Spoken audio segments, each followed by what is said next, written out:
claimed her the day I carried her broken body out of those woods 12 years ago. The clan just ordered her to choose a mate. They can all burn. She's always been mine. But the second I finally take her, an enemy curse turns my skin into living fire. One touch, and she burns. Now I'm forced to watch her ache for me from across the room while I can't even brush her hand. Weeks of hell. No contact. Just raw, starving need. But I'll find a way to end this. And when the fire finally dies, I'm coming for her. Nothing will stop me from claiming every inch of what's always belonged to me. Stay tuned for Possessive Orc Obsession, Burning Curse Denial, Forced Mating Pressure, Intense Size Difference, and a warrior who waited 12 years to ruin his woman for anyone else. Happily ever after guaranteed.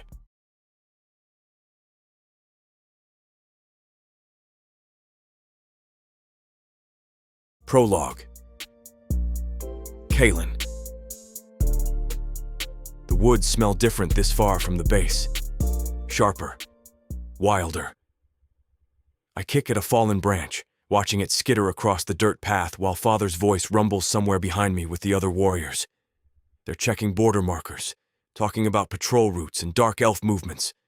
All the important stuff I'm supposed to be learning. But I've heard it before. 12 times. Maybe more. This part of the forest, though. This, I haven't seen. The trees grow thicker here, their trunks twisted like the arms of wrestling warriors. Sunlight filters through in scattered patches, making everything look striped. A brox croaks somewhere to my left, and I spot its bulbous shape near a puddle, all 3 eyes blinking at different times. Kaelin! Father's bark cuts through the quiet. Stay where I can see you.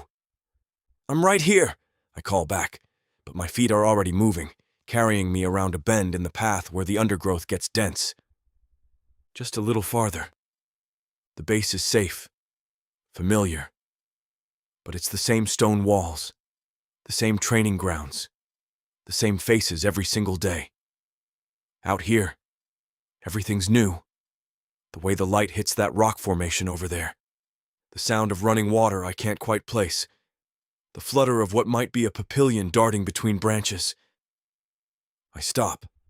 Something moved. Not an animal. Too deliberate. Too careful. My hand drops to my side where a real warrior would carry a blade. I've got nothing but a wooden practice knife tucked in my belt, but I rest my palm on it anyway, creeping forward the way Father taught me. Quiet steps. Weight on the balls of my feet. Don't snap any twigs. There. Behind that cluster of Goligan trees with their needle leaves. A shape. Small. Hunched. I should turn around. Go get Father. That's what he'd want me to do. What he's always telling me to do. Don't engage unknowns alone, boy. Not until you've got your full strength. But I'm already moving closer, curiosity pulling me forward like a rope.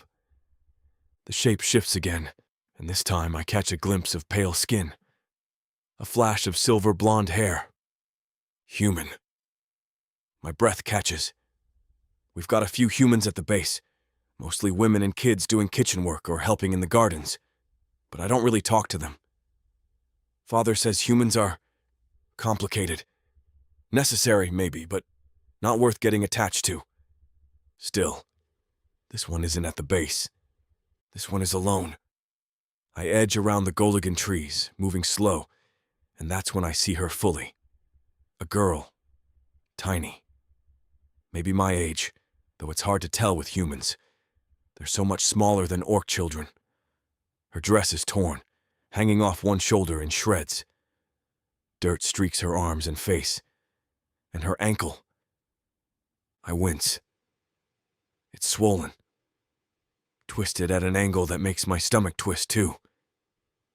She's curled up against the base of a tree, knees pulled to her chest, and when she spots me, her whole body goes rigid. Terror. Pure animal terror floods her face. Hey, I say, keeping my voice low. Soft. The way I've heard Zurkar talk to spook children. I'm not going to hurt you.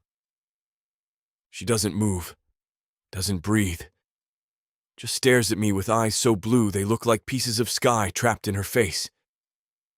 I take a step closer, hands up, palms out. I'm Kalen. What's your name? Nothing. She presses harder against the tree, like she's trying to melt into it. Bruises. I see them now. Purple and yellow marks dotting her arms, her collarbone. Some fresh, some older. And her ankle isn't just twisted from a fall. Someone did this to her. Someone hurt her. The thought makes something hot and sharp flare in my chest. I crouch down, making myself smaller, less threatening. You don't have to be scared. I just want to help. Her lips tremble. She's shaking all over, like a leaf in a storm. I'm with the Bone Warrior clan. I try again. Do you know the clan? Along the west coast? We don't return escaped slaves. If you got away, that's good. That's yours. You won't go back. We will take them, but that's not what I say to her right now. Something flickers in her expression. Not quite trust, but maybe the tiniest crack in the fear. What's your name? I ask again, gentler this time. Her mouth opens, closes, opens again. Lola. The word is barely a whisper, so quiet I almost miss it. Lola, I repeat, and I smile. Just a little, no tusks showing, nothing scary. That's a nice name. She doesn't smile back, doesn't do anything except watch me like I might lunge at any second. I won't though, I'd never. Your ankle looks really bad, I tell her, nodding toward it. And you're hurt. There's a healer at our base. Zurkar. He's good. He could fix it. No. The word comes fast, sharp. No, And food, I press. Real food, not scraps. And water. And they'll send me back. My chest tightens. We won't. I promise. Orcs don't do that. If you got free, we honor that. I hate that I know it's a lie. We won't find where she ran from. We'll take her for ourselves. But she can be healed and fed with me. She's still shaking. Still pressed against that tree like it's the only thing keeping her upright. But she's looking at me now. Really looking. And I can see her trying to decide if I'm lying. I inch forward, just a little. Close enough that I could reach out and touch her if I wanted to. I don't.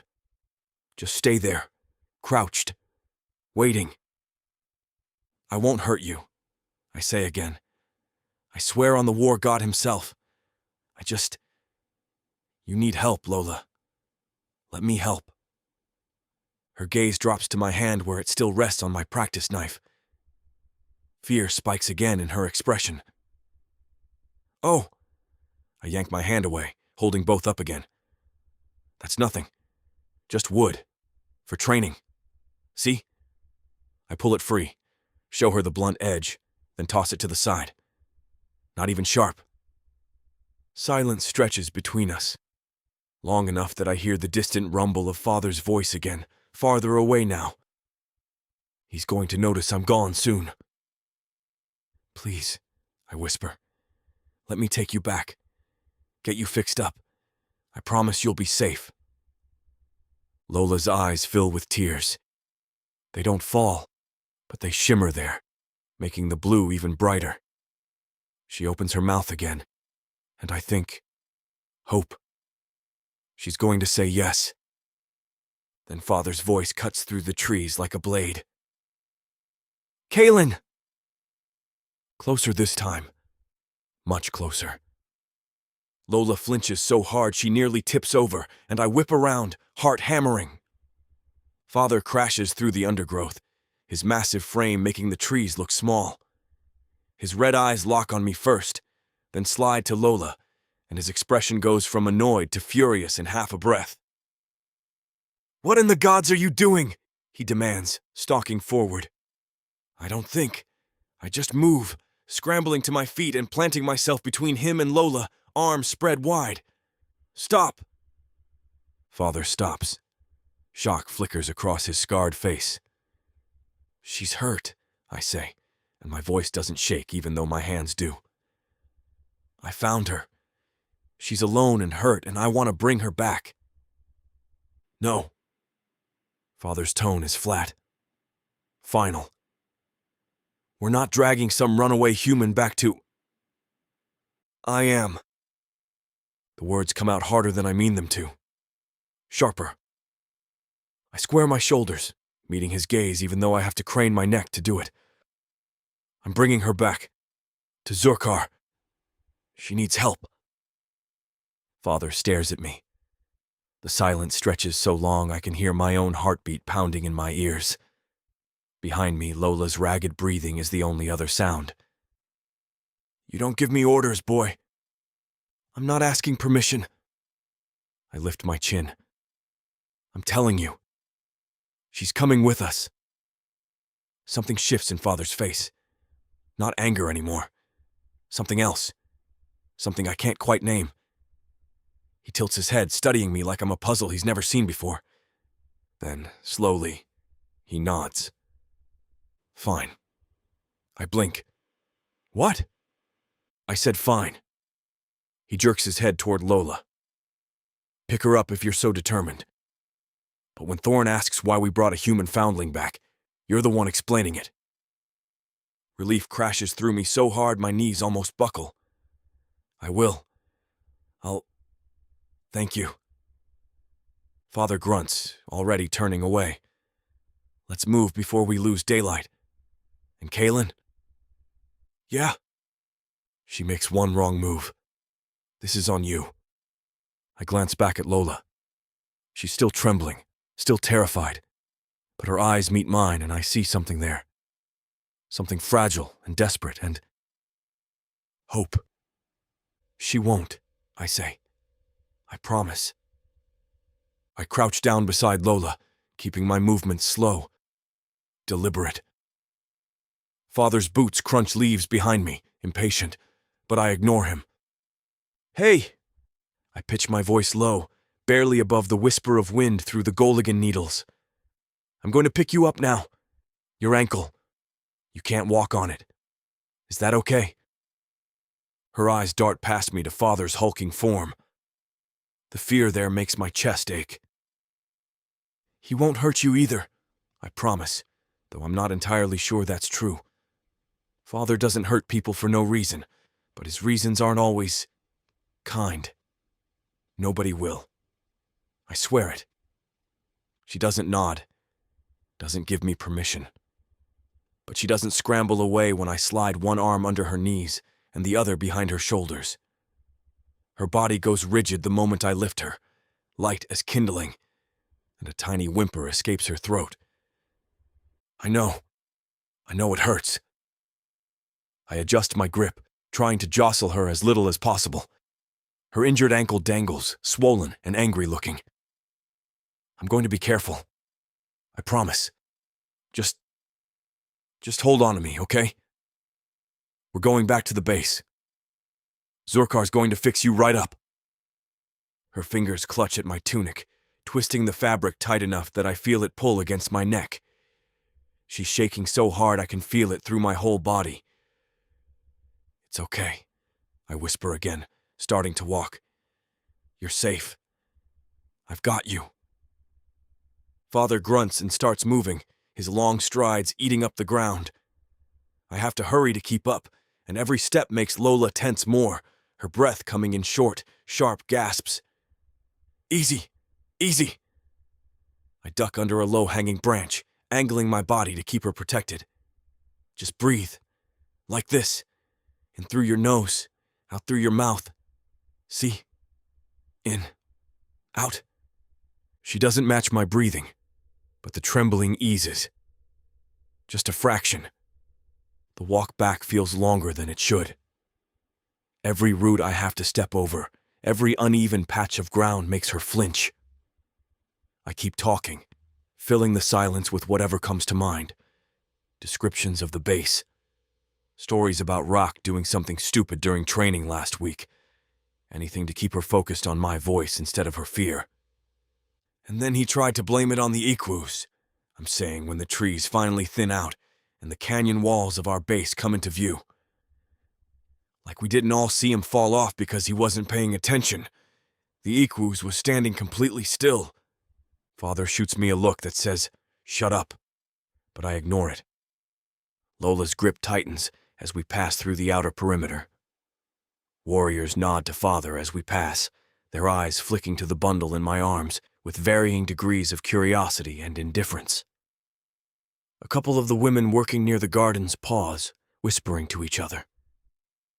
"Almost there," I murmur. "You're doing great." The circle of honor opens up before us, the central plaza where clan gatherings happen, where challenges are fought, where everything important takes place. My stomach does an uncomfortable flip when I spot Thorn standing near the far edge, talking to Zurkar.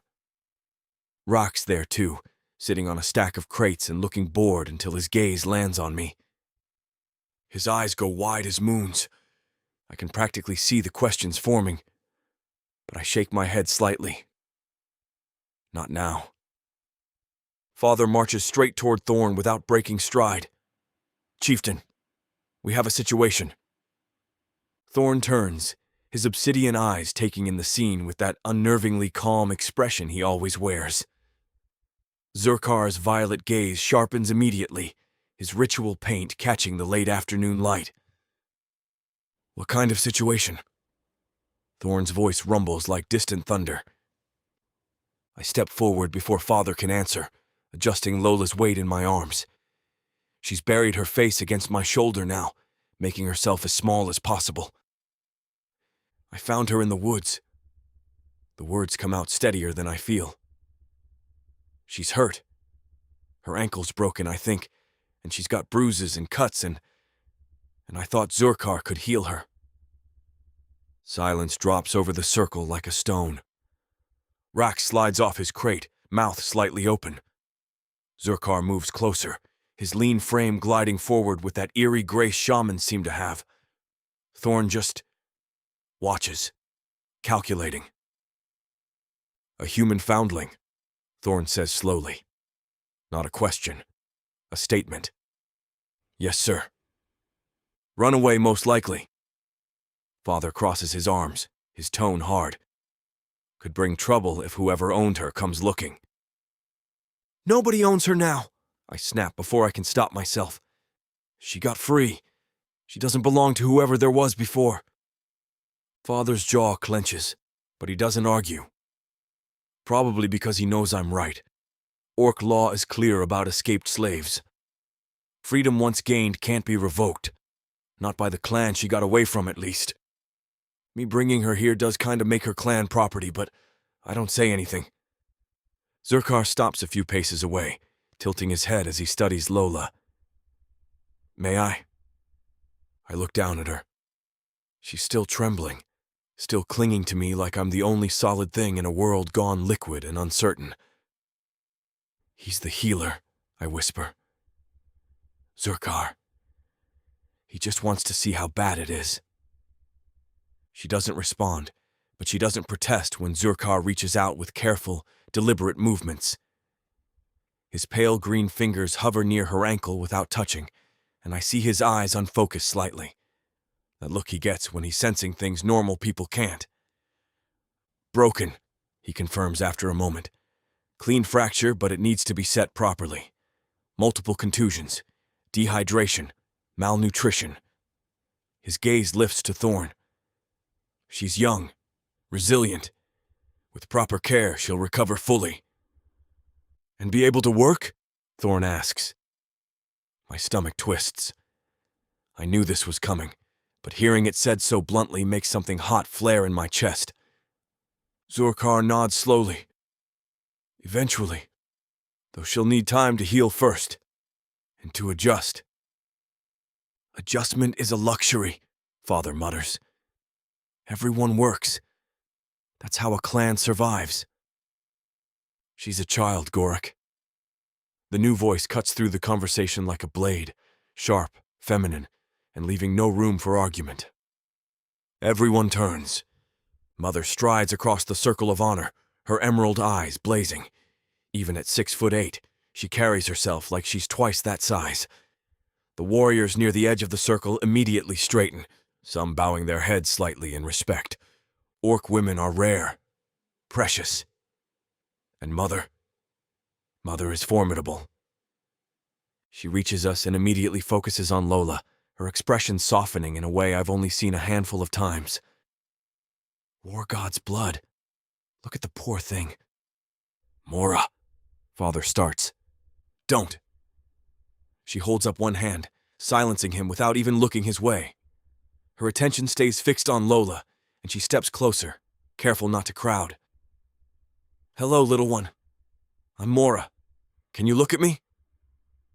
Lola's face stays pressed against my shoulder. It's okay, I whisper. That's my mother. She's kind. I promise. Slowly, so slowly, Lola lifts her head. Her blue eyes are red-rimmed, wet with unshed tears, and when they meet Mother's, something passes between them that I don't fully understand. Mother's expression cracks. Just for a second. Just long enough for me to see something raw and aching there before she smooths it away. She's staying. Mother's tone leaves no room for negotiation. She looks at Thorn, and even though he's chieftain, even though his word is supposed to be law, she stares him down like she's daring him to refuse.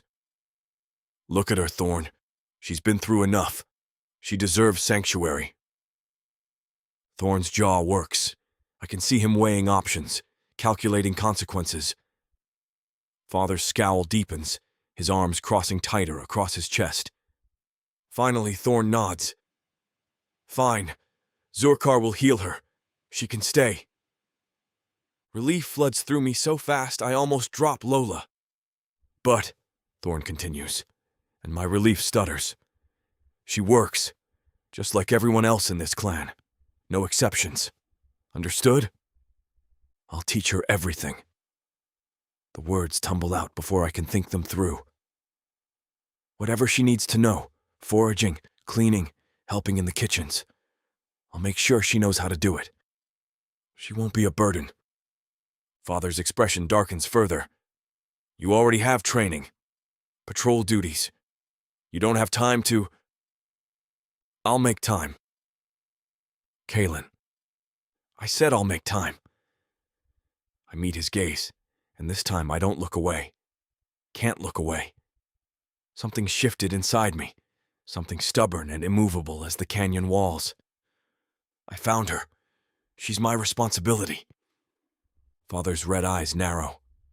For a long moment, I think he's going to argue, going to pull rank, or appeal to Thorn, or do something to shut this down. But Mother steps in, placing herself slightly between us. Gorik. She's a child. Let it go. The muscle in Father's jaw ticks. He looks from Mother to me to Lola, and whatever he sees makes his scowl deepen into something almost bitter. On your head, then, he says finally, voice cold.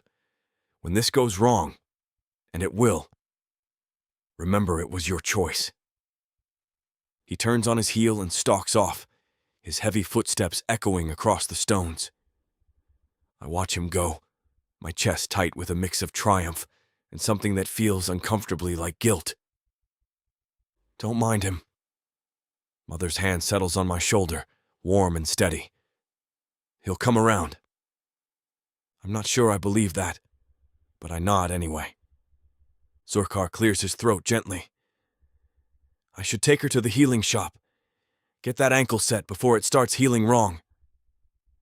Panic flares in Lola's expression, her grip on my tunic going white-knuckled. I'm coming with you, I tell her quickly. I'll be right there the whole time. Okay? She searches my face for something. Truth, maybe, or proof that I'm not lying. Whatever she finds must be enough because she gives the tiniest, shakiest nod. Good. I adjust my hold on her, following Zurkar as he leads the way across the circle. See? Told you it would be okay. Rak appears at my elbow, keeping pace. So, that happened. Shut up. I didn't even say anything. You were thinking it. He grins, sharp and knowing. Was I wrong? I don't answer. Can't answer. Because the truth is, I have no idea what I just set in motion. All I know is that Lola's still shaking in my arms, that Father looked at me like I'd betrayed him somehow, and that Mother's watching us with an expression I can't quite read. But Lola's safe. That's what matters. The healing shop comes into view, a sturdy structure near the center of the base, marked by the aromatic smoke that always drifts from Zurkar's work. He pushes the door open and gestures me inside. Gently, he instructs. Put her on the table there. I move carefully, lowering Lola onto the padded surface. She doesn't let go of my tunic, her knuckles still white. You're okay, I whisper. I'm right here. Zurkar begins gathering supplies. Herbs, bandages, small clay pots whose contents I can only guess at. His movements are efficient, practiced, but he keeps his voice soft when he speaks. This will hurt, he tells Lola honestly. Setting a broken bone always does, but it will heal properly, and the pain will fade. I promise you that. She doesn't respond, just stares at him with those wide, terrified eyes. I catch her hand in mine, squeezing gently. Hold on to me. Squeeze as hard as you need to. Her fingers wrap around mine, crushing tight enough that it actually hurts a little. Zurkar meets my gaze over her head. Ready? I nod. He reaches for her ankle, and Lola's breathing goes ragged. Look at me, I tell her, pulling her attention back. Just look at me, not at him, at me, okay? Her blue eyes lock on mine. Good. That's good. Now just breathe. Remember? In through your nose, out through your mouth. Zurkar's hands move with practiced precision, and Lola's scream tears through the quiet, sharp and broken and haunting. But she doesn't let go of my hand, and I don't let go of hers.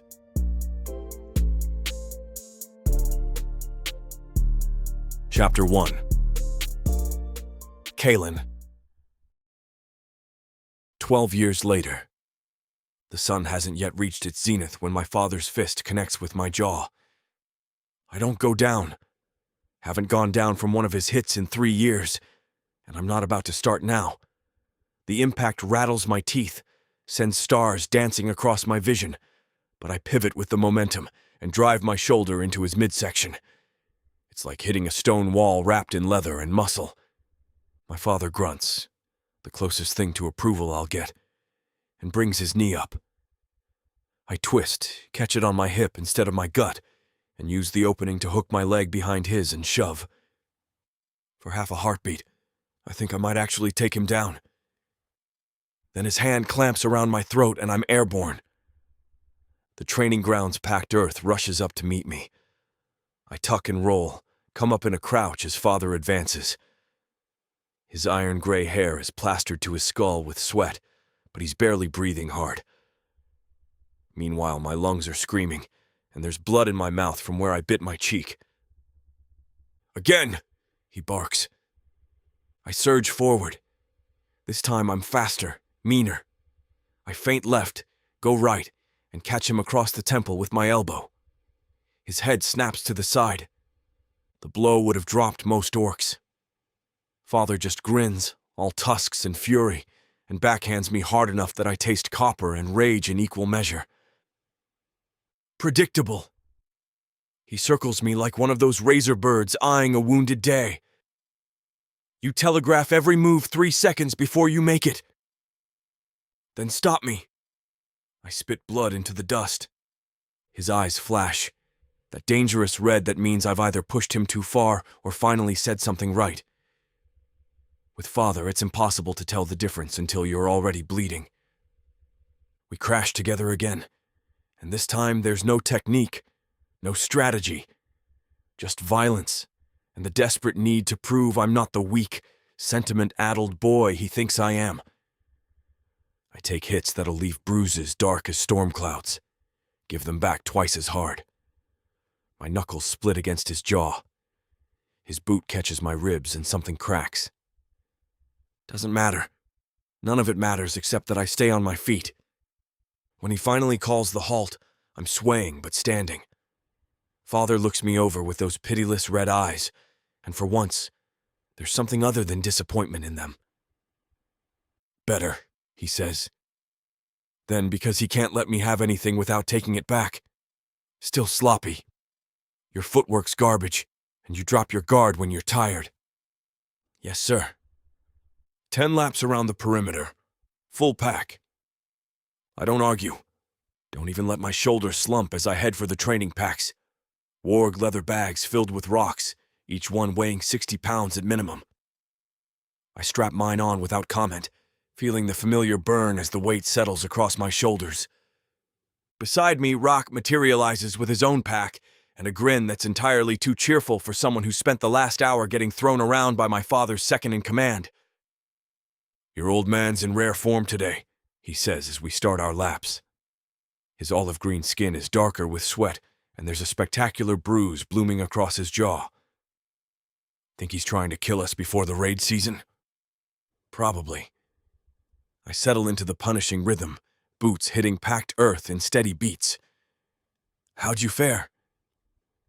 Thalrek has some enchanted staff now to ward off any spell I sneak in. Rock's disgust is palpable.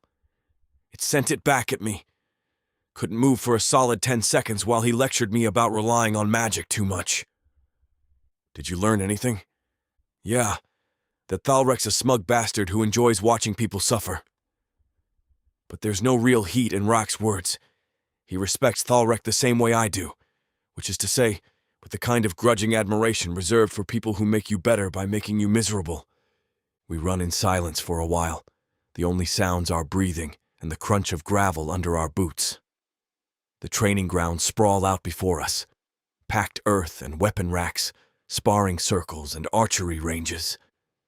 Further out, the practice field where younger warriors drill in formation, their movements still rough and uncoordinated. I used to be down there with them. Now I train separately, pushed harder and faster because of who my father is. Because of what I'm supposed to become. You got him good, though, Rock says, breaking into my thoughts. That elbow strike. Saw his eyes water. Didn't matter. That's crap. You know he tells the other captains about you.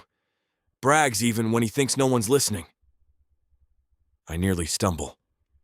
What? Dad told me. Said Gorik was going on about your warrior instincts and raw potential after that last skirmish with the raiders. Rock adjusts his pack, muscles bunching across his brick wall shoulders. I think he's going to want you to do more soon. The words taste wrong, like rotted fruit. My father doesn't brag.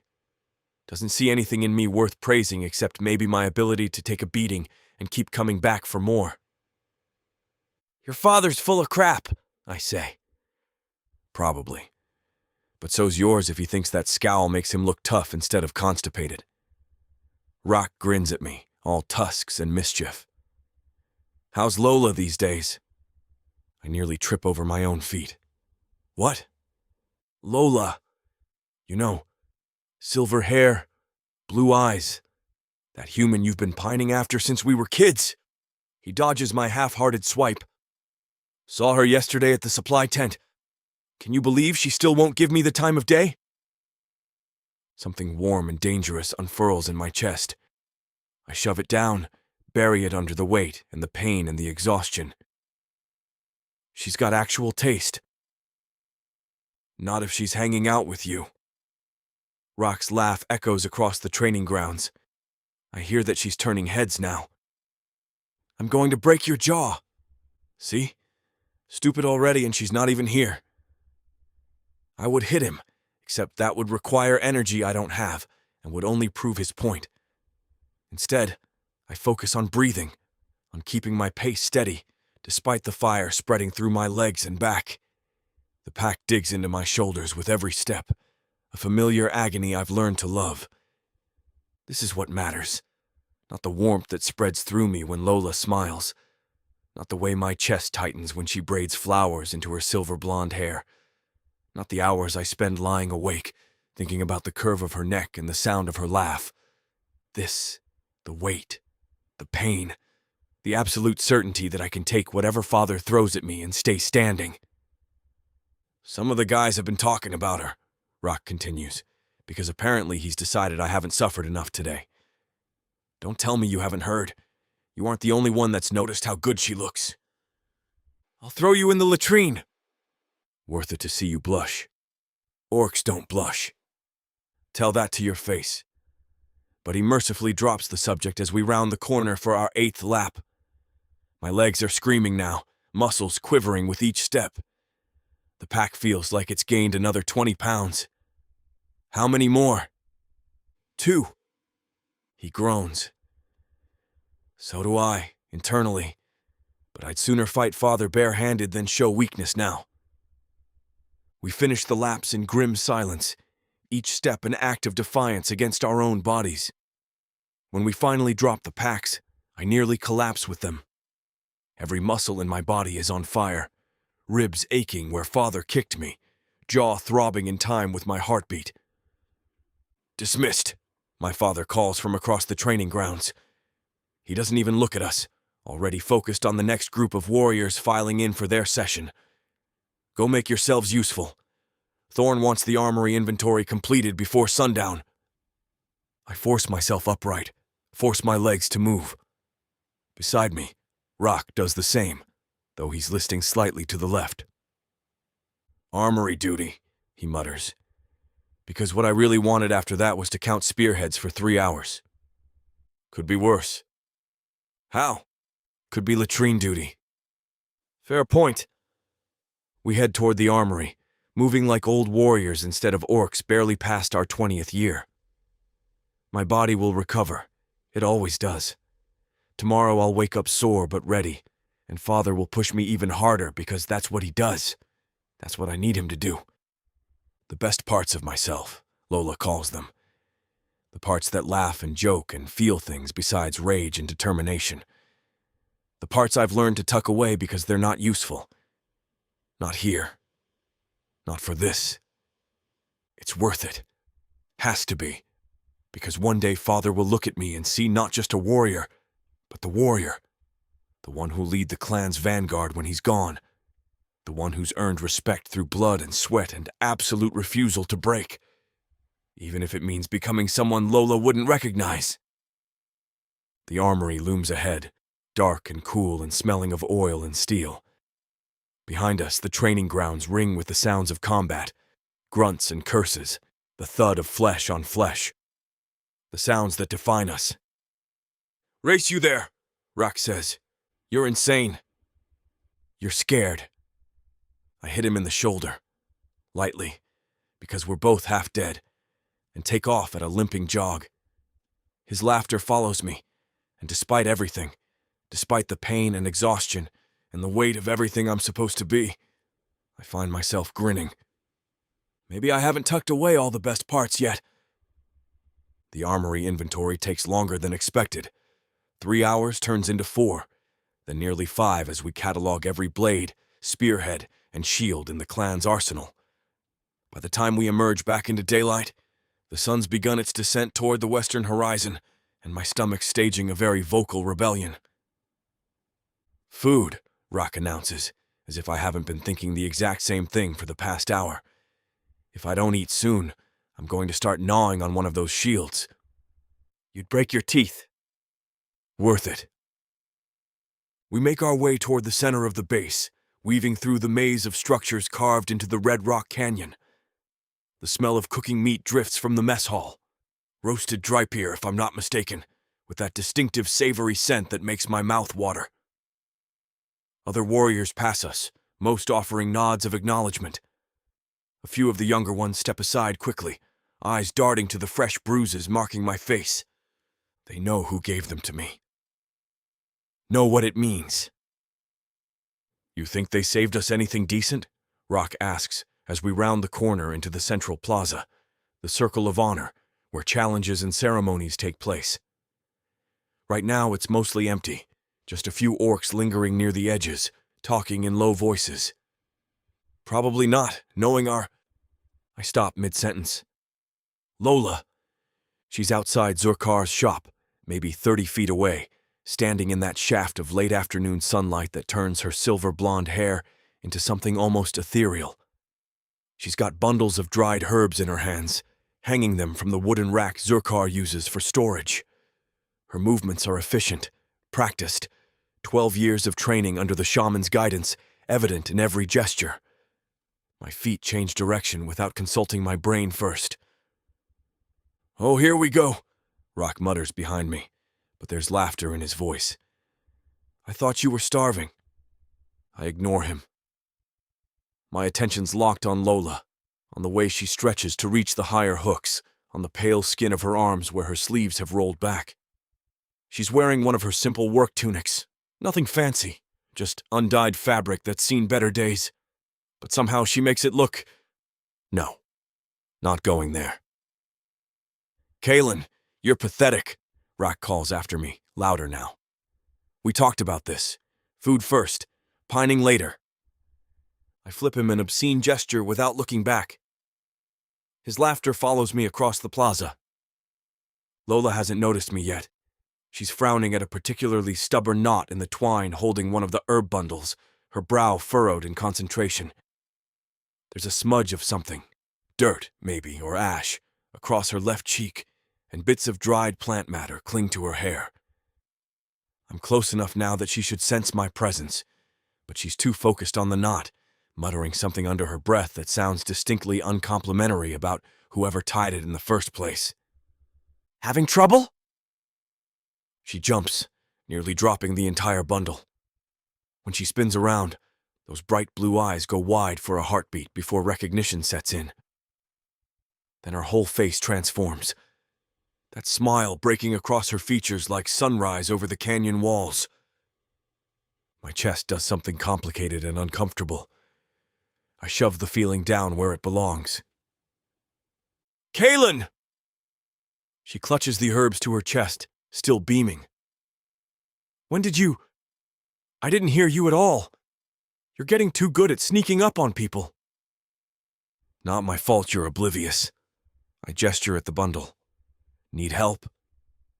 From you? With your giant fingers? But she's already holding it out, that teasing glint in her eyes that I've known since we were kids. Though I suppose even you can't make it worse than whoever tied this monstrosity. I take the bundle, examining the knot. It's definitely Zurkar's work.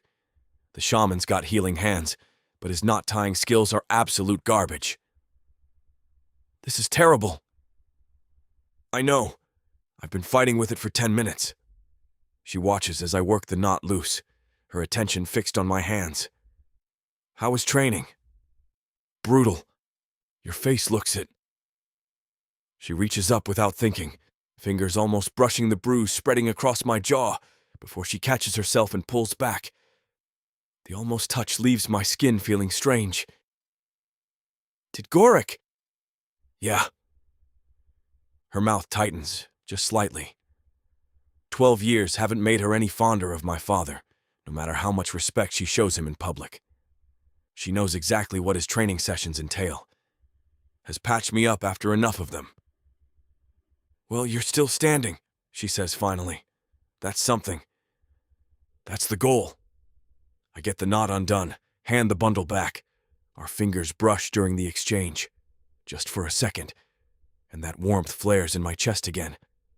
I squash it. What about you? Zurkar keeping you busy? Always. She turns back to hang the herbs properly, and I notice the way she winces slightly as she reaches up. Her muscles are probably screaming after however many hours she's been doing this. He's got me preparing everything for the harvest ceremony next month. Apparently, I need to learn 17 different blessing rituals, master 3 types of healing poultices I've never even heard of, and memorize the entire catalog of medicinal plants native to this region.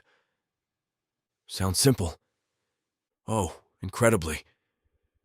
She secures another bundle, then another. I find myself just watching her work, the practiced efficiency of her movements. And then tomorrow I get to help him with the pregnancy blessing for Shekra. You remember her? Made it to Thornak last year? The one who nearly took his head off during the ceremony? That's her. Lola's laugh is bright and genuine, the kind that makes something in me settle. Like everything's right with the world when she sounds like that. Zurkar says she's already making Thornak's life miserable. I can't wait to see how much worse it gets when the baby arrives. She finishes with the last bundle and steps back, surveying her work with a critical eye. Apparently satisfied, she wipes her hands on her tunic, adding more dirt to the collection already there, and turns to face me fully. Her nose wrinkles. You smell terrible. Thanks. Really appreciate that. No, I mean it. You smell like... She waves a hand in front of her face. Like death and sweat had a baby, and that baby rolled in a latrine. Flattery will get you nowhere. I'm being serious. How do you even... She leans in slightly, then immediately recoils. Oh, that's horrific. What did you do? Wrestle a warg? Close. Carried a 60-pound pack for 10 laps after Father knocked me around for an hour. That explains it. She's still wrinkling her nose, but there's affection in the expression. You know Zurkar has soaps specifically designed to... I don't let her finish. In one quick motion, I step closer and wipe my forearm across her shoulder, slow, deliberate, leaving a streak of sweat and canyon dust on her previously clean tunic. She shrieks. Actually shrieks, jumping back like I've just set her on fire. Kaelin! What? You said I smelled bad. Thought you might want a match. You absolute... She lunges at me, hands outstretched, but I'm already backing away. Her fingers catch nothing but air. Get back here! Why? So you can push me into Zurkar's herb garden again? That was one time and you deserved it. Did not. You put a slimy animal in my apprentice bag! It was a Brox, I correct, still retreating as she advances. They have names. It was disgusting. But she's laughing now, that full-body laugh that makes her eyes crinkle at the corners and her whole face light up. And you're still disgusting now? Seriously, Kaelin, that's... Ugh, I can smell myself now. You're welcome. I'm going to murder you. You're too small. I know where you sleep. This is what I live for. Not the training or the violence or the constant need to prove myself to Father. Not the weight of expectations or the future everyone seems so certain I'm destined for. Just this. Lola threatening my life while grinning like she's never been happier. The easy back and forth we've perfected over 12 years of friendship. The way she makes everything else fade into background noise. She's still advancing on me, murder in her eyes but laughter on her lips. I let her get close, closer than I probably should, before sidestepping at the last second. She stumbles slightly, catches herself, spins around with her hands on her hips. You're impossible. I'm efficient. Big difference. That's not... She breaks off, shaking her head. But she's smiling, and that smile does something dangerous to my chest cavity. Fine. You win this round. But next time you come near me after training, I'm throwing healing herbs at your face. The expensive ones? The ones that stain. Worth it. She rolls her eyes, but there's no heat in it. Just that comfortable familiarity that comes from knowing someone inside and out. From growing up together in a clan that sees her as less than, but keeps her around anyway, because my mother decreed it. The thought sends a familiar twist of anger through my gut, but I don't let it show. Lola doesn't need my rage on her behalf. She's carved out her own place here, earned her own respect through years of dedication to Zurkar's teachings. The fact that some orcs still look at her like she's property instead of a person. I shut that line of thinking down hard. You really do smell awful, though, Lola says, softer now. She's close enough that I can see the flecks of green in her blue eyes, the way her silver blonde hair catches the fading light. And you're covered in bruises. Are you sure you're... I'm fine. Kaelin! I'm fine, I repeat, more firmly. Because I am. This is normal. This is what warriors do. Father's just making sure I'm ready. Ready for what? Whatever comes next. It's a non-answer, and we both know it. But Lola doesn't push. She never does, even though I can see the concern written clearly across her face. Instead, she reaches up and, despite her earlier complaints about my smell, gently touches the bruise spreading across my cheekbone. Her fingers are cool against my overheated skin, gentle in a way nothing else in my life is gentle. You should let Zurkar look at this, she murmurs. It's already swelling. It's fine. You keep saying that. Because it keeps being true. Her hand drops away, but not before I feel the loss of that small touch like a physical ache. Which is stupid. Completely stupid. We're friends. Just friends. Have been for 12 years and will be for 12 more, and I'm perfectly content with that arrangement. Even if Rock keeps insinuating otherwise.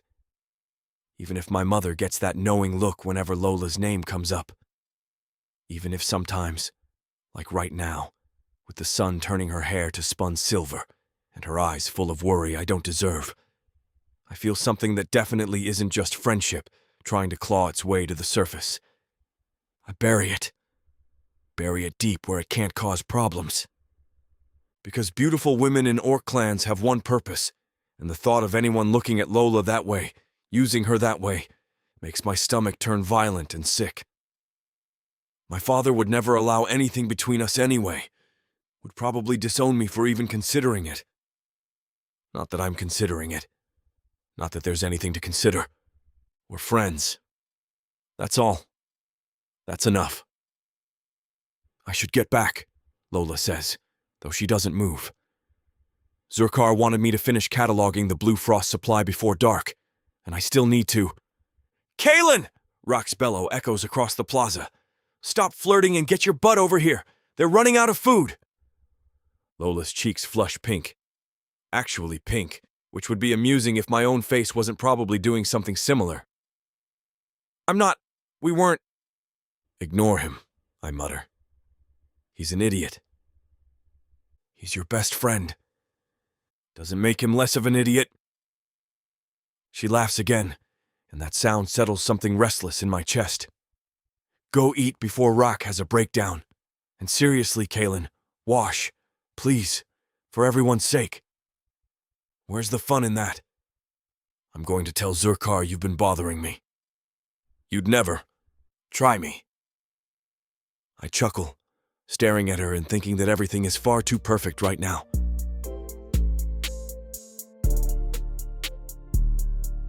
Chapter 2. Lola. I watch Kaelin's broad back disappear toward the mess hall, Rack's arms slung over his shoulders like they're teenagers instead of warriors who just spent hours getting beaten into the dirt. Despite everything, the bruises, the exhaustion, the sweat and death smell he's currently sporting, he still took time to come bother me, to make me laugh. My chest tightens in that familiar, dangerous way I've learned to ignore.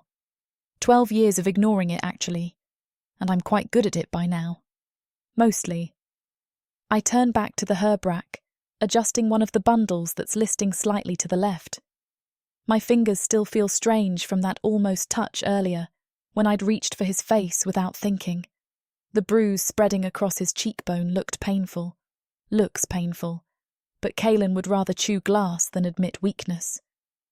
He's spent every day since he found me protecting me, making sure no one treats me worse than they already do. Standing between me and any orc who looks at me wrong, which is most of them. But who protects him? Who stands between him and Gorik's fists? Who tells him that maybe, just maybe, he doesn't have to break himself into pieces to prove he's worthy? Not me. I'm human. I'm nothing here, regardless of what Mora says or how much Zerkar pretends I'm a real apprentice instead of just convenient free labour. Always stirring up trouble, that one. I jump, spinning around to find Zerkar emerging from his shop. The shaman moves like smoke when he wants to, silent and sudden. His white hair catches the fading light, making the violet streaks through it shimmer. He's looking in the direction Kaelin disappeared, shaking his head with what might be fondness or might be exasperation. With Zerkar, it's hard to tell the difference. He's ridiculous, I agree, but it comes out softer than I intend. Fonder. Zerkar's knowing look suggests he hears what I'm not saying. He always does. 12 years working alongside him means I can read his moods better than most, and he can read mine with uncomfortable accuracy. Ridiculous, he repeats, tasting the word. Yes, also loyal, fierce, and far too concerned with your well-being for someone who claims you're just friends. We are just friends. Of course. He doesn't sound remotely convinced. And I'm the harvest goddess incarnate. I busy myself straightening herbs that don't need straightening, heat crawling up my neck. Did you need something, Zerkar? Or did you just come out here to harass me about my non-existent love life? I came to tell you Thorn wants to see you. His voice shifts, loses that teasing edge, goes serious in a way that makes my stomach clench. When you finish with the herbs, the world tilts slightly. Thorn. The chieftain wants to see me. Chieftains don't summon humans for pleasant reasons. They summon them to assign new work details, to punish infractions, to... Lola. Zerkar's hand lands on my shoulder, warm and steadying. Breathe. I am breathing. Sort of. In shallow little gasps that aren't quite getting air to my lungs. Did he say why? No, but Mora will be there as well. That should comfort me. Mora has been a mother figure since the day Kaelin carried me into this clan, checking on me, teaching me things Zerkar couldn't, doing what she can despite the vast chasm between orc female and human slave. Because that's what I am, really, regardless of the pretty word foundling they like to use. But Mora being there means this is serious, important, the kind of thing that requires the presence of the clan's most revered female. I'll finish quickly, I manage. Zerkar squeezes my shoulder once before releasing me. You've done well here, child. Remember that. The words sound too much like goodbye, like comfort offered before something terrible. I watch him disappear back into his shop, that familiar hunched posture, and wonder if I'm about to lose the only home I've known in 12 years. No. Can't think like that. Can't spiral. I finish hanging the last of the herbs with shaking hands, double-checking each knot even though they're fine. Perfect. I'm just stalling now, delaying the inevitable because maybe if I take long enough, Thorn will forget he summoned me. We'll decide whatever he wanted isn't important after all. But chieftains don't forget, and running only makes things worse. The walk to Thorn's dwelling feels simultaneously too long and far too short. Other orcs pass me, their gazes sliding over and past like I'm furniture. Invisible. That's what humans are supposed to be. Useful, but unremarkable. Tools with legs. Kaelin never looks at me like that. Neither does Rak for all his teasing. Zerkar certainly doesn't. But they're the exception, not the rule. Thorn's home is one of the largest structures in the clan, befitting his status as chieftain. It's built partially into the canyon wall like most of our dwellings, but bigger. More imposing. The door is carved wood reinforced with iron, depicting scenes of battle and triumph. I knock, and the sound echoes hollow in my chest. Enter. Thorn's voice carries through the heavy wood, deep and commanding. I push the door open, step inside, and immediately spot Mora standing near the back wall. She's dressed simply, no ceremonial garb, but she doesn't need decoration to command presence. Being one of the few orc females does that naturally. Her emerald eyes find mine, and something in them makes my throat tight. Sympathy, sadness, like she's already apologizing for whatever's about to happen. Lola. Thorn gestures to a spot in front of him. He's seated in a chair that's more throne than furniture, all carved bone and leather. His obsidian eyes pin me in place. Come, stand. I obey because what choice do I have? My legs feel disconnected from my body, moving on instinct rather than conscious thought. I stop in front of him, keeping my gaze respectfully lowered, even though everything in me wants to meet his eyes, to demand answers. But humans don't demand. We accept. You've been with us 12 years, Thorn begins. Not a question, a statement of fact. Zerkar speaks well of your work, says you've learned healing arts, ritual preparation, herb cultivation. Yes, chieftain. My voice comes out steadier than expected. You've proven yourself useful. Dedicated. He leans forward slightly, massive hands clasped between his knees. That loyalty deserves recognition. This doesn't sound bad. This sounds almost positive. But Mora's expression hasn't changed, still wearing that awful sympathy. Human women serve one purpose in this clan, Thorn continues, and ice floods my veins. To continue our population. You understand this, yes? No. No, no, no, no. Yes, chieftain. The words scrape out of my throat like broken glass. Mora's jaw tightens. She glares at Thorn with barely contained fury, but he pays her no mind. He's the chieftain. Even she, revered as she is, can only push so far. Most human females are used for breeding, he says, clinical and detached like he's discussing livestock. They serve multiple males, bear children for the clan, fulfill their function. I'm going to be sick, actually physically sick right here on his floor. However, Thorn's gaze never wavers. Due to your years of service, your dedication to Zerkar and his teachings, we will grant you a different arrangement. Hope, stupid, treacherous hope, flares in my chest. You may mate one orc, he declares. Bond yourself to a single male rather than being shared among many. Mora steps forward, her voice cutting through my spiralling thoughts.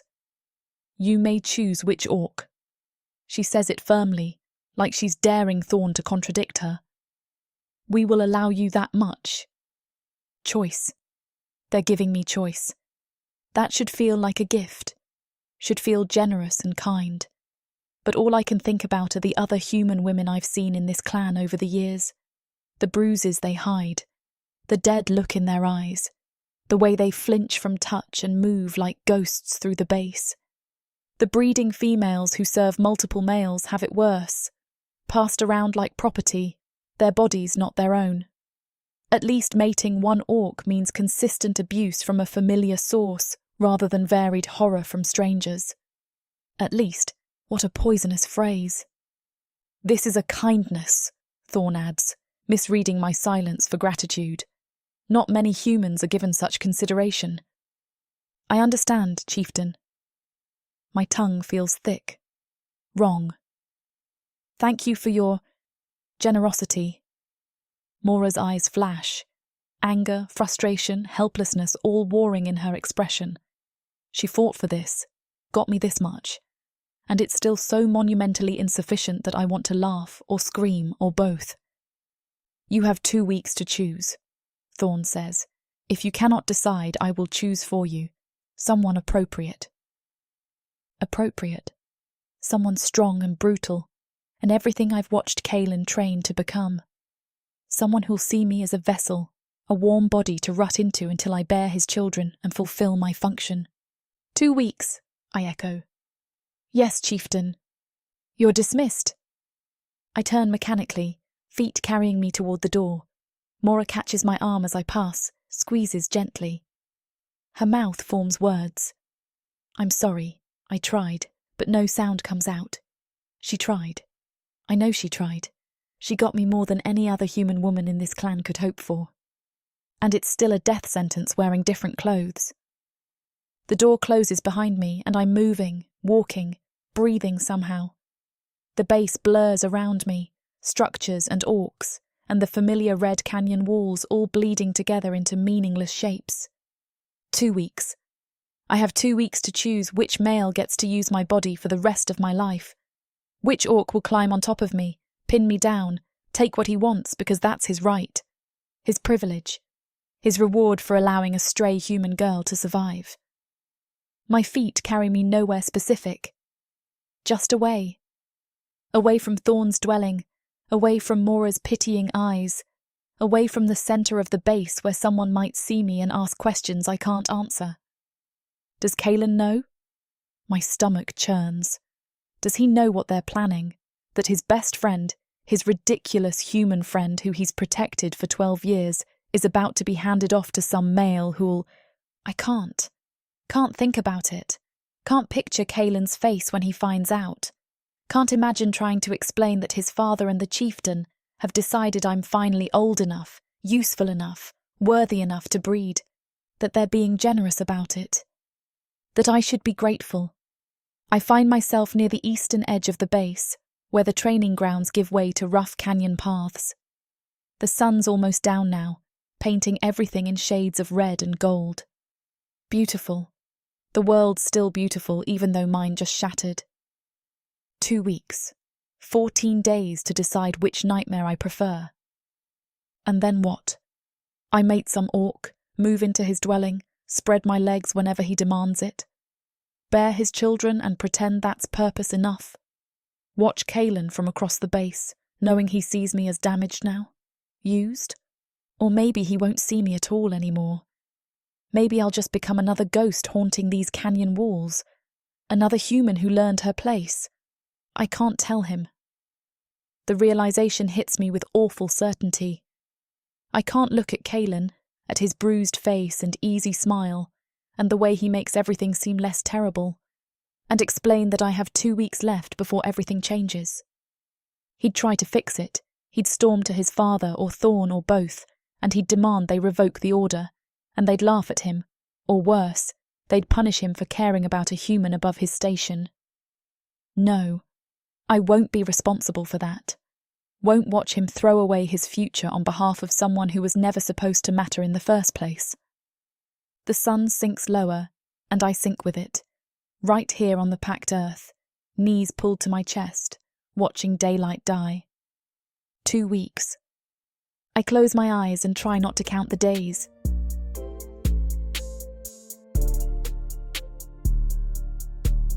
Chapter 3. Kalen. My father's training session ran long, longer than usual, and by the time I finish helping Rock with our chores for the day, the sun's already dipped below the canyon rim. My muscles ache in that satisfying way that means I pushed hard enough, and the bruise on my cheekbone has faded from angry purple to a more dignified yellow-green. I should eat. Should probably wash the training dirt off before it becomes a permanent layer of skin. But my feet carry me toward the communal dwellings where Lola lives instead, because that's what they always do.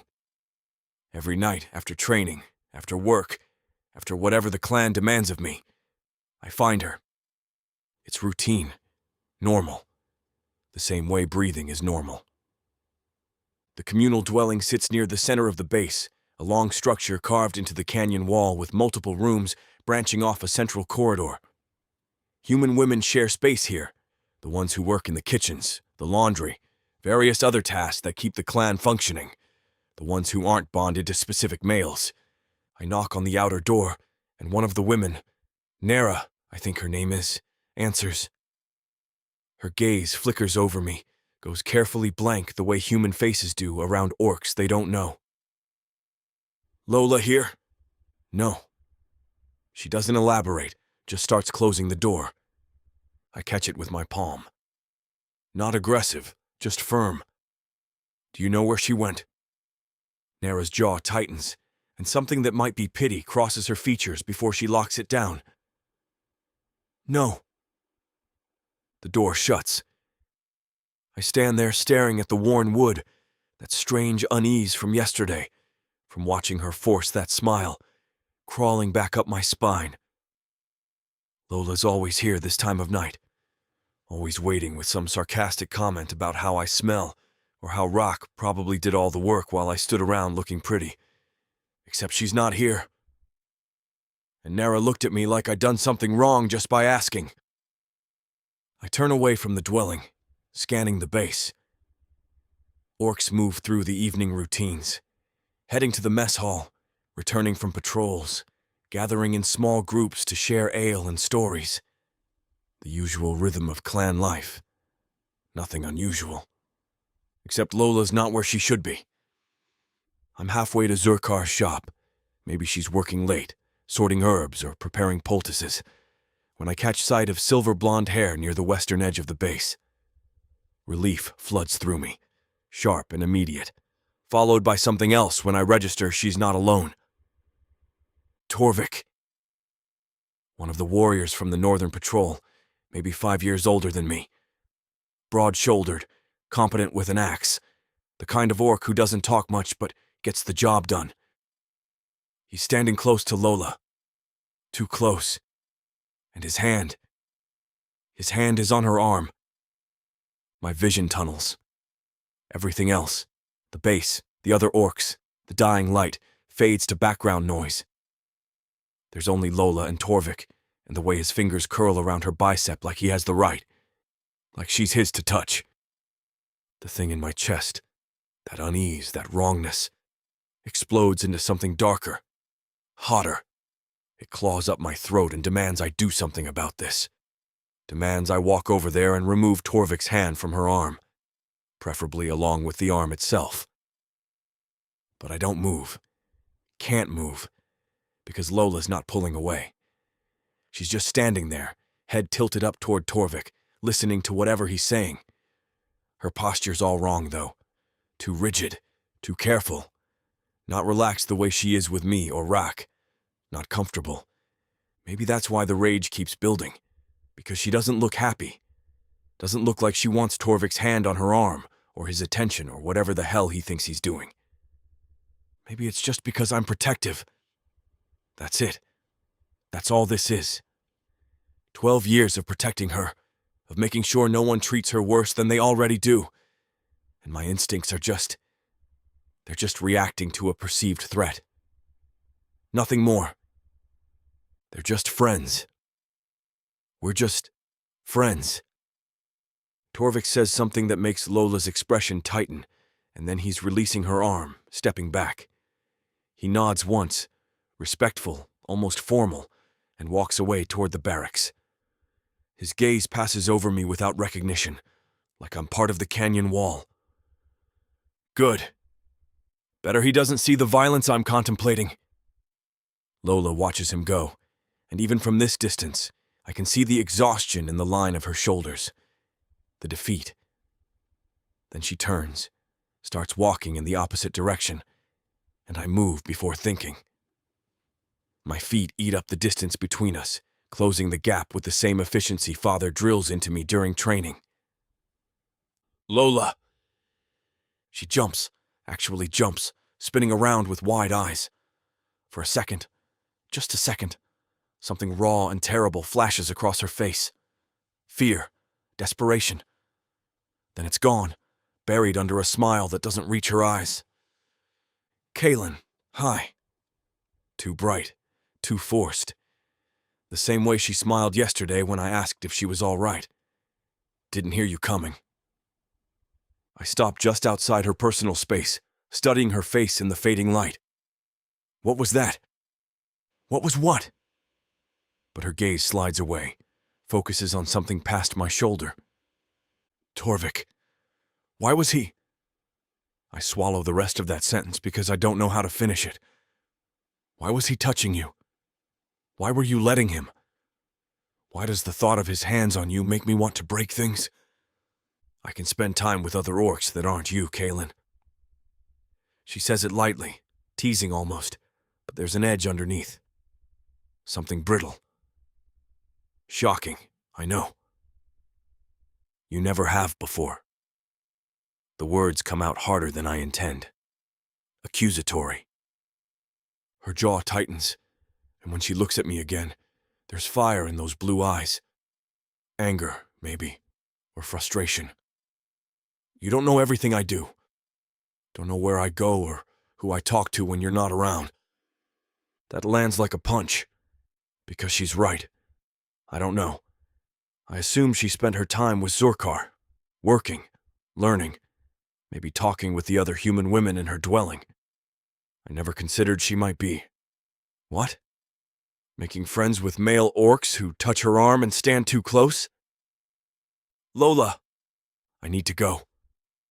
She moves to step around me, but I shift, blocking her path. Not aggressive, just... I can't let her leave like this. Can't let whatever's happening stay unspoken. Don't. My hand comes up, hovering near her shoulder without quite touching. Just talk to me. Please. She stares at my hand, and something complicated crosses her face.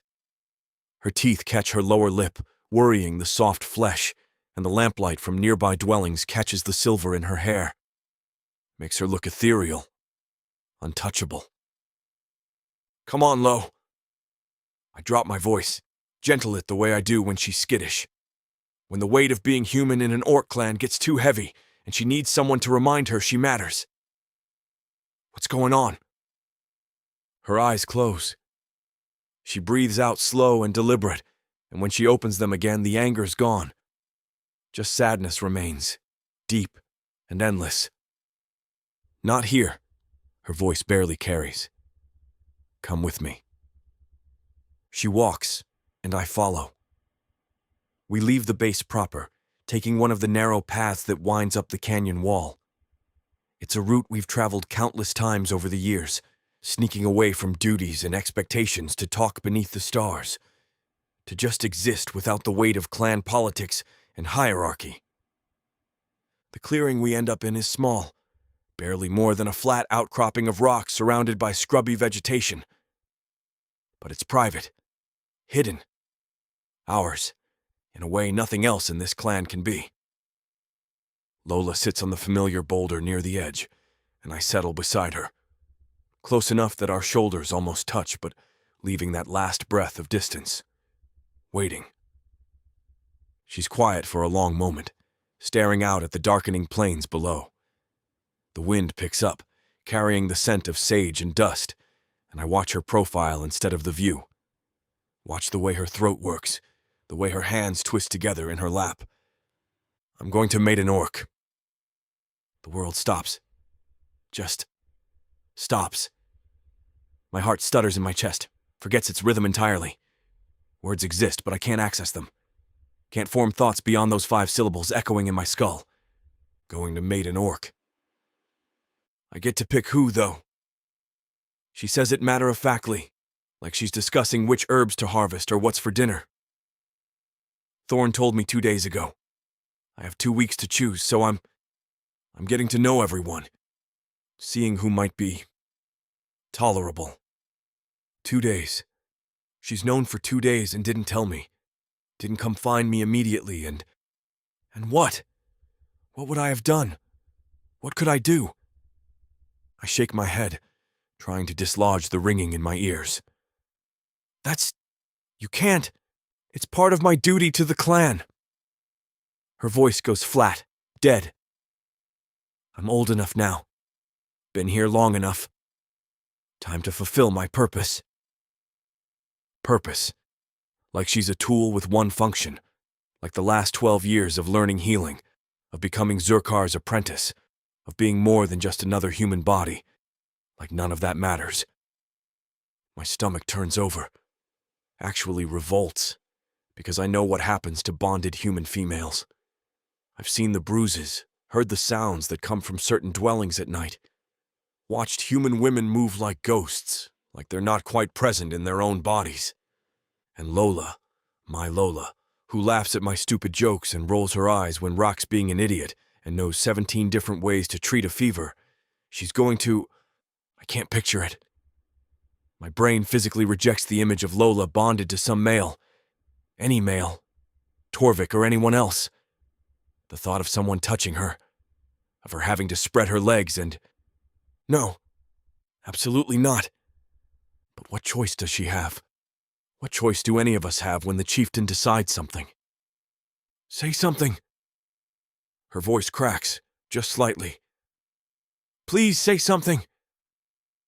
I force myself to look at her, really look, and the misery in her eyes nearly breaks me. She's terrified, trying to hide it, trying to be strong, but I've known her 12 years. I can read every micro-expression, every tell.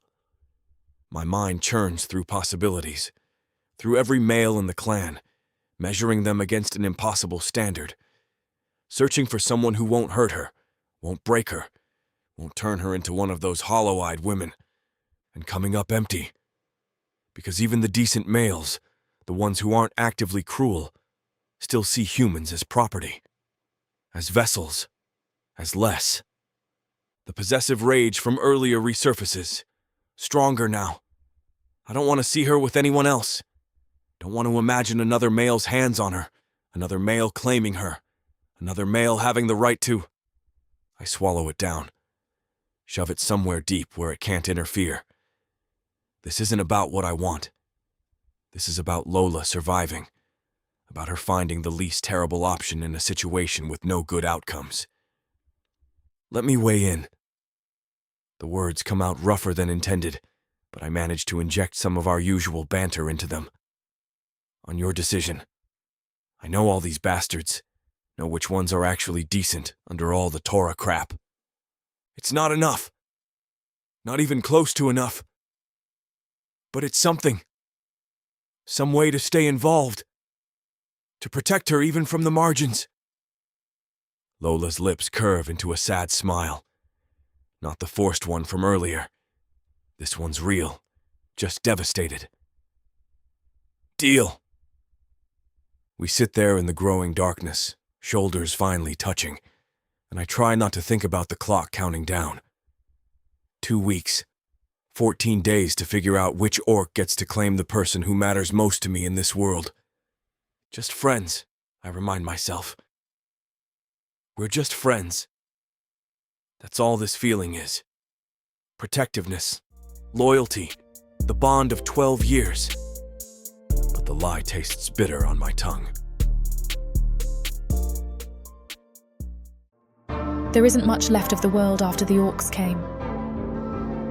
Savage. Brutal. Merciless. If you're a woman, you're property. Even to other humans. What happens when an orc stakes his claim on a human woman? Who would dare to stop him?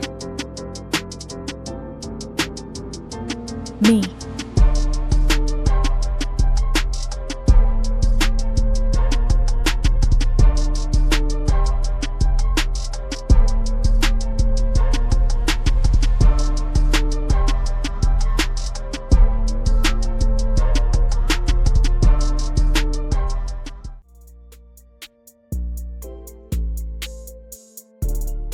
Chapter 4.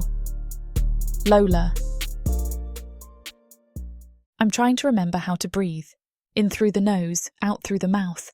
Basic human function, supposedly instinctual. Except right now it feels like I'm manually operating every biological process. Heart beating, lungs expanding, feet moving forward one after the other. The orc beside me, Greshk I think his name is, stomps along like each step is a personal affront. His jaws set in a permanent scowl, shoulders hunched forward in a way that makes his already massive frame seem even more imposing. He hasn't looked at me once since we started this walk, just stares straight ahead, grunting occasionally when I try to make conversation. So, my voice sounds thin even to my own ears. You're part of the Western Patrol? Grunt. That must be interesting. Kill me now. Seeing different parts of the plains, I mean. Another grunt. This one might be affirmative, or he might be clearing his throat. Hard to tell with the enthusiasm he's bringing to this interaction. I study him from the corner of my eye, trying to picture what it would be like if Thorn assigned me to him.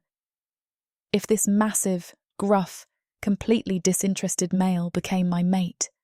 My brain supplies helpful images. Those huge hands on my body, that scowling face above mine, the sheer size difference that would make every touch feel like, no, stop, not helpful. But I can't stop, because in 2 weeks, this could be my reality.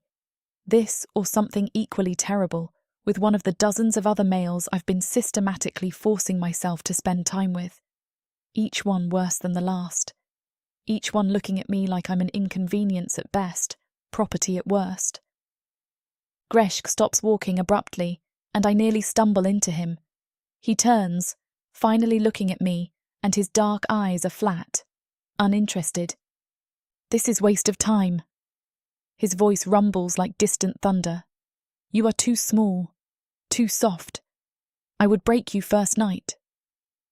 Heat floods my face, humiliation and fear in equal measure. At least he's honest, I suppose. At least he's saying out loud what I've been thinking about every male I've attempted to get to know. I just thought... You thought wrong. He waves one enormous hand dismissively. Find different male, smaller one. Then he walks away, just turns and lumbers off toward the barracks, leaving me standing in the middle of the base like an idiot.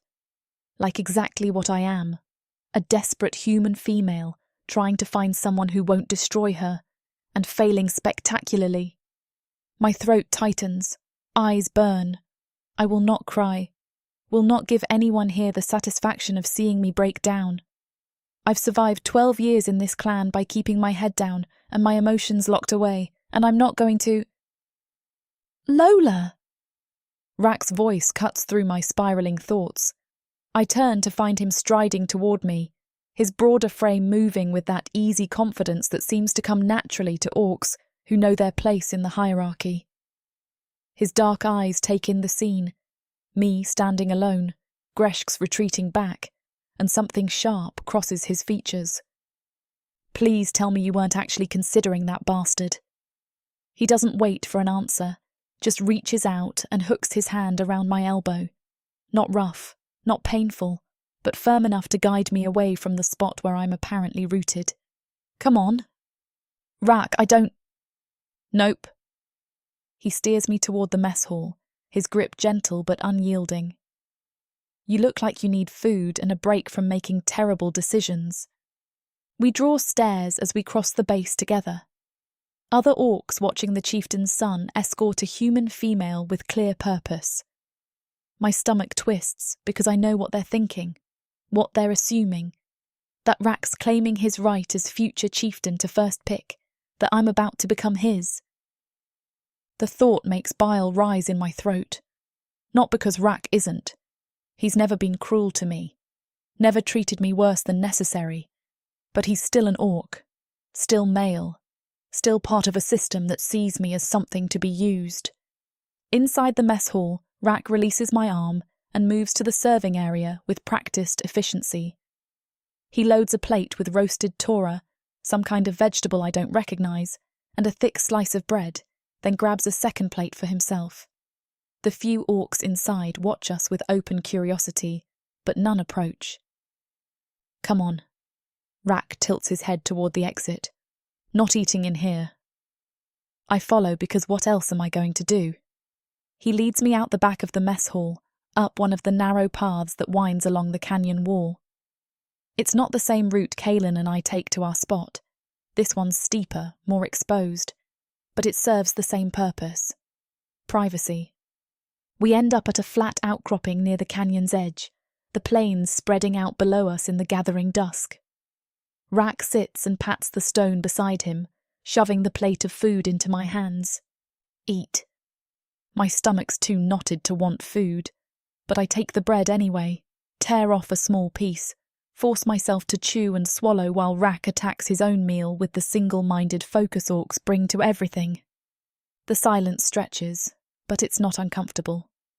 Rak's never been one for unnecessary conversation, says what needs saying and nothing more. It's one of the things I've always appreciated about him, actually. No false pleasantries or forced interactions. After several minutes, he speaks without looking at me. You can relax. I nearly choke on my bread. What? Relax. He waves his hand in a gesture that might be reassuring if his face weren't so deadpan. I was saving you from misery back there. Greshk is the worst. Seriously, Lola, you need better taste in males. The knot in my chest loosens fractionally. Relief so sharp it's almost painful floods through me, followed immediately by embarrassment. I'm not exactly swimming in good options. Still. He tears off a chunk of meat with his teeth, chews thoughtfully. That one would have crushed you on accident. Probably wouldn't even notice until morning. A startled laugh escapes before I can stop it. Dark humour, but humour nonetheless. I look at Rak properly for the first time since he intercepted me. Really look, and find nothing predatory in his expression. Just genuine concern mixed with exasperation. So, I pick at my bread, pulse still elevated from the residual fear. What? You mean I should find orcs like you instead? The words come out more flirtatious than intended. Teasing in a way I don't actually feel, but that seems appropriate for the moment. Like maybe if I can joke about this situation, it'll hurt less. Rak snorts, shaking his head. I'm not an option for you. My stomach drops. Right, of course. Even Rak, who just went out of his way to rescue me from an uncomfortable situation, wouldn't consider actually taking me as a mate. Why would he? I'm human, property, not someone the future chieftain would bind himself to. Because I'm human, I say flatly, looking back out at the plains. What? Rak's head snaps toward me, genuine confusion on his face. No, because Kaelin would bash my face in. I blink. Process those words. Try to make them make sense in the context of everything else happening. What? Kaelin. Rak says it slower, like I'm dim. My best friend. The male who would absolutely lose his crap if I mated you. That Kaelin. Kaelin's protective, I manage, though my brain's still trying to catch up. He's been protecting me since we were kids. That doesn't mean... Lola. Rak fixes me with a look that's part amusement, part disbelief. Come on. Come on what? My heart's doing something strange in my chest, beating too fast, too hard. Kaelin's my best friend. That's it. He knows I have to mate someone. He's helping me figure out who. Rak stares at me for a long moment, then mutters something under his breath that sounds distinctly like a curse. You really don't see it. See what?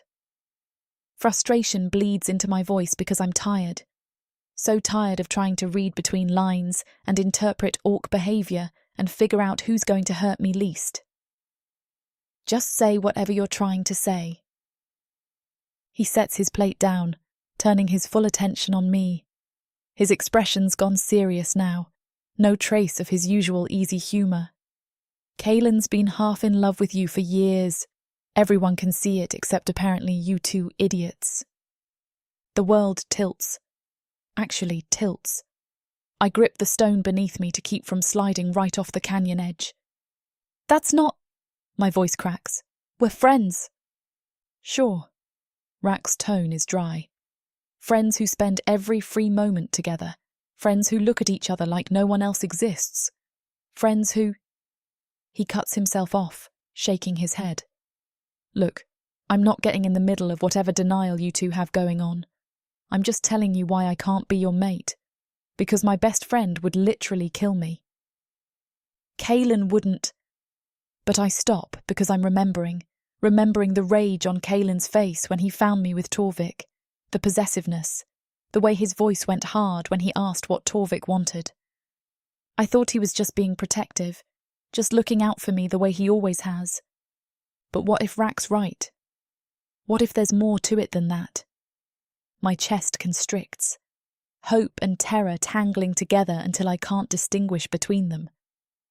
Because if Kaelin feels something beyond friendship, if he sees me as more than just the human girl he saved 12 years ago, then everything changes.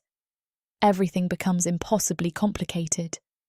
He's the warrior captain's son, destined for greatness within the clan, and I'm human, property, about to be assigned to some male whether I want it or not. Even if Kaelin felt something, even if Rack's not completely delusional, it wouldn't matter. It couldn't matter. His father would never allow it. The clan would never accept it. You're wrong, I whisper, but it sounds hollow even to me. Rack picks up his plate again, clearly done with this conversation. Whatever you say. We sit in silence while the sky darkens, and I try to remember how breathing works.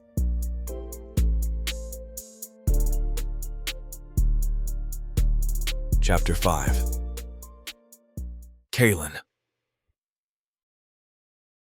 I weave through the base, my jaw so tight I'm going to crack a tusk.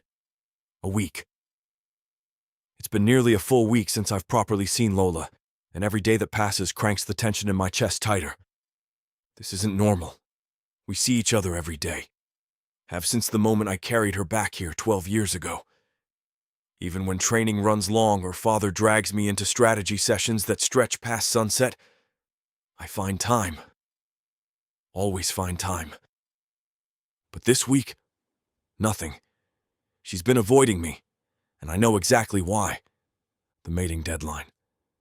My hands curl into fists at my sides. 7 days left now. 7 days until Thorn assigns her to some male who won't appreciate what he's getting. Who'll see her as property, as something to use. The thought makes my blood simmer.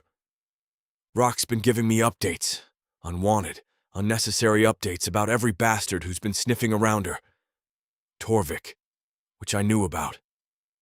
And then Greshk, some warrior from the Eastern Patrol whose name I didn't bother remembering because I was too busy imagining breaking his jaw. Not that I have any right to feel this way. Not that it matters what I think or want.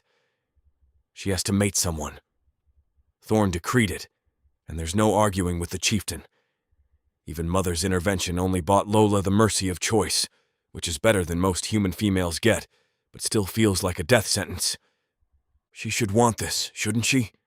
Should want to choose her mate, build something with someone. Except every time Rock mentions another male she spent time with, his tone carries this edge of pity, like he knows each interaction is torture, like he knows she's just going through the motions. My stomach churns. She deserves better than this. Deserves to mate because she actually wants to. Not because our chieftain decided it was time for her to fulfill some duty. The ceremonial fire comes into view, already blazing in the center of the base. New moon tradition. The clan gathers, shares food and drink, offers prayers to the lunar goddess for her continued protection through the darkest nights. Usually I don't mind these gatherings. Good opportunity to catch up with warriors I don't see during regular patrols, hear news from the outer territories. Tonight I couldn't care less. Tonight I just want to find Lola and what? Tell her she doesn't have to do this? Tell her to refuse Thorn's order and face the consequences? Tell her that watching her with other males is driving me slowly insane? There you are! Rock's voice cuts through my spiraling thoughts right before his shoulder collides with mine. Deliberate, the way he does when he's trying to get my attention. I don't turn my head. Don't acknowledge him beyond the slight correction in my stride to compensate for the impact. Not in the mood, I mutter. Yeah, I can tell. His tone's too cheerful. Deliberately too cheerful, because Rock knows exactly when to push, and he's apparently decided tonight's a good night for it. You've been stomping around like a wounded Ursane all week. It's getting pathetic. My jaw clenches tighter. Rock. What? He moves to block my path, forcing me to either stop or barrel through him. I stop, but only because we're near the fire now, and drawing attention by shoving the chieftain's son would cause problems I don't feel like dealing with. I'm just saying, if you're going to be this miserable, maybe you should actually do something about it. I don't know what you're talking about. Sure you don't. He grins, all tusks and mischief. You're totally fine with Lola meeting every available male in the clan, completely unbothered, not at all ready to murder someone. Heat floods through me, rage and frustration, and something deeper I refuse to examine. She has to choose someone. That's the order. Ask your dad. Right. Someone. Rock's grin widens. Maybe I should throw my name in. Go find her, sweep her off her feet. I bet I could. The words snap something inside me. I move without thinking, hands coming up to shove Rock backward, hard. He stumbles, his boots sliding in the dirt, arms windmilling for balance as he comes dangerously close to the fire's edge. Other orcs nearby turn to look, conversations dying as they take in the scene. Rock catches himself, eyes wide with genuine surprise. Then he starts laughing, this low, knowing sound that makes me want to hit him properly. Shove off, I snarl, already turning away. Already moving before he can say whatever sarcastic comment is forming on his lips. Before I do something stupid like actually throw him into the flames. I need to find Lola.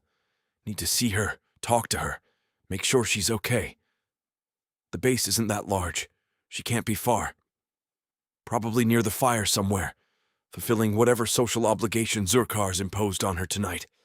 Except she's not by the fire. Not in any of the obvious gathering spots where clan members cluster with their food and drink. I scan the crowd, searching for that distinctive silver blonde hair, and come up empty.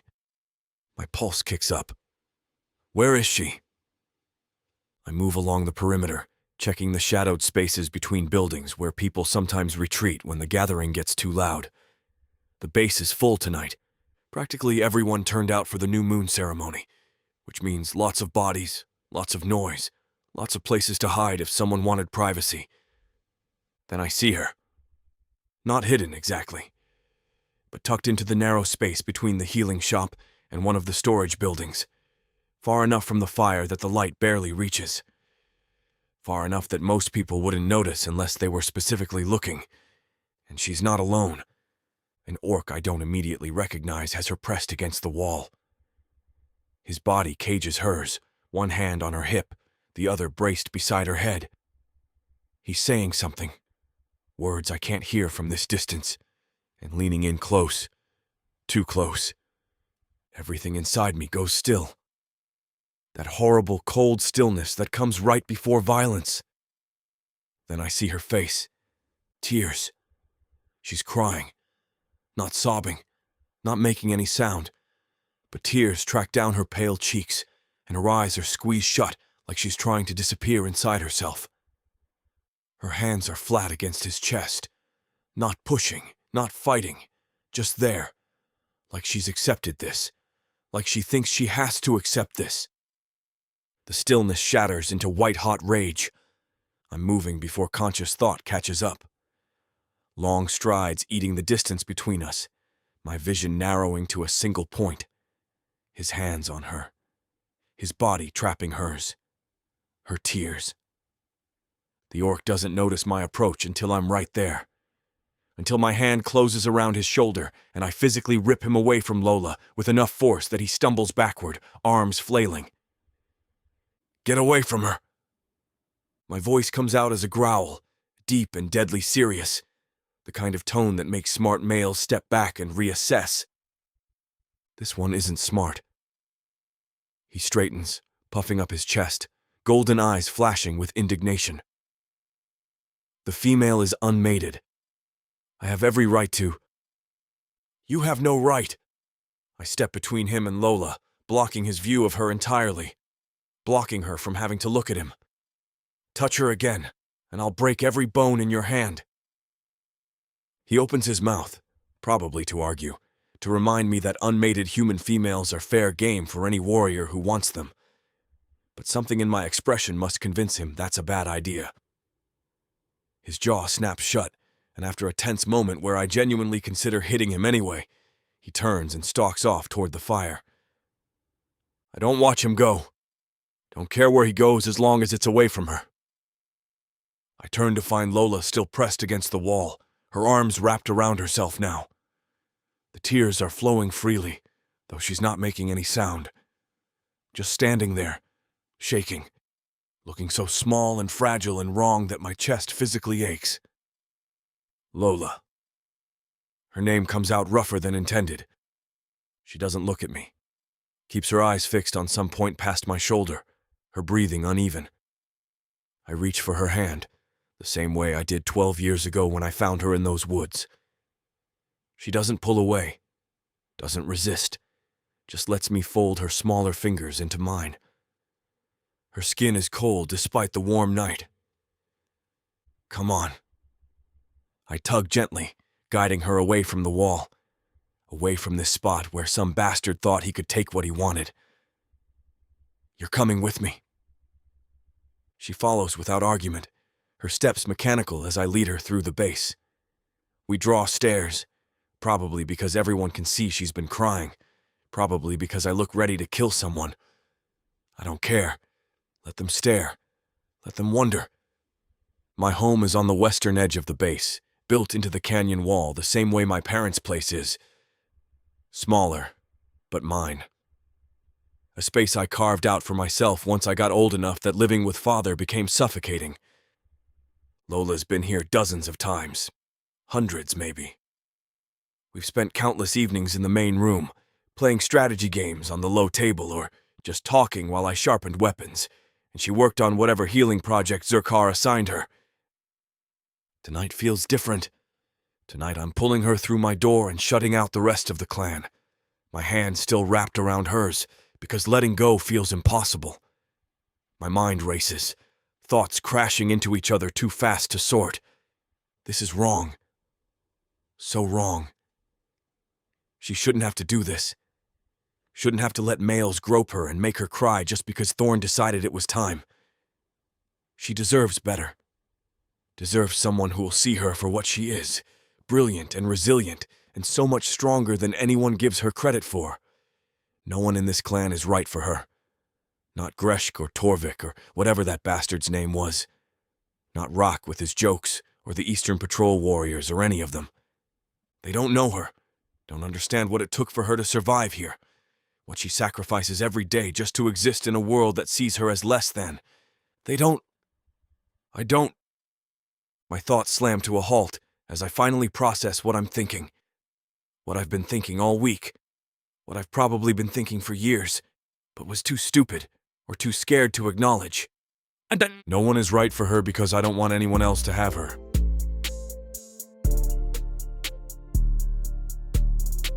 Chapter 6. Kaylin. It feels like my world has flipped upside down, but it's also right somehow. I want her, not in some abstract, protective way. Not as a friend I'd kill to defend. I want her. Want to be the one who makes her laugh, who she turns to when she's scared, who gets to hold her when the nightmares come. Want to be the male she chooses, the one she trusts with everything she is. I want her more than I've wanted anything in my entire life, and watching her cry because some bastard thought he could corner her, watching her accept it because she thinks she has no choice, is killing me. My hand is still wrapped around hers. She hasn't pulled away, hasn't looked at me yet, just stands in the center of my main room, trembling slightly, those tears still tracking down her face in silver lines. I can't stand it. Lola. My voice comes out softer this time, gentler. I release her hand only so I can reach for her face, my palms cupping her jaw. Her skin is soft beneath my rough fingers, delicate in a way that makes my chest constrict. Please don't cry. She finally looks at me then, those bright blue eyes swimming with tears, and something else I can't quite name. Her lower lip trembles. "You shouldn't have done that," she whispers. The words are barely audible, but they hit me like a punch. "Someone will have to mate me, Kaylin. That's what Thorn ordered. I have to choose someone and you. You can't just... Yes." The word comes out fierce, immediate. My thumbs brush over her cheekbones, wiping away the tears that won't stop falling. Someone will. You're right. Her expression crumples, like she expected me to argue, like hearing me agree breaks something inside her. "But you get to choose, Lola." I hold her gaze, willing her to understand what I'm saying, what I'm asking. That's what Mother fought for. That's what Thorn agreed to. You choose who you want. She nods slightly, the movement barely perceptible beneath my hands. "So why?"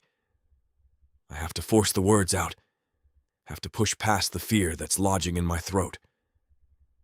"Why haven't you already chosen me?" The question hangs between us. Heavy, loaded with everything I've been too afraid to say for years. Lola stares at me like I've started speaking another language. Her lips part, close, part again. When she finally speaks, her voice is small and confused, and so painfully uncertain it makes my heart twist. I don't understand." She shakes her head, the motion restrained by my hand still cupping her face. "We're friends, Kaylin. We've always been friends. And I'm human. Your father would never allow it. The clan would never accept it. And you could have anyone you want. Any orc female would." "I don't care." The words come out hard, cutting through her spiraling objections. Her eyes widen, and I force myself to gentle my tone. Force myself to explain what should have been obvious years ago. "I don't care what my father thinks." My thumbs trace the curve of her cheekbones, memorizing the feeling of her skin beneath mine. "I don't care what the clan thinks. I don't care about orc females or what I could have or any of it." Her breathing has gone shallow. She's watching me with this mixture of hope and disbelief that makes something fierce and protective surge through my chest. "All I want is you, Lolianne." Her full name feels right on my tongue. Feels important, weighty in a way her nickname doesn't capture. "All I want is you. That's it. That's all it's ever been." The words settle between us, honest and raw and terrifying. I've never said anything like this before. Never put myself out there this way. Never made myself vulnerable. But watching her cry over males who don't deserve her, watching her prepare to give herself to someone else, broke something loose inside me. I can't pretend anymore. Can't keep lying to myself about what she means to me. She looks stunned. Her blue eyes search my face like she's trying to find the joke, the trick, the moment when I'll laugh and tell her I'm just messing with her the way Rock would. But I hold her gaze steady, let her see the truth written across every line of my expression. Her voice cracks. "You really mean that?" It's not quite a question, but I answer anyway. "Yes. But we..." She swallows hard. "We are just friends, Kay." The reminder should terrify me. Should make me want to pull back, protect myself from potential rejection. Instead, it makes me hold her more carefully, more tenderly. Because she's giving me an out. Giving me a way to take it back, to pretend this never happened. I don't want the out. If that's true, then tell me. I rub my thumbs along her cheekbones again, slow and deliberate. If you don't want me, if this isn't what you want, then say so and I'll stop. I'll respect you, Lola. Always. No matter what. Her eyes glisten with fresh tears, but these feel different somehow. Less broken, less defeated. If you only see me as a friend, I continue, my voice dropping lower, then that's what we'll be. I won't push. Won't try to change your mind. You'll still have to choose someone for Thorn, and I'll deal with that. But I need you to know that if you want me, if there's any part of you that... She moves. It's sudden, unexpected. She pushes up on her toes and presses her mouth to mine, cutting off my words mid-sentence. The kiss is sweet and quick and over before I can fully process what's happening. She pulls back, her eyes wide with shock at her own boldness. We stare at each other. My heart is pounding so hard I can hear it in my ears, feel it in my fingertips, where they're still cupped around her face. Her lips are parted, her breathing ragged, and there's this moment, this suspended, fragile moment, where neither of us moves. Then we both surge forward. This kiss is nothing like the first. This one is deeper, hungrier, fueled by years of unspoken tension I didn't even know was building between us. My hands slide from her face to tangle in her hair, that silver blonde silk I've always admired but never let myself touch. She makes this small sound against my mouth, half gasp, half moan, and it ignites something primal in my chest. Her hands come up to grip my shoulders, her fingers digging into the leather of my vest like she's afraid I'll pull away. I won't. Couldn't if I wanted to. This is perfect. She's perfect. The taste of her, the feel of her body pressed against mine, the way she kisses me back with equal intensity. Everything about this is better than anything I could have imagined. And I've imagined it. More than I should have. More than I ever admitted to myself. I need to pull back. Need to slow down before I lose control completely. But then Lola's nails dig harder into my shoulders, and she makes that sound again. That breathy little gasp. And every rational thought evaporates. My hands slide down from her hair, tracing the curve of her spine, and she arches into me. The movement presses her body more firmly against mine, and I groan against her mouth. She feels incredible. Soft where I'm hard, delicate where I'm rough. Perfect in every way. Kaylin. She breathes my name between kisses, her voice shaky and desperate. Please. I don't let her finish. Can't let her finish, because if she asks me to stop, I will, and I don't want to stop. Don't want this moment to end. And I know she doesn't want that either. My hands reach her thighs and I lift. She's so light, so easy to pick up, and her legs wrap around my waist immediately. She clings to me. Her arms circle my neck, fingers threading through my hair as she kisses me harder. Deeper. Like she's trying to pour every ounce of feeling into this one connection between us. I kiss her back with equal fervor, my hands gripping her thighs to hold her steady. This is God's. This is everything. I fought in battles, trained until my muscles screamed, pushed myself to limits I didn't know I had. But nothing has ever felt as consuming as this, as necessary, as right. My mouth leaves hers to trail down her jaw, finding the soft skin of her neck. She tilts her head back to give me access, and I take it, kissing and nipping and tasting every inch I can reach. Her pulse flutters beneath my lips, rapid and erratic, matching the frantic rhythm of my own heartbeat. Kaylin. My name falls from her lips again, but this time it's different. This time it's a moan, breathy and broken, and so incredibly erotic, I nearly lose what little control I have left. I've never heard anything better in my entire life. The sound does something to me. Breaks through the last of my restraint. I tighten my grip on her and start moving, carrying her through the main room toward my bedroom. She doesn't protest, doesn't pull away, just keeps her legs locked around my waist and her mouth pressed to whatever part of me she can reach. My jaw, my neck, my shoulder. The door to my bedroom is open.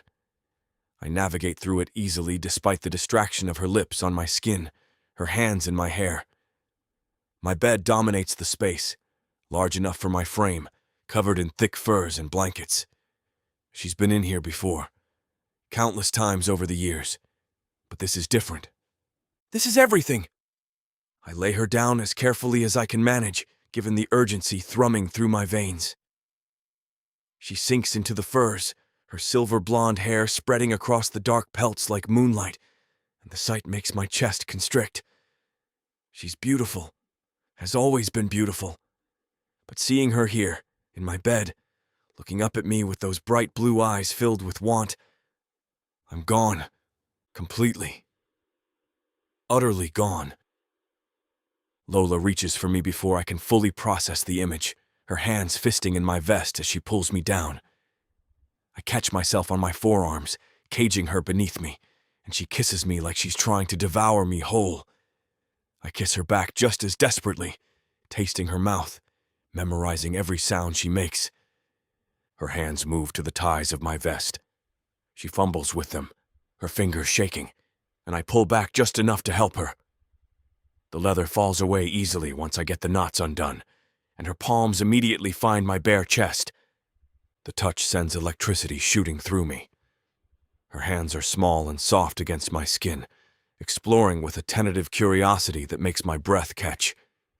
She traces the lines of muscle, the scars I've collected over years of training, and everywhere she touches leaves fire in its wake. Sorry for the interruption. I know you were gearing up for a steamy scene, but it's way too hot for this platform. If we want to keep sharing our stories for free, we have to abide by this platform's guidelines. To get the full unabridged audiobook, go to worldsofprotheka.com. Browse through unabridged audiobooks, countless ebooks and bundles offered at a discount. If the thought of me whispering all the dirty details into your ear isn't enticing enough, use discount code YouTube30 to get 30% off of all digital products. Story after story, audiobook after audiobook, the worlds of Protheka are waiting for you. Protheka's magic is eternal. But unabridged, it's unforgettable.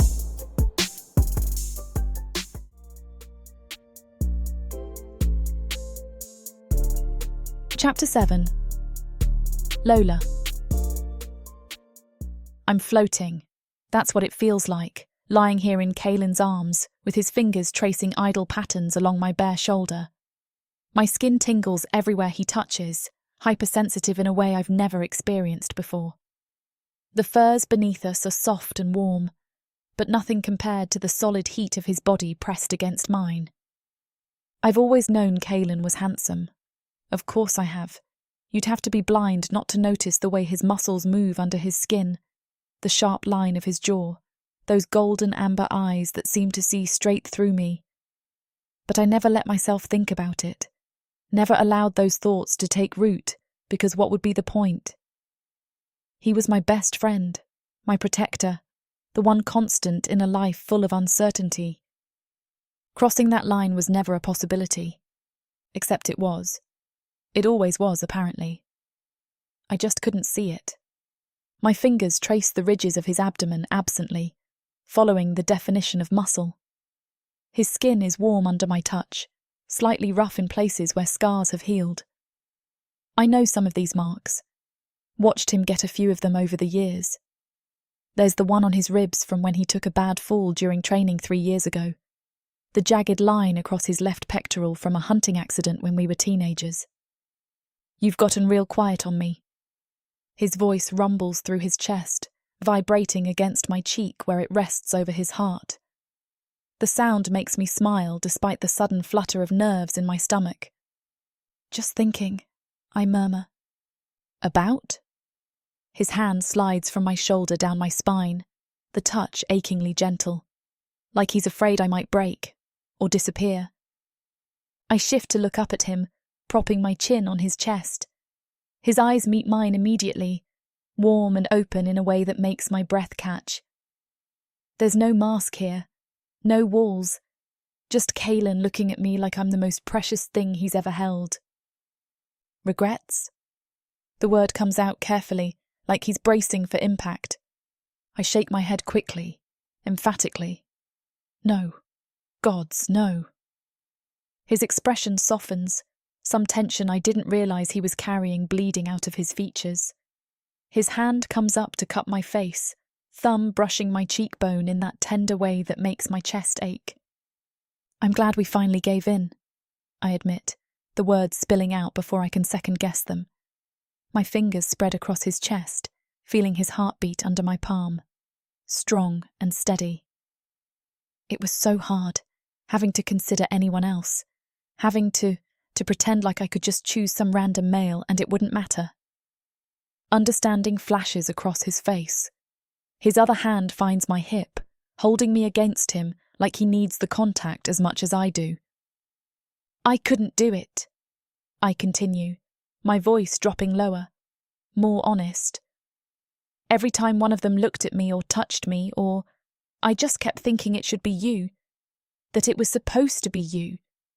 And I didn't understand why I felt that way until I cut myself off, suddenly embarrassed by how much I'm revealing. But Kaelin's expression has gone soft and fierce all at once, his eyes burning with intensity. Until, he prompts, until you kissed me. The confession feels massive, life-altering. And then everything made sense. All those years of wanting you close, of feeling safe only when you were around, of this ache in my chest whenever you smiled at someone else or spent time with other females during festivals. I thought it was just friendship, but it wasn't. It was never just friendship. His thumb traces my lower lip, the touch sending sparks through my entire body. No, it wasn't. The agreement settles something deep in my chest, makes the vulnerability of my admission feel less terrifying. So no regrets, he asks again, but this time there's certainty in his voice, like he already knows the answer. None. I lean into his touch, letting my eyes flutter closed for a moment. This is your everything. His growl of approval rumbles through both our bodies. Then he's shifting, rolling us so I'm tucked even more securely against his side, my head pillowed on his shoulder. His arm wraps around me, hand splaying possessively across my lower back. You don't have to worry about anyone else now, he says, his lips brushing my temple. You have me. I'll always take care of you, Lola. Always. The promise wraps around me like a blanket, warm and protective. I want to sink into it. Want to let myself believe that this can actually work, that we can have this. But reality intrudes. I shift slightly, angling to look at his face again. Thorn gave me 2 weeks. Kaelin's jaw tightens fractionally. I know. So we have to tell him. The words taste bitter even as I say them. Because telling Thorn means making this real, making it official, and making it real means facing all the obstacles I've been trying not to think about. Or I'll have to keep spending time with other males, keep pretending like I'm trying to choose someone when I already have. My voice cracks on the last word. The thought of going back to that, of having to endure more awkward conversations and unwanted touches and barely concealed leers, makes my stomach turn. I can't do it. Not now. Not after this. Kaelin's hand tightens on my back, his other arm coming around to fully cage me against him. I'll handle it. But what if... I bite my lip, trying to force down the spike of anxiety. What if Thorn says no? What if he doesn't think this is... that we're... Lola. He says my name firmly, cutting through my spiralling thoughts. His golden eyes lock onto mine, blazing with determination. I said I'll handle it. Trust me. I do. Of course I do. I've trusted Kaelin with my life since I was 8 years old, since he carried me back to camp despite his father's objections.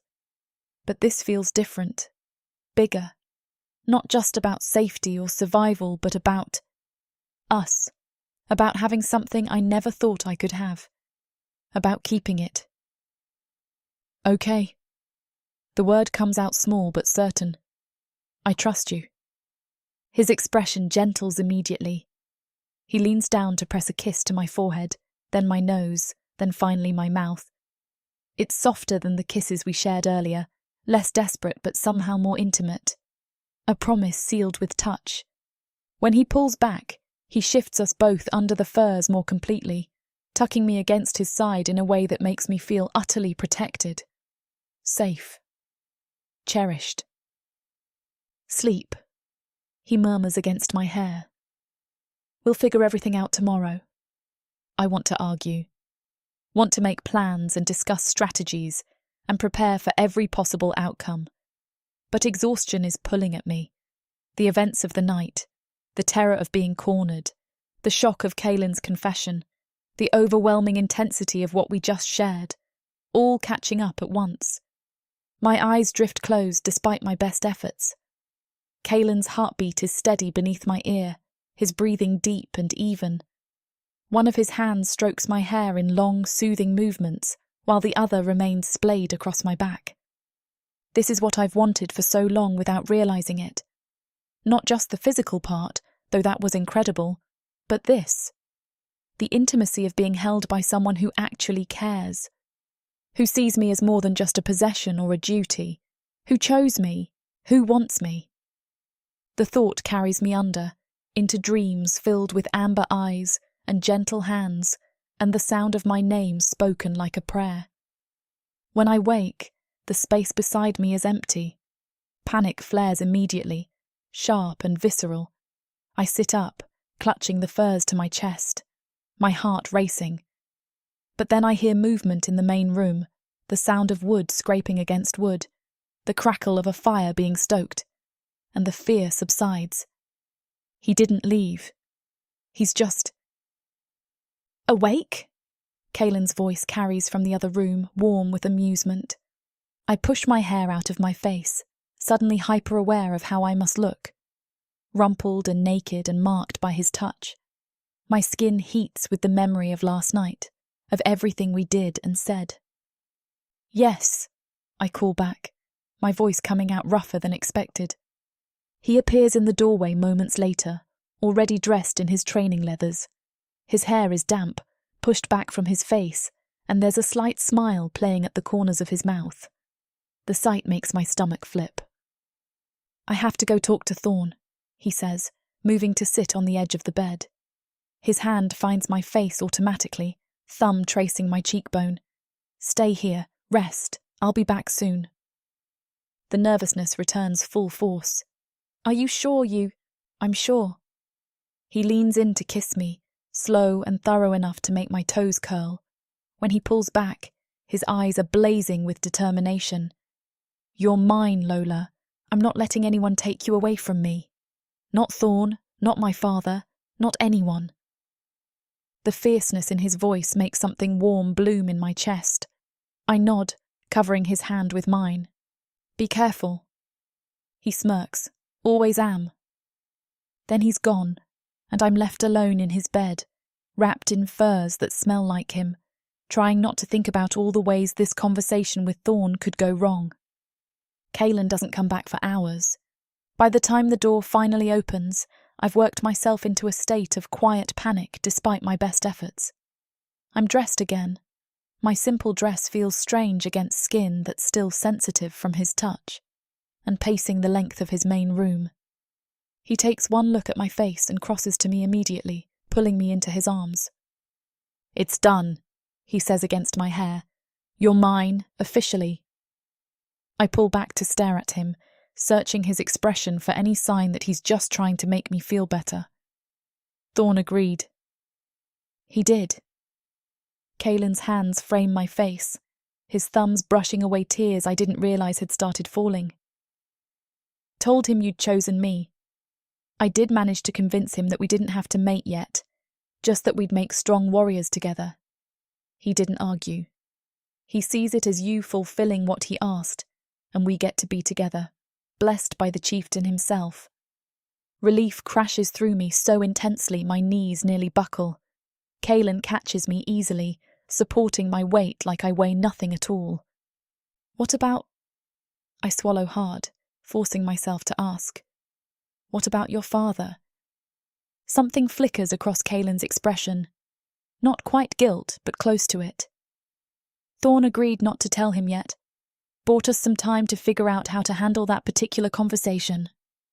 The knot of tension in my chest loosens fractionally.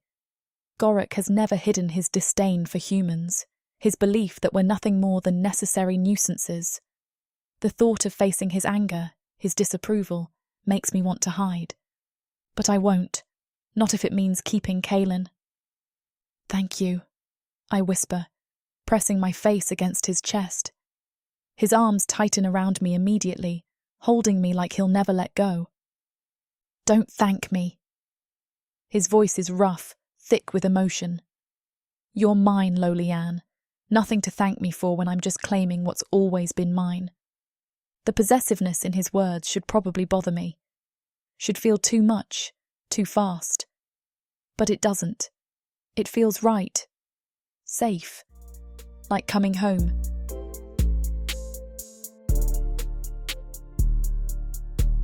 Chapter 8. Kaelin. I wake with Lola curled against my side, her silver blonde hair spilling across my chest like moonlight, just like every morning for the past few days. The pale morning sun filters through the gaps in the shutters, painting her skin in soft gold. She's still asleep, her breathing deep and even, one hand resting over my heart. Mine. The word reverberates through me with a rightness I've never felt before. She's finally, officially mine, and I can touch her whenever I want. Hold her. Keep her safe in a way that goes beyond simple protection. I trace my fingers along the curve of her spine, memorizing the feel of her skin. She stirs slightly, making a small sound of contentment that shoots straight through me. You're staring again, she murmurs without opening her eyes. Can't help it. I lean down to brush my lips against her temple. You're beautiful. Her eyes flutter open, those bright blue depths catching the morning light. But instead of the warmth I expect, there's worry shadowing her expression. She shifts slightly, propping herself up on one elbow to look at me properly. What is it? I ask, already knowing the answer. She bites her lip, a habit I've noticed she falls into when she's anxious. Your father. The words land between us like stones. I've been avoiding thinking about him, about the inevitable confrontation we'll face when he finds out. Father made his opinions about humans abundantly clear my entire life. Made sure I understood that when it came time to choose a mate, it would be one of the few orc females available, keeping our bloodline pure, maintaining tradition.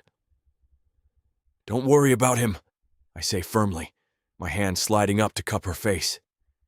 I want you, Lolianne, not some orc female I barely know. You. She searches my expression, and I can see her wanting to believe me, but the worry doesn't leave her eyes completely. He wanted you with someone like Kessa or Vrenna. Her voice drops lower. Someone who would be. Someone who isn't you, I finish, letting my thumb trace her cheekbone. And I don't want them. I've never wanted them. It's always been you. But the bloodline. I don't give a damn about bloodlines. The words come out harsher than I intend, but I mean them with every fiber of my being. You think I care about some archaic tradition when I could have you instead? When I could wake up to this every morning? I pull her down to me, kissing her with enough intensity to hopefully drive every doubt from her mind. She melts against me immediately, her body molding to mine like we were made to fit together. When I finally pull back, she's breathing hard, her pupils blown wide. I want you, I repeat, holding her gaze. Only you. My father can rage all he wants. It won't change anything. She nods slowly, but I can still see the lingering fear in her eyes. The worry that this is too good to be true, that somehow it'll be taken away from her. I'll just have to keep proving it to her, every single day until she believes it completely. About time you showed up. Rock's voice carries across the training grounds as I approach. He's already going through his warm-up routine, his massive frame moving with surprising grace. The morning air is crisp, carrying the scent of wood smoke and dew-damp earth. "Had things to take care of," I say, grabbing my practice sword from the rack. He grins, all teeth. "Things. Right. That what we're calling Lola now?" I shoot him a look that would make most warriors back down. Rock just laughs, completely unbothered. "You told me immediately," he points out, falling into a defensive stance as I move to face him. "Can't act surprised when I give you crap about it. Besides, I'm the one that pushed you two together." Fair enough. I'd gone straight to him after talking to Thorn, needing to tell someone before I exploded with it. Rock had listened to the whole story, then promptly declared himself a genius for pushing us together. "You didn't push us together," I say, launching into a series of strikes he blocks easily. "You just made obnoxious comments." "Obnoxious comments that made you realize you wanted to claim her."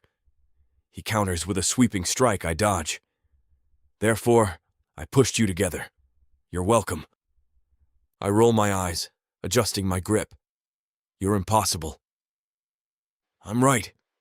He grins wider. "Admit it. If I hadn't said anything about you being in love with her, you'd still be brooding and pretending you only saw her as a friend." The accusation hits closer to the mark than I'd like. I throw myself into the sparring with renewed intensity, forcing Rock to actually focus on defending rather than running his mouth. We trade blows in comfortable silence for a while, the familiar rhythm of training settling over us. This is what we do, have done since we were children, learning to hold our first practice weapons. The weight of the sword in my hand, the burn in my muscles, the satisfaction of a well-executed strike. "Your father know yet?" Rock asks after we break apart, both breathing hard. "No." I wipe sweat from my forehead with the back of my hand. Thorn agreed to keep it quiet for now. Rock's expression turns more serious. "That won't last long. You know how gossip spreads through camp." He's right. Someone will say something to someone else, and it'll eventually reach Gorik's ears. The thought makes my jaw tighten. "Let it spread," I say, more aggressively than necessary. "He'll find out eventually either way." "And when he does?" Rock's dark eyes study me carefully. "You ready for that fight?" "Am I?" "Gorik is warrior captain, commands respect and fear in equal measure. He's also my father, the one who trained me, who taught me everything I know about being a warrior. Disappointing him feels like failing some fundamental test. But losing Lola? That's not an option." "I'll handle it when it happens," I say finally. Rock nods, apparently satisfied with that answer. He claps me on the shoulder hard enough to bruise. "Good. Now stop thinking with your smaller head and focus. You're getting sloppy." I flip him off, which just makes him laugh harder. My mother finds me later that afternoon while I'm repairing a section of fence near the eastern edge of camp. The wood split during the last storm, and it needs replacing before one of the Tara decides to wander off. "Kaelin!" I look up to find my mother approaching, her long black hair braided back from her face. She's tall, even for an orc female, commanding in a way that has nothing to do with physical size. When she speaks, people listen, including my father. "Mother." I straighten, setting down the hammer. "What brings you out here?" She surveys the fence with an approving eye before turning her attention fully to me. "I heard some interesting news from Thorn." "Ah." So he told her. "About Lola," I say, because there's no point in being coy with Mother. She has a way of extracting information regardless. Her lips curve into a smile, genuine pleasure lighting her emerald eyes. "About you and Lola, yes. I'm thrilled, honestly. I've been wondering how long it would take you two to figure it out." I grin. She'd been about as relentless as Rack. "You're happy for us?" "Of course I am. I'm your mother." She steps closer, reaching up to cut my face the way she used to when I was young. I've watched you follow that girl around since the day you carried her into camp. Watched you train yourself into exhaustion, just so you'd have an excuse to see the little healer in training after. Did you really think I wouldn't notice? Heat creeps up the back of my neck. It wasn't like that at first. No, she agrees. At first it was just a boy wanting to protect something he found, but it became more. Years ago, if I'm being honest. I don't argue. Can't, really, when she's completely right. Your father will be difficult, Mother continues, her expression growing more serious. You know his views on humans, on bloodline purity. He'll see this as a betrayal of tradition. The words settle in my chest like lead. I know. But she squeezes my face gently, forcing me to meet her eyes. He loves you, and despite what he pretends, he respects strength. Stand firm. Don't back down. Eventually he'll see that you've made your choice and accept it. And if he doesn't? Something fierce flashes across her face. Then he'll have to answer to me. You're my son, and Lola is under my protection. That hasn't changed just because you've claimed her. Relief washes through me, loosening tension I didn't realize I was carrying. Having her support means everything. Not just because she's my mother, but because her word carries weight in the clan. Gorek might be warrior captain, but Mora is still a rare female. Still revered. Thank you, I say quietly. She pulls me down to press a kiss to my forehead, something she hasn't done in years. You deserve happiness, Kaelin. You've spent your whole life being the dutiful son, the perfect warrior. Take this time with her. Enjoy it. The rest will work itself out. What if... No. She cuts me off firmly. No what-ifs. Just be with her. That's an order from your mother. I can't help but smile at that. Yes, ma'am. She returns the smile, then steps back and surveys the fence again. Now finish this before dark. I don't want to spend tomorrow chasing down escaped Tara. I won't, I assure her. She nods once, then heads back toward the center of camp, leaving me with the fence and a strange lightness in my chest.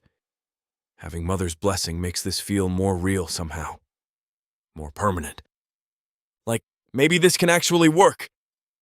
The next few weeks become a kind of blissful routine I never knew I wanted. Mornings are for training with Rock, pushing ourselves until our muscles scream and sweat soaks through our clothes. Then there are chores, repairing weapons, maintaining buildings, hunting when needed. The regular duties that keep the clan running. But nights? Nights are for Lola. She still helps Zorkar during the day, learning his healing techniques and organizing his supplies. But when the sun sets and the clan settles in for the evening, she comes to me. Sometimes she brings food she helped prepare, and we eat together in comfortable silence. Other times she's already at my house when I return, having finished early and made herself at home. That's what gets me most, how natural she looks here, moving through my space like she belongs. Because she does. She always has. I just didn't have the right to keep her here before. Tonight she's waiting when I push through the door, her hair still damp from washing. She's wearing one of my old tunics, the fabric hanging off her smaller frame, and the sight sends heat straight through me. You're staring, she says, without looking up from the pot she's stirring over the fire. Can't help it. I close the distance between us, sliding my arms around her waist from behind. She leans back into me immediately, fitting against my chest like she was made for it. You're in my clothes. Mine got dirty helping Zurkar grind herbs. She tilts her head back to look at me, a small smile playing at her lips. Is that a problem? No. I bury my face in her neck, inhaling the scent of her, soap and herbs and something uniquely Lola. Definitely not a problem. She shivers when I press a kiss just below her ear, her hand stilling on the spoon. Kaylin. I trail my lips down to her shoulder, pushing the too large tunic aside to access more skin. The stew... Her breath catches when I bite gently at the junction of her neck and shoulder. It's going to burn if I don't... Let it burn. I turn her in my arms, capturing her mouth with mine before she can protest further.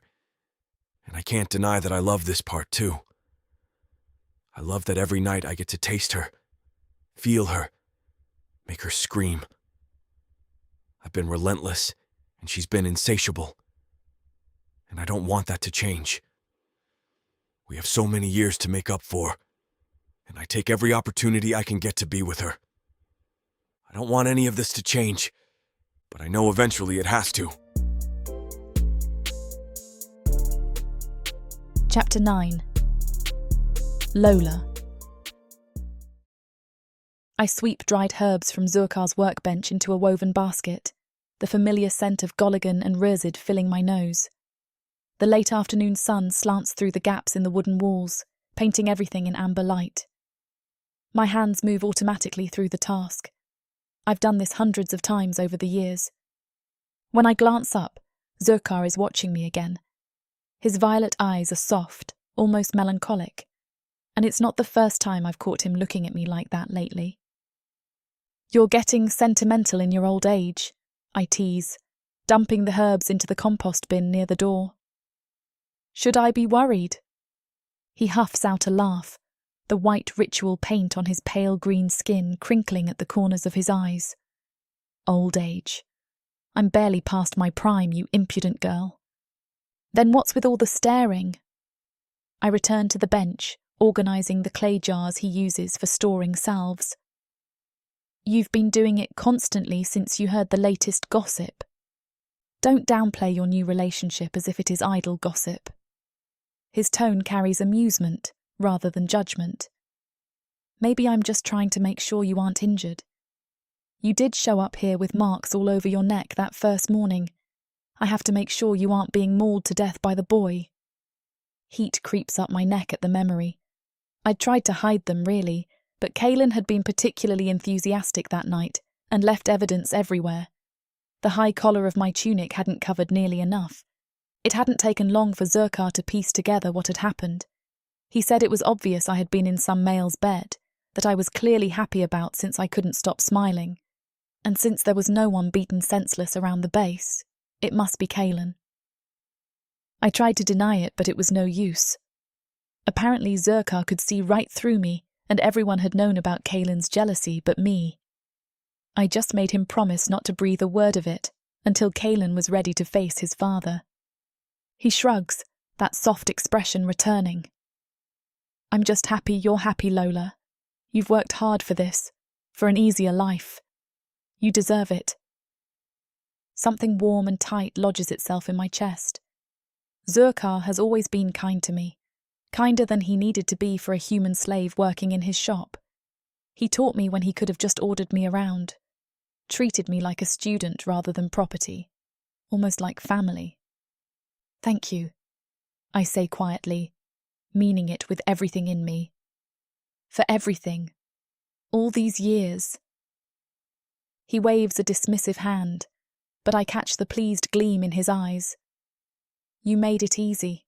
You were always a good student, smart, observant, willing to do the work. I finish organising the jars, then move to sweep the floor while he begins preparing ingredients for tomorrow's work. We fall into comfortable silence, the kind that only comes from years of working side by side.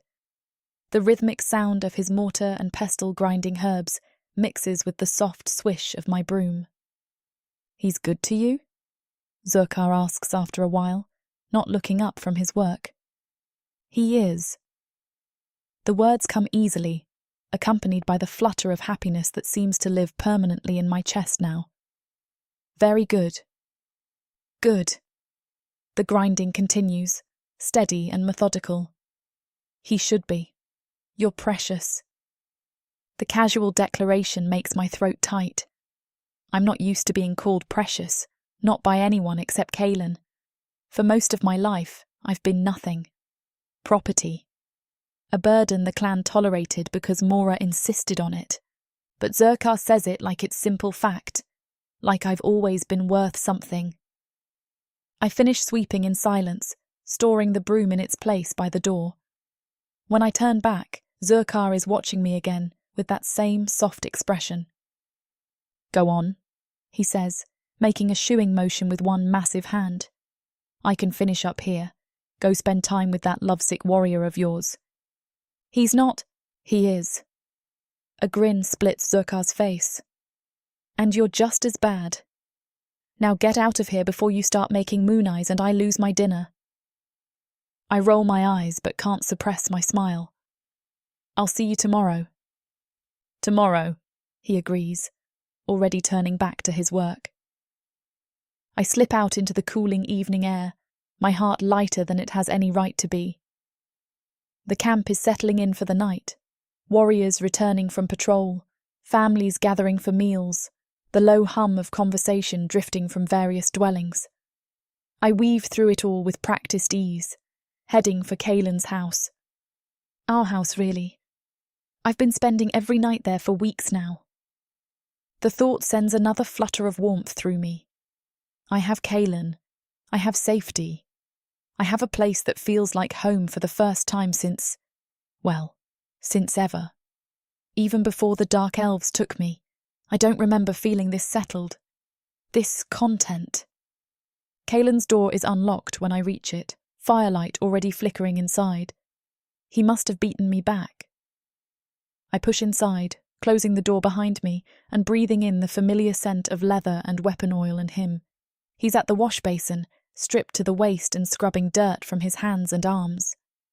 Muscles shift under deep green skin with each movement, and I let myself appreciate the view for a moment before he notices me. You're staring, he says without turning around, amusement colouring his tone. Can't help it. I cross to him, sliding my arms around his waist from behind. His skin is still warm from training, solid and real under my palms. You're distracting.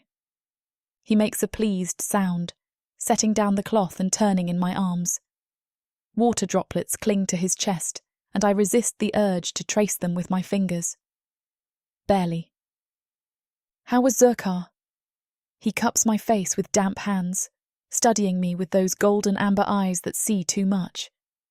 Sentimental, I say, leaning into his touch. He told me I deserve to be happy. You do. He says it with such certainty, like there's no question, like I'm not a human slave who got lucky. You deserve everything. I stretch up to kiss him before he can say anything else that will make me emotional.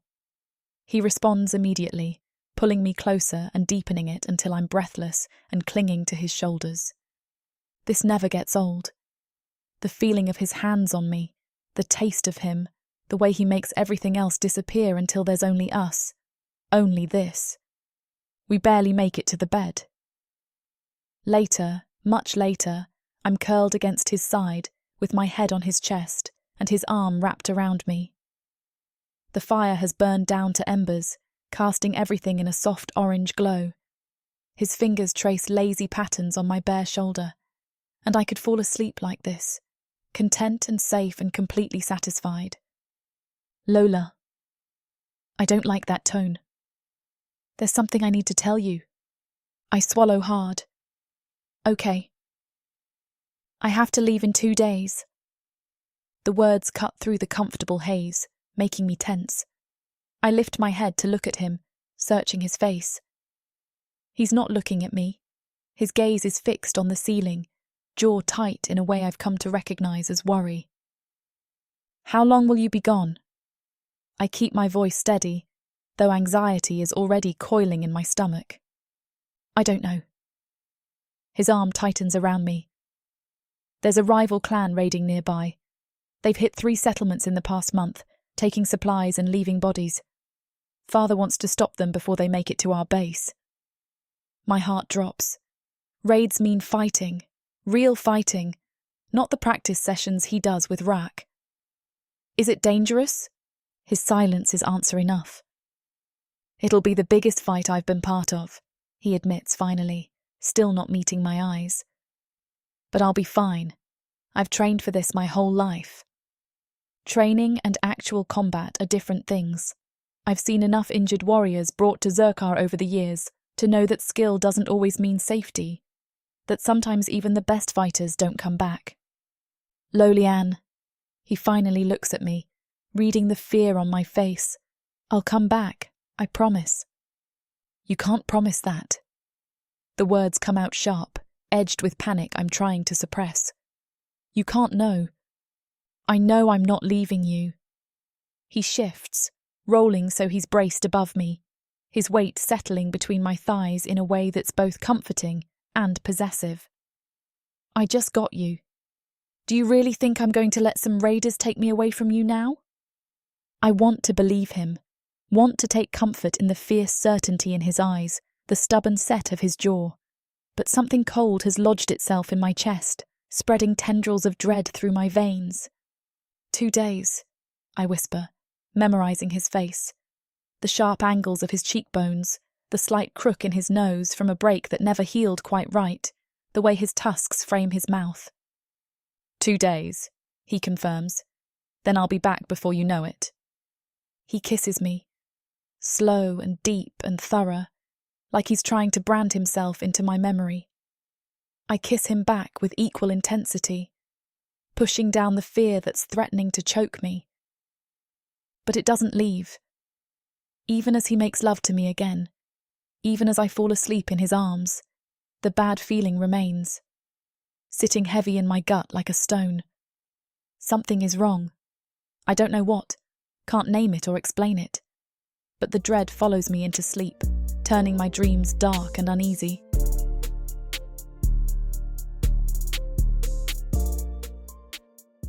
Earth is pretty much a desolate wasteland since the orcs came over from Protheka, and being a woman, the best you can hope is to be someone's property. Now, after my curvy body catches Korthar's eye, he'll claim me, and I'll serve him, in any way he pleases. You're mine now. Listen to this story and more when you get the complete Orc Warriors of Protheka audiobook and ebook bundle. 40 books, 19 audiobooks, 19 ebooks. You even get 1 free novella and 1 free audiobook. All for a shocking 90% off. Protheka's magic is eternal, and the complete Orc Warriors of Protheka bundle will bring over 100 hours of that magic to you.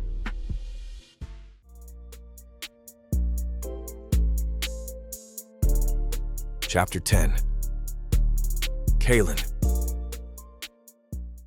The rhythmic thud of Equus hooves against packed earth fills the air, a war drum cadence that matches the pulse in my temples. I sit astride my mount, leathers creaking with every shift of my weight. The fighting gear fits like a second skin after years of breaking it in, supple enough to move, thick enough to turn a glancing blade. Father rides ahead, his iron-gray hair pulled back in a warrior's knot, the markings of his rank painted across his massive shoulders in white ritual paint. Warrior Captain. The position he's held for 30 years, earned through blood and cunning and sheer brutal competence. The absence beside me gnaws at my awareness. Rak should be here. We've trained together since we could lift practice weapons, bled together, fought together. But Thorn refused to risk his only heir in a raid this dangerous. Too many unknowns, he'd said. Too much at stake. So Rak stays behind with the healers and the families, probably seething with frustration, while I ride at my father's side toward whatever waits ahead. I flex my fingers around the reins, feeling the leather bite into my palms. The weight of my axe sits familiar against my back, twin daggers strapped to my thighs. Every weapon checked and rechecked until Father was satisfied I wouldn't embarrass him by dropping something in the heat of battle. "Keep your head clear," he told me this morning, gripping my shoulder hard enough to bruise. "Stay focused. Watch your flanks." Translation: Don't get killed and make me look bad. But there was something else in his eyes when he'd said it. Something that might have been concern if I didn't know better. My father doesn't do concern. He does discipline and expectations, and the occasional grunt of approval when I exceed both. The landscape shifts around us as we ride, sparse grassland giving way to rockier terrain, jagged formations jutting from the earth like broken teeth. Shadow Blade territory. The mountains ahead look hostile even in the afternoon light, all sharp edges and deep crevices where anything could be hiding. I scan the ridgelines out of habit, looking for movement, for the glint of metal or disturbed birds taking flight. Nothing yet. But they're out there somewhere. The raids prove it. 3 settlements hit in a month. Supplies stolen. People killed. Not for territory or honor or any of the traditional reasons clans fight. Just pure, senseless violence and theft. It sits wrong. Feels wrong. Like corruption spreading through healthy tissue. Father raises a fist, and the column slows. Ahead, smoke rises in thin tendrils. Campfires, multiple sources. We found them. My pulse kicks up, adrenaline flooding my system. This is it. My first real battle. Not a skirmish or a hunt, but an actual fight against trained warriors who want me dead. I think of Lola's face when I told her I was leaving.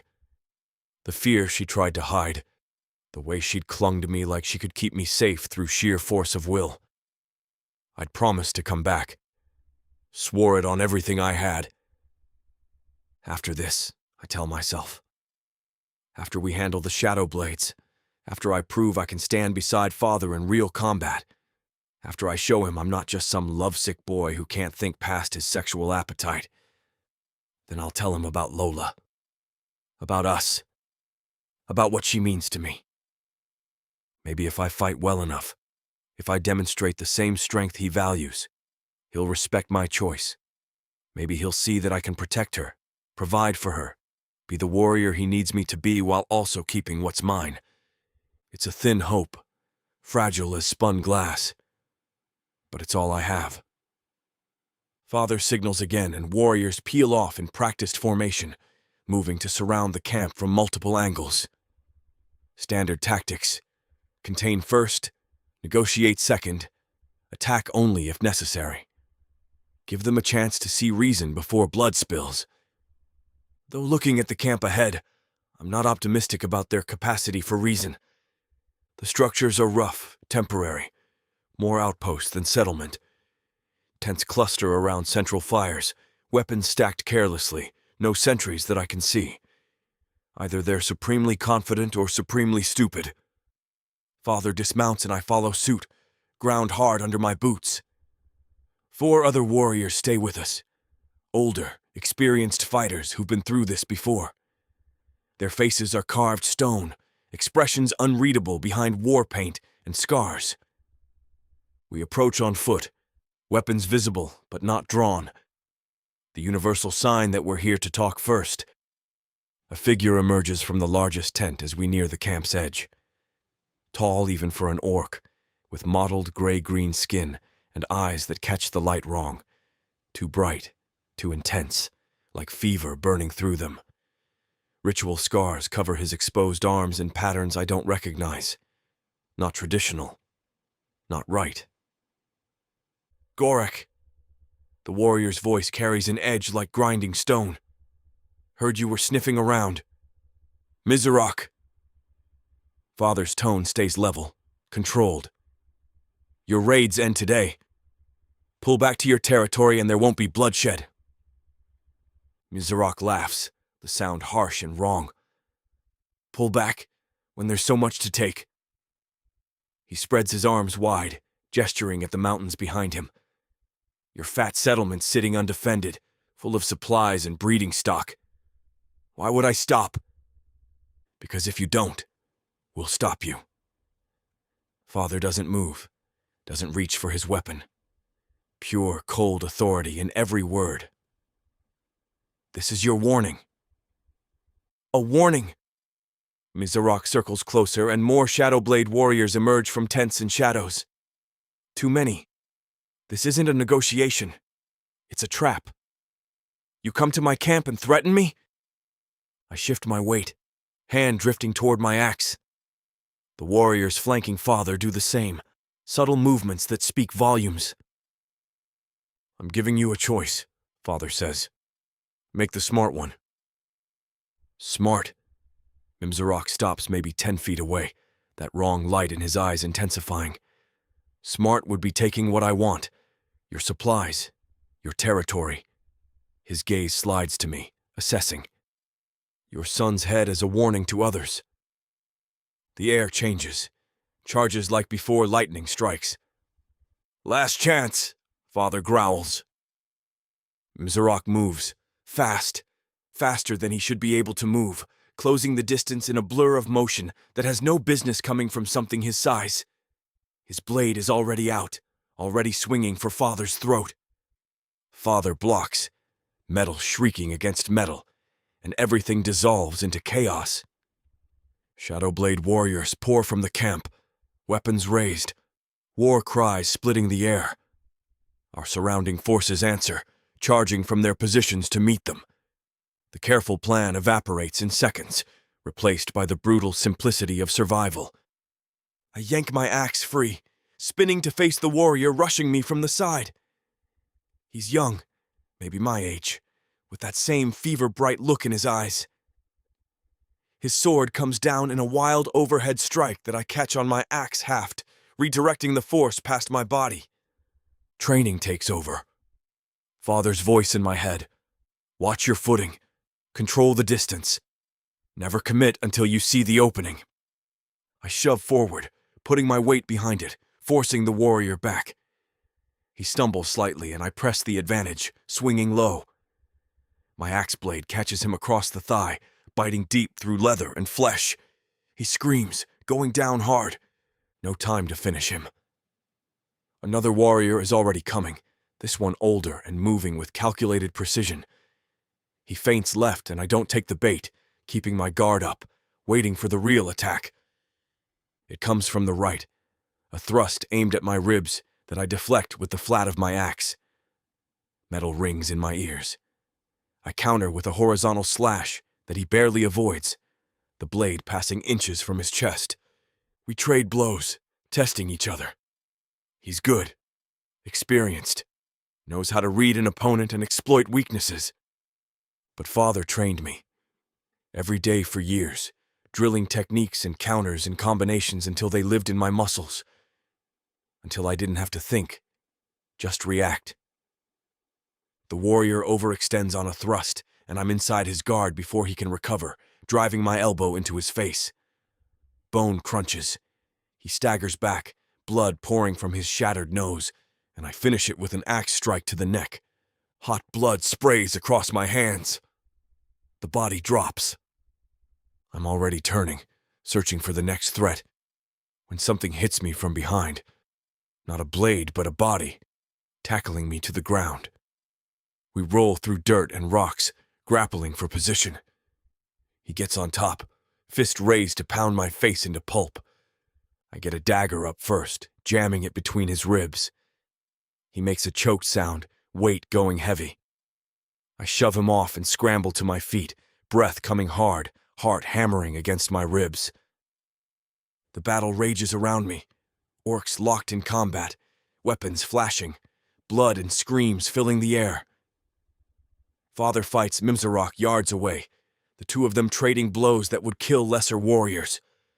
Both are covered in blood, but neither seems to be slowing. I run to help, but 3 Shadowblade warriors intercept me, forcing me to defend. My axe moves in patterns Father drilled into me. Block, counter, create space.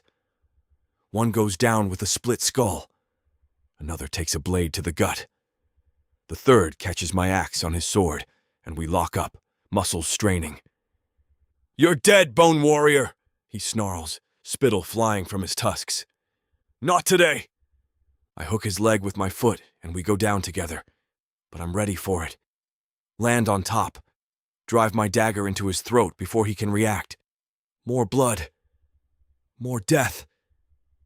But I'm still standing. I rise again, scanning for Father, and find him locked blade to blade with Mimzarok. They're evenly matched, both bleeding from multiple wounds, both refusing to give ground. Then I see it, the way Mzarok's eyes flash that wrong color, the way the air around him seems to shimmer and distort. Magic. He's using magic in single combat, breaking every traditional rule. Something cold slides through my gut. These aren't normal warriors, aren't fighting with honor or tradition. There's something fundamentally wrong with the Shadow Blades, something corrupted running through them like poison. Mzarok makes a gesture with his free hand, and Father jerks back, clutching his chest. Not wounded, but affected somehow, magic wrapping around him like invisible chains. Something I really only understand because of Rak. I'm moving before I think, charging across the battlefield, axe raised. Mzarok sees me coming and grins that fever-bright grin. "Come die with your father, boy." I don't answer. Just bring my axe down with everything I have. I dive forward, closing the distance between us in 3 strides. My axe arcs through the air, aimed at Mzarok's exposed side while he's focused on Father. The blade should connect, would connect against any normal opponent. Mzarok doesn't even look at me, just flicks his wrist in my direction, casual as swatting a fly. The air solidifies. That's the only way I can describe it, like running full speed into a wall that wasn't there a second ago. The impact drives the breath from my lungs, sends me sprawling backward into the dirt. My axe flies from my grip, clattering somewhere out of reach. I push myself up on shaking arms, trying to make sense of what just happened. There was nothing there. Nothing physical. Just that gesture, and suddenly I couldn't move forward. Couldn't reach him. Magic! Rak's voice echoes in my head from 100 different conversations over the years.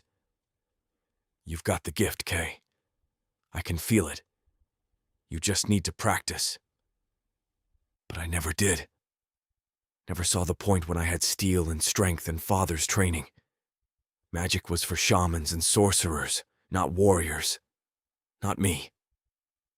Except now I'm on my back in the dirt, watching Mzarok toy with Father through methods I have no defense against. And all I can think is that Rak was right. He was always right, and I was too stubborn to listen. Father manages to break free of whatever hold Mzarok has on him, surging forward with a roar that shakes the ground.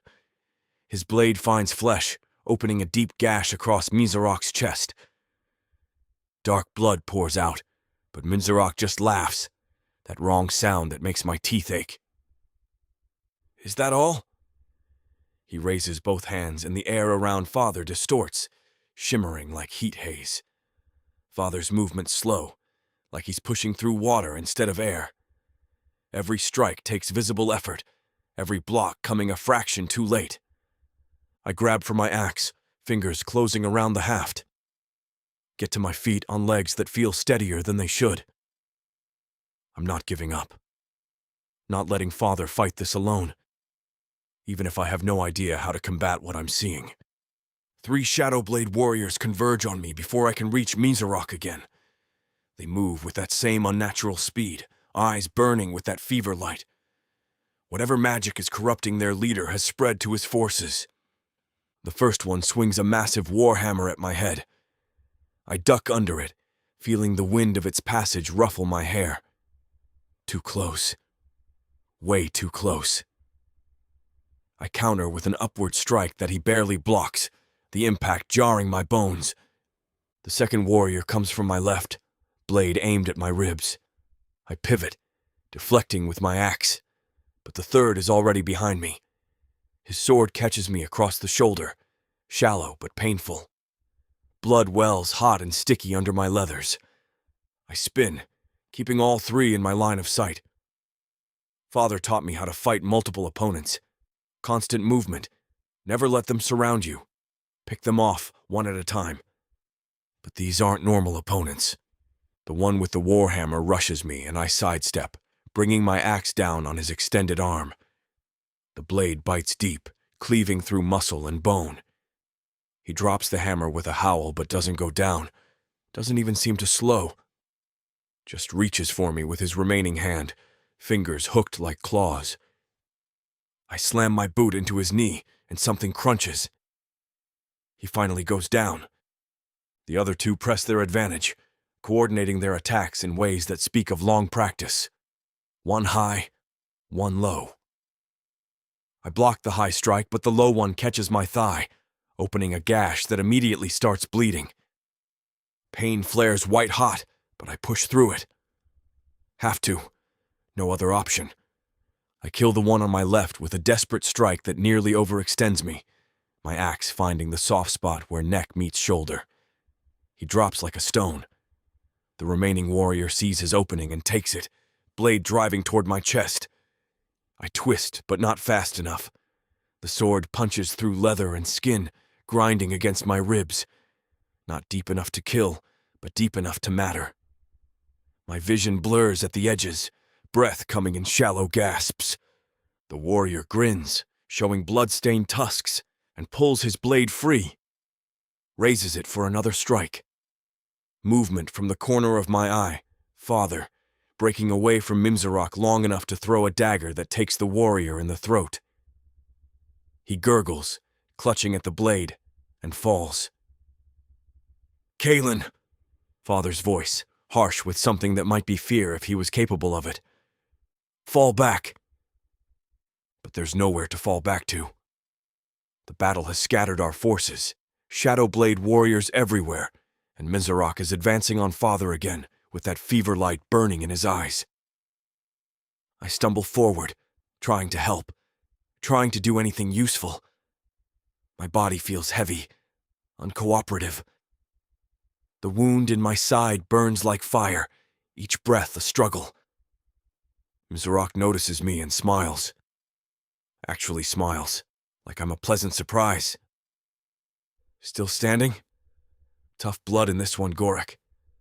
He extends his hand toward me, palm out, fingers splayed. "Let's fix that." The air around me goes wrong. That's the only word I have for it. Wrong in ways that make my stomach lurch and my skin crawl. Like reality itself is twisting, warping, becoming something it shouldn't be. I try to move, but my legs won't respond. Try to raise my axe, but my arms hang useless at my sides. Every muscle locks up simultaneously, frozen mid-motion like I've been turned to stone. Panic claws at my throat. I can't move, can't fight, can't do anything but stand here while Mimzarok does whatever he's doing. Father roars, charging at Mimzarok with everything he has. "Release him." Mimzarok flicks his other hand, and father goes flying backward, lifted off his feet by invisible force and slammed into the ground yards away. He hits hard enough that I hear the impact, see dust and rocks explode around him. "Your son interrupted me," Mimzarok says, walking toward me with measured steps. "That's rude." The wrongness intensifies, spreads, creeps through my body like ice in my veins, cold and invasive and utterly alien. My heart stutters in my chest, skips a beat, then another. "No." I try to break free, to shatter whatever hold he has on me through sheer force of will. Rock always said magic responded to intent, to the force of your desire. I desire to move, to fight, to survive. Nothing happens, because I don't know how. Never learned, never practiced. All those times Rock offered to teach me, to show me the basics, and I brushed him off with jokes about leaving the mystic arts to him. Now I'm paying for that arrogance with my life. My vision starts to tunnel, edges going dark and fuzzy. My lungs burn, struggling to draw breath against the crushing pressure squeezing my chest. My heart beats erratically, too fast, then too slow, like Mimzarok is reaching inside me and crushing it in his fist. Lola's face flashes through my mind, her smile when I told her I loved her, the way she looked at me that night at the festival, like I was something precious and worth keeping. The feel of her skin against mine, warm and soft and right. I promised her I'd come back. Swore it on everything I had, every god who might be listening. Told her nothing would keep me from her, that no battle could separate us. Liar. The thought cuts deeper than any blade. I'm going to break that promise. Going to die here in the dirt while she waits for me, believing in words I can't keep. I'm sorry. The thought screams through my head, even as my body continues to fail. I'm so sorry, Lola. I tried. I tried to be strong enough. My legs give out. I collapse to my knees, puppet with cut strings. Blood pounds in my ears, so loud I can barely hear the battle still raging around us. The ground tilts sideways, or maybe I'm falling. Father's voice, distant and distorted, shouting my name, fighting to reach me. But he's too far, too late. Darkness creeps across my vision, swallowing everything. The cold spreads from my chest outward, numbing my extremities, shutting down systems one by one. My heart gives another weak flutter. This is it. This is how it ends. Not with honor, not protecting my clan or defending my people. Just frozen and helpless while some corrupted sorcerer stops my heart for the crime of trying to help my father. Rock is going to be insufferable about this. That last absurd thought drifts through my dying brain. He's going to stand over my pyre and say, "I told you so," and mean every word. If I survive this, but I won't. The cold is everywhere now, absolute and final. My heart beats once more, weak and thready. Then stops. Everything goes black. Somewhere in the distance, someone is screaming. Might be father. Might be me. Then even that fades, and there's nothing but the dark and the cold and the absolute certainty that I've failed everyone who ever mattered. The ground disappears beneath me. Or maybe I'm sinking through it, falling into some lightless void where nothing exists except the echo of a promise I'll never keep. I'm sorry, Lola.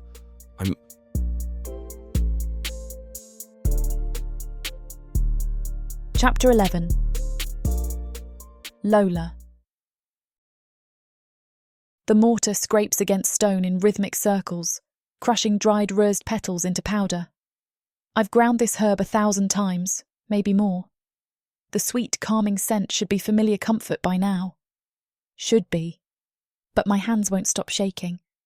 I press harder, trying to force my body into compliance through sheer stubbornness. The petals resist, catching on rough spots in the bowl, refusing to break down properly. Like everything else today, fighting me at every turn. You're going to crack that mortar if you keep at it like that. Zurkar's voice drifts from across the healing house, gentle but pointed. I ease off the pressure, flexing fingers that have gone white-knuckled around the pestle. Sorry. Don't be sorry. Be useful. He doesn't look up from the salve he's preparing, long white hair falling forward to hide his face. Pour that into the clay jar on the second shelf, the one with the blue mark. I do as instructed, grateful for simple tasks that don't require thought. Pour, seal, label, place on shelf. Movements I can do in my sleep, which is good because I barely slept. He'll come back, he says quietly. My throat tightens. You don't know that. I know Kalen. He returns to his work, grinding herbs with practiced efficiency that I can't seem to manage. That boy is too stubborn to die, especially now that he has something worth living for. The words should comfort me. They don't. Because I've seen warriors leave and not return. I've helped Zurkar tend the bodies, prepare them for the pyres. Have seen what battle does to flesh and bone. Kalen is strong. The best fighter his age, maybe better than warriors twice his years. But strong doesn't mean invincible, and I can't shake the cold dread that's been sitting in my stomach since he rode out. I move to the work table, reaching for the next task. Bandages need rolling. Always need rolling. Something to keep my hands busy, to stop them from shaking, to... Shouts erupt from outside, loud and urgent and layered with panic that makes my blood freeze. Multiple voices raised in alarm, the kind that means something's wrong, very wrong. Zurkar's head snaps up, our eyes meeting across the space. Neither of us moves for a heartbeat, suspended in that awful moment of knowing something terrible is happening, but not yet knowing what. Then we're both running. I burst through the door first, nearly tripping over the threshold. The afternoon sun blinds me momentarily, and I raise a hand to shield my eyes, squinting against the glare. Warriors, everywhere, limping, being carried, supported between comrades who look barely better. Blood soaks through leather and fur, dripping onto the packed earth in dark rivulets. The metallic stench hits me like a physical blow, that distinct smell of violence and opened bodies that you never get used to, no matter how many times you encounter it. My heart stops, then starts again, triple time, hammering against my ribs hard enough to hurt. Kalen. Where's Kalen? I scan the returning warriors desperately, searching for his familiar form. His height, his black hair, the particular way he moves that I'd recognize anywhere. But there are so many bodies, so much chaos, people shouting instructions and calling for help and... Lola! Zerkar grabs my arm, pulling me back toward the healing house. We need supplies, now. Bring everything. I stumble after him on numb legs, hands moving automatically to gather what he's calling for. Bandages, salves, needle and thread for stitching. The sharp, sweet tincture that dulls pain enough for patients to survive treatment. But my mind isn't here. It's outside with those warriors, searching frantically through broken bodies for the one face I need to see. Lola. Zerkar's voice cuts through the panic fogging my thoughts. He's standing in the doorway with his arms full of supplies, looking at me with an expression that's far too understanding. I need you focused. Can you do that? No. Yes, I lie. He studies me for another second, then nods once. Good. Follow me. We emerge back into the chaos and immediately someone is shouting for Zerkar, waving him toward a warrior collapsed near the water trough. I follow, trying to keep my feet under me, trying not to look at the blood staining everything red. The warrior is young, maybe Kalen's age. His breathing comes in wet, laboured gasps that make my stomach turn. Chest wound, deep. Zerkar drops to his knees beside him, hands already moving in practiced assessment. Lola, bandages. I press them into his waiting palm, then more when he asks, then the salve when he calls for it. My hands are steady despite the terror screaming through my veins. Years of working with Zerkar have trained my body to function even when my mind wants to shut down. But my eyes never stop searching. Every warrior that stumbles past, every group carrying wounded toward the healing tents. I look at them all, desperately seeking black hair and golden eyes and that particular shade of green skin I could pick out in complete darkness. He's not here. Kalen's not here. The realization sits cold and heavy in my chest, growing heavier with each passing moment. More warriors arrive. More wounded are brought for treatment. But not him. Never him. Zerkar finishes with the young warrior, and we're moving again, called to the next emergency. And the next. And the next. Blood under my fingernails. Screams ringing in my ears. The endless, methodical work of trying to save lives when everything wants to end them. My body goes through the motions while my mind fractures into smaller and smaller pieces. Where is he? Where's Kalen? Why isn't he here? He promised. He swore he'd come back. He looked me in the eyes and promised nothing would keep him away, and I believed him because Kalen doesn't lie. Not to me. Not ever. So where is he? Careful with that leg. Someone shouts nearby. Shaman's orders. Get Gorik to the healing house now.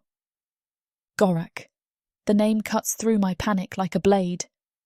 I straighten from where I'm crouched over a warrior with a slashed arm, searching for the source of the commotion. They're carrying him. 4 warriors supporting Gorik's massive frame between them, his grey-green skin gone ashen beneath the blood and dirt. He's conscious but barely, head lolling, one arm hanging at an angle that speaks of dislocation or worse. Zerkar is already moving toward them, barking instructions. I follow because that's what I do. Follow Zorkar, help Zorkar, be useful even when everything inside me is screaming. They get Gorik into the healing house and onto one of the broad tables built to support orcish weight. He groans as they lower him, the sound raw and pained in a way I've never heard from him. Gorik doesn't show weakness, doesn't acknowledge pain, but he's showing it now. Everyone out, Zorkar commands, except Lola. The warriors file out, leaving us alone with Kaelin's father. I move to Zerkar's side automatically, hands ready for whatever he needs, even as my eyes track the massive orc on the table. Gorik's chest rises and falls in shallow pants. Multiple wounds mark his body, slashes, punctures, one particularly nasty gash across his ribs that's still bleeding sluggishly. But he's alive, conscious. His red eyes track our movements with the sharp awareness of someone who's fought through worse and survived. Hold this, Zorkar instructs, pressing cloth into my hands and guiding them to the rib wound. Pressure, don't let up. I press down, feeling blood well hot and sticky between my fingers. Gorik hisses through his tusks, but doesn't pull away. Zorkar works with swift efficiency, cleaning wounds, assessing damage, determining what needs immediate attention versus what can wait. His hands move in practiced patterns, while he murmurs under his breath, prayers to the enchantment goddess, asking her blessing on his work. I should help, should assist, should do anything except stand here with my heart in my throat and one question burning through my brain. But I can't ask. Can't force the words past the terror choking me. What if he tells me something I can't survive hearing? The shadow blades, Gorik's voice rasps out, rough with pain and exhaustion. They're corrupted. Magic. They're using dark magic.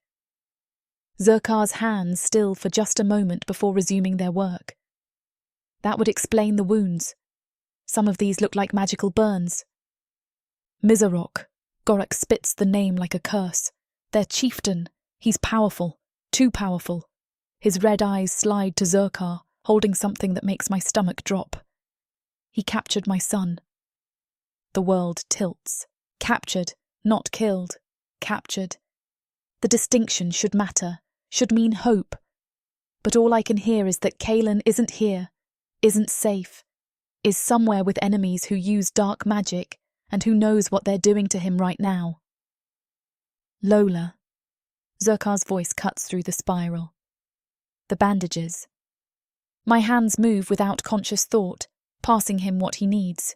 More cloth. The bone needle. Thread.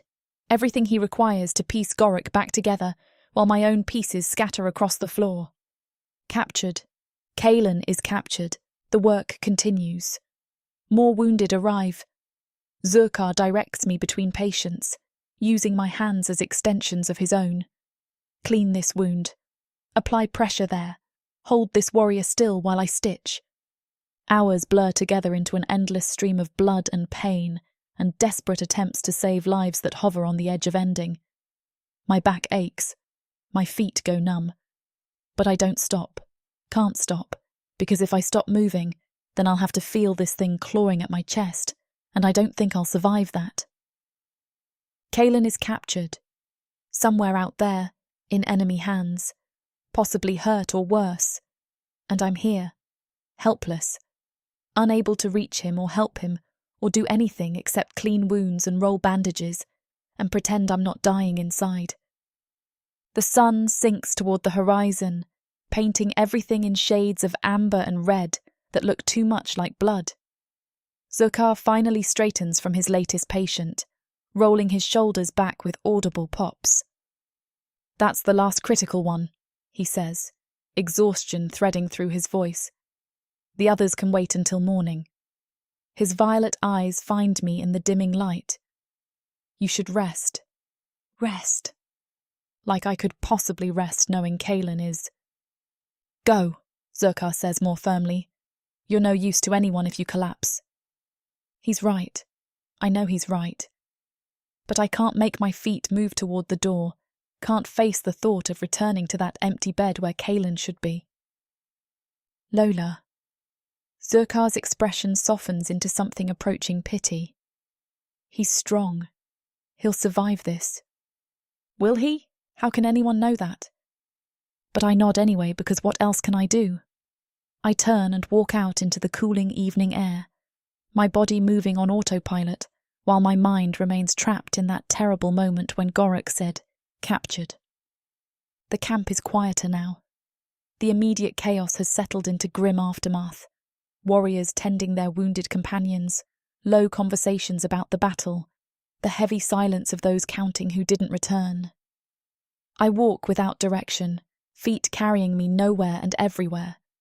Past the training grounds where Kaelin spent every morning, past the central fire where we'd sit together and talk for hours, past everything that reminds me of him, which is everything. I just got him. Finally admitted what we both felt. Finally let myself believe I could have this, could have him. That maybe I wasn't just the human girl who got lucky, but someone who deserved happiness and safety and love. 2 weeks, that's all we had. 14 days of falling asleep in his arms and waking to his smile and feeling like maybe I'd found where I belonged. And now he's gone. Captured by enemies who use dark magic and who knows what they want with him, or what they'll do, or if he's even still. No, I can't think like that. Can't let myself spiral into imagining horrors that might not be real. Kaelin is strong, the strongest person I know. He'll fight, he'll survive, he'll find a way back because he promised and Kaelin keeps his promises. Except he can't keep this one, can he? He promised to come back and he's captured, and there's nothing he can do about that. Nothing I can do. Nothing anyone can do except wait and hope and... I nearly collide with someone. Large hands catch my shoulders, steadying me. I look up into Rak's familiar face, his dark eyes widening as he takes in whatever expression I'm wearing. "You heard," he says quietly. And that's all it takes. That sharp reminder spoken with such gentle understanding cracks something inside me. All the hours of holding it together, of being useful and steady and functional despite the terror eating me alive, it all shatters at once. A sob tears from my throat. Then another. Then I'm crying so hard I can't breathe, can't stand, can barely exist through the force of it.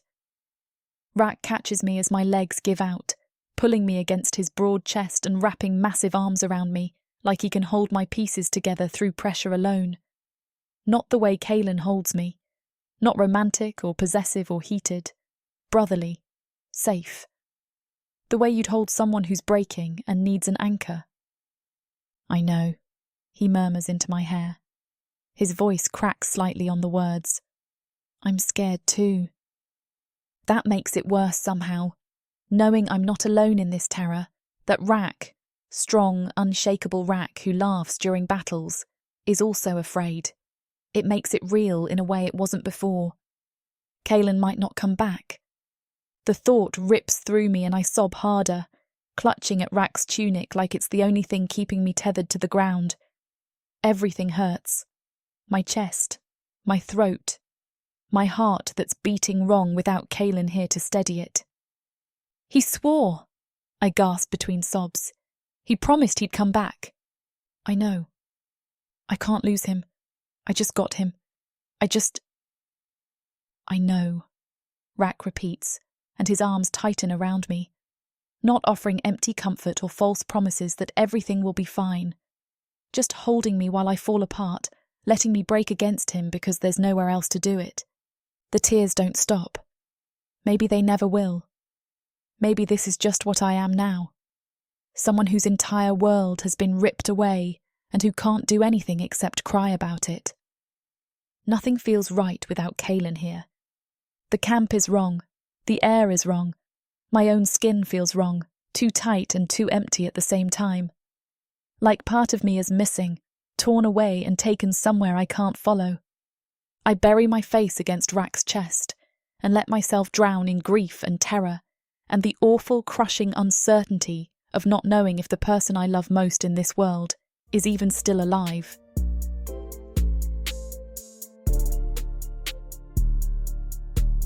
Chapter 12.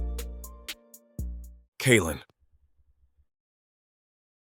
Pain drags me back to consciousness like fishhooks in my flesh, yanking me up from that bottomless dark. Every nerve ending screams protest. My lungs burn as they remember how to pull air, each breath a jagged gasp that tastes of stone and stale water and something metallic I don't want to identify. I force my eyes open. Takes 3 attempts, lids heavy as granite slabs. The world swims into focus slowly, shapes resolving from shadow into distinct forms. Stone walls, low ceiling, iron bars, a cell. I'm alive. And then the realization hits with enough force to make my head spin. I was dead. Heart stopped, lights out, gone. I felt myself slip away into that final dark. Yet here I am, breathing and bleeding and hurting in ways that confirm I'm still anchored to my body. How? The question barely forms before more immediate concerns shove it aside. Where am I?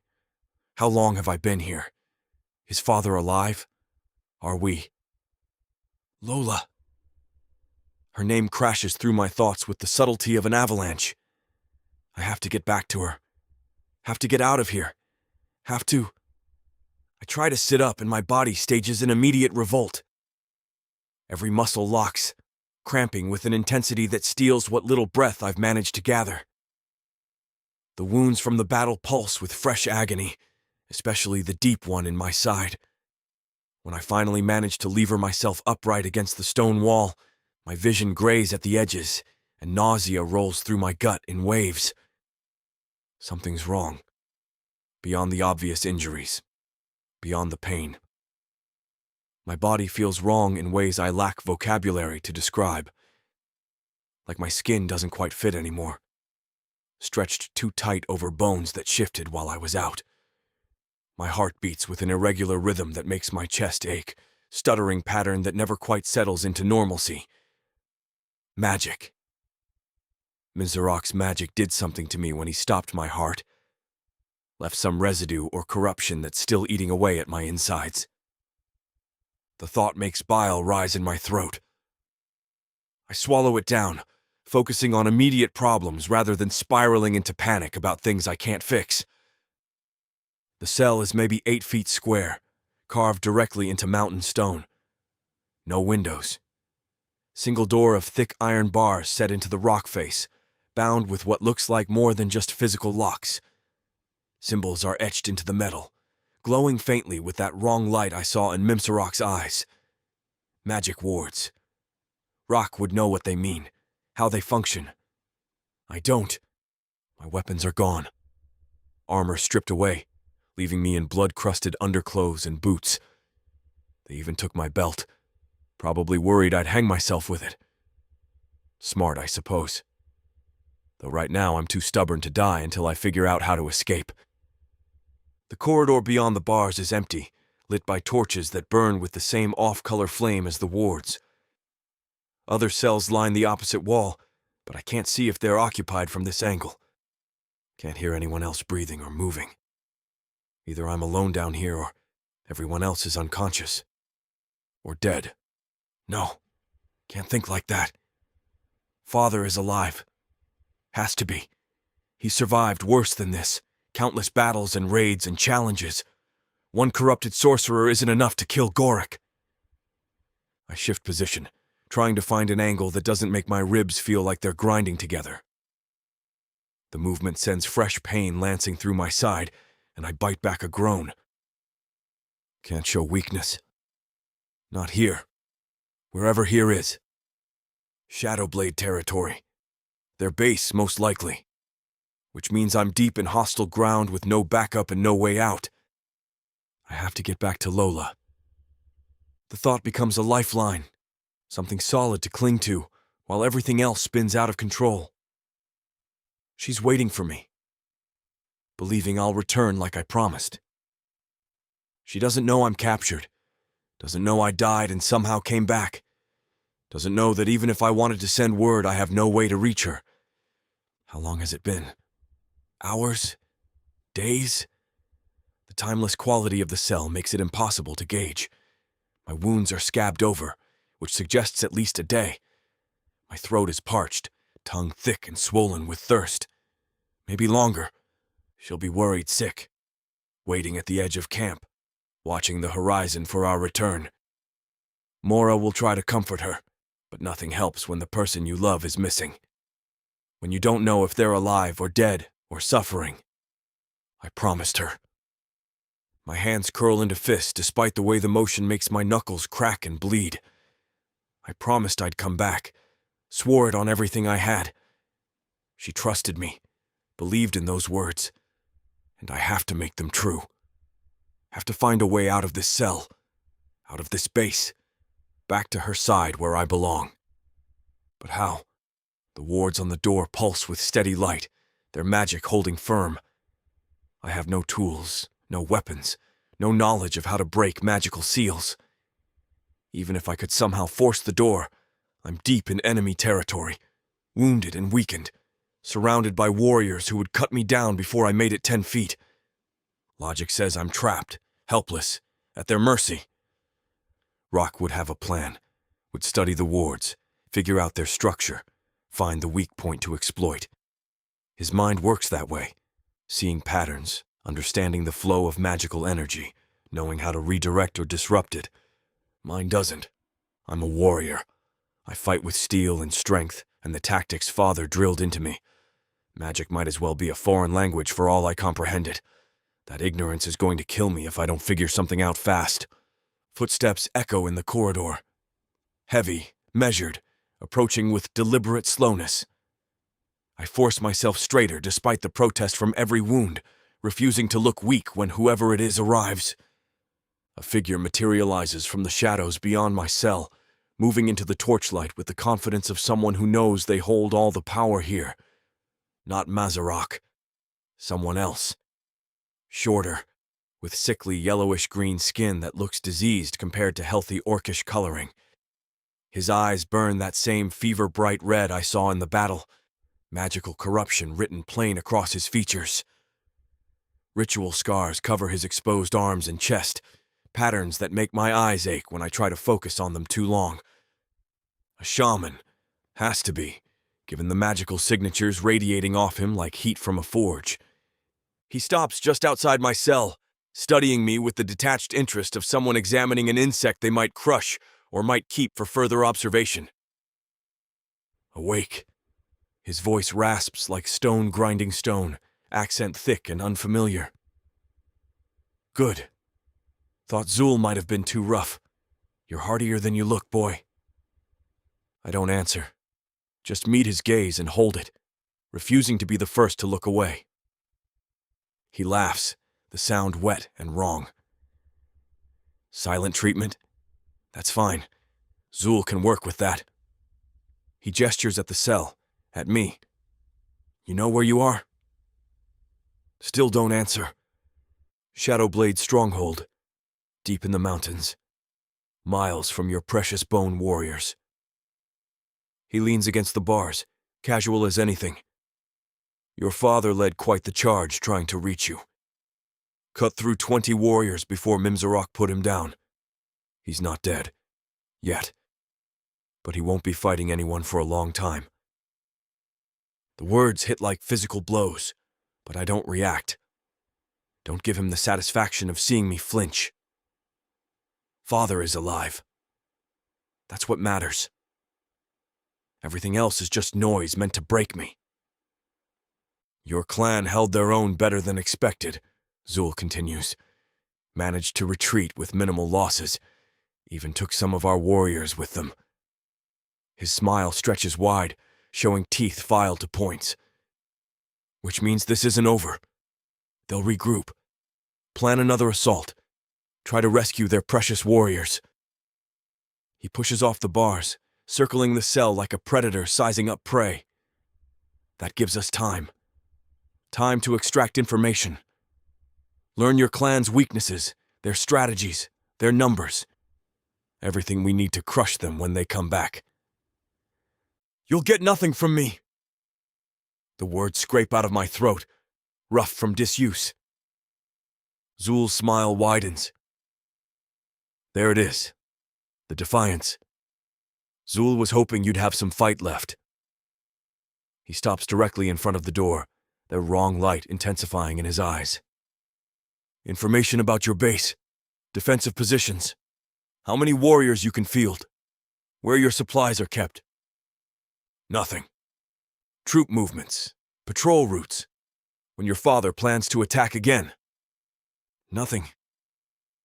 Names of your allies, other clans who might come to your aid, weaknesses in your warrior captain's strategy. Nothing. I spit the word at his feet. You'll get nothing from me. No information, no leverage, no help. I'll die first. Zul regards me for a long moment, expression unreadable. Then he nods, like I've confirmed something he already suspected. Yes, Zul thinks you would. He raises one hand, fingers already starting to glow with that sickly light. But Zul doesn't need you willing, just needs you broken. The air in the cell shifts. Goes wrong in that way I'm starting to recognize means magic is happening. My skin prickles with awareness, every hair standing on end. Traditional torture doesn't work on warriors like you, Zul says conversationally. You're trained to endure pain, expect blades and blood and broken bones, can compartmentalize physical suffering, push through it with pure, stubborn will. The wrongness intensifies, crawls across my skin like insects, making me want to claw at my own flesh. But this? Zul's smile turns vicious. This you're not trained for. He makes a gesture and agony detonates inside my skull. Not pain in the traditional sense. Worse. Like someone's reached directly into my brain and started rearranging things, pulling memories apart and putting them back wrong. My vision fractures into 1,000 kaleidoscope pieces. Sound distorts, echoing and doubling until I can't tell what's real and what's magical interference. I gasp, or try to. My lungs won't cooperate. Can't draw a breath. Can't scream. Can't do anything but experience this violation of every sense I possess. Lola's face appears in my fractured vision, but wrong, twisted. Her smile becomes a snarl, her eyes empty black holes that stare through me with nothing but contempt. Her voice whispers in my ear, words I can't make out but know are cruel, know are meant to hurt. Not real. None of it's real. Just magic messing with my head. But knowing that doesn't make it stop. The agony continues for what feels like hours, but is probably only seconds. When it finally releases me, I'm on the floor of the cell, blood trickling from my nose, entire body shaking with aftershocks. That was mild, Zul says. A taste. Want to reconsider your position on cooperation? I drag myself back against the wall, hands trembling so badly I can barely grip the stone. Go! Kill! Yourself! He laughs. Wrong answer. The magic hits again. Harder this time. Deeper. It burrows into my chest cavity, wrapping around my heart like thorned vines and squeezing. My heart stutters, that irregular rhythm becoming outright arrhythmic. Beats twice, stops, beats once, stops for long enough that panic floods my system before it finally kicks again. He's going to stop it. Going to kill me the same way Mimzarok tried to, except this time there won't be any coming back. But he doesn't. Pulls back just before it becomes fatal, leaving me gasping and retching on the cell floor. Defensive positions, Zul prompts. Start with those. Nothing. The word comes out barely above a whisper, but I force it anyway. Another wave. This one feels like my bones are being pulled apart from the inside, marrow turning to acid that eats through me cell by cell. I can't help it. I scream. The sound tears from my throat raw and ragged, echoing off stone walls. When it stops, I'm curled on my side, every muscle locked in spasms. Tears stream down my face without my permission. Everything hurts. Everything is wrong. Lola. I have to get back to Lola. Her face in my mind, Real this time. Not the corrupted version Zul showed me. The actual Lola, silver blonde hair catching sunlight, blue eyes bright with laughter, smile that makes my chest ache in the best possible way. I promised her. Patrol routes, Zul says. Nothing. The torture continues, on and off in waves I can't predict or prepare for. He asks questions and I refuse, and he makes my body betray me in ways that leave me gasping and broken. Time loses meaning. Torchlight never changes. I can't tell if minutes are passing or hours or days. My wounds reopen, fresh blood soaking through fabric. The wrongness in my body intensifies with each magical assault, that corruption from Mizarok's original attack spreading deeper. My heart's rhythm becomes increasingly erratic. My vision blurs even when Zul isn't actively attacking me. I'm dying. Slowly, agonizingly, but definitely dying. And I can't break. Can't give them what they want. Because if I do, they'll use that information to attack the Bone Warrior camp. We'll overwhelm our defenses, slaughter our people. We'll find Lola and do unspeakable things to her before killing her or enslaving her or worse. She's waiting for me, believing I'll come back. I can endure this. Have to endure this. For her. For us. For the future I promised we'd have together. Warrior Captain's strategy, Zul says during one of the brief respites. Nothing. My voice barely works anymore, throat shredded from screaming. Stubborn. He sounds almost impressed. Admirable, really. Stupid, but admirable. The magic wraps around my skull again, and I brace for the agony. It comes like a tidal wave, drowning me in sensation that has no physical source. My brain feels like it's boiling in my skull. Every nerve fires at once. I'm being flayed alive from the inside out. When it finally stops, I'm not sure I'm still sane. Reality feels loose, untethered. I might be dying. Might already be dead. Can't tell the difference anymore.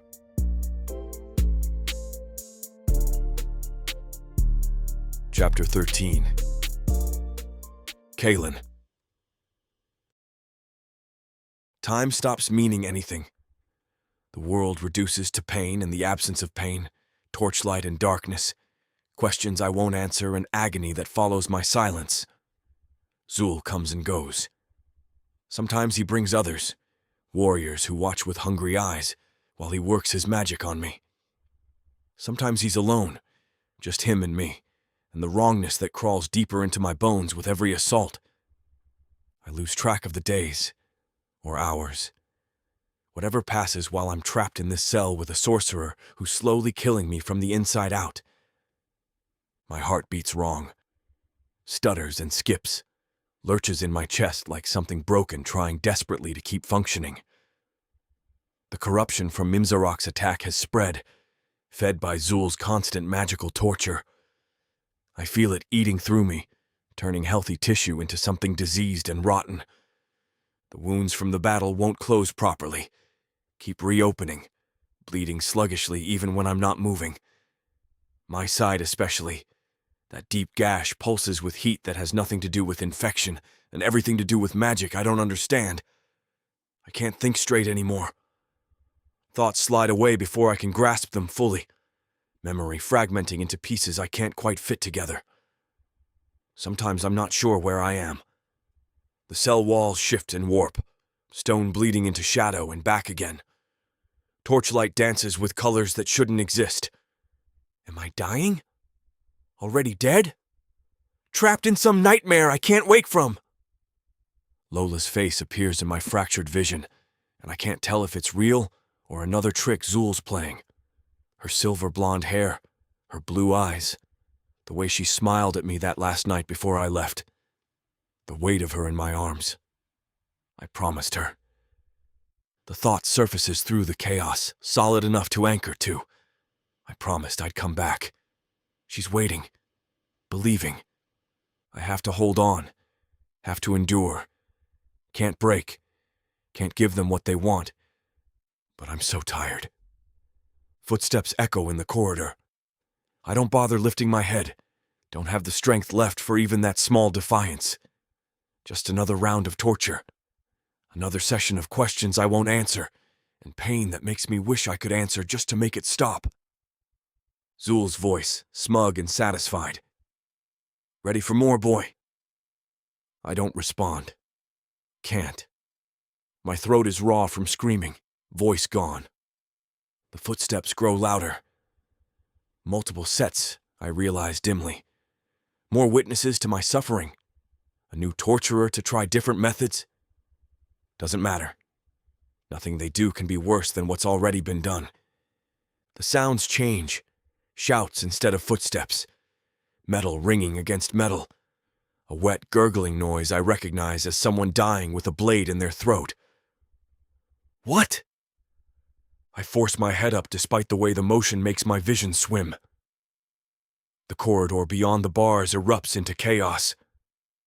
Shadowblade warriors scrambling for weapons, falling under strikes from figures that move with brutal efficiency. Blood sprays across stone walls. Bodies hit the ground. My eyes won't focus properly. Everything blurs at the edges, shapes bleeding together. But I catch glimpses. Green skin, the darker green of Bone Warrior war paint. Weapons that gleam even in the torchlight. A rescue. The realization takes too long to process. My brain feels like it's wading through thick mud, every thought laborious. The Bone Warriors came. Somehow they found this place, broke through defenses, fought their way down to the cells. They came for me. More shadow blades pour into the corridor, magic already building in their hands. That sickly light I've learned to dread. But the Bone Warrior attackers don't slow. They charge forward, wearing... I squint, trying to see through the haze. Charms. Amulets hanging around necks, glowing with their own light that pushes back against the corrupted magic. Weapons tinted dark with some substance I don't recognize, leaving trails that disrupt the magical attacks before they can fully form. Zurkar. They told Zurkar what happened here, and he gave them protection. Items specifically designed to counteract the Shadowblade sorcery. The fight is still bloody, still vicious. Protection against magic doesn't make them invulnerable, just levels the field enough that warrior skill matters more than arcane power. Steel rings against steel. Orcs grapple with each other. Tusks and teeth and raw strength determining outcomes. I watch it unfold like it's happening to someone else. Bodies fall. Blood pools on stone floors. The Bone Warriors push deeper, systematically cutting down every Shadowblade warrior who stands between them and the cells. One figure moves through the chaos with devastating precision. Larger than the others, shoulders broad enough to block out torchlight. War paint in patterns I know by heart, because I've watched them applied before every battle. Father. He cuts through Shadowblade warriors like they're children playing at combat. His axe splits skulls and severs limbs, movements economical and brutal. Nothing wasted.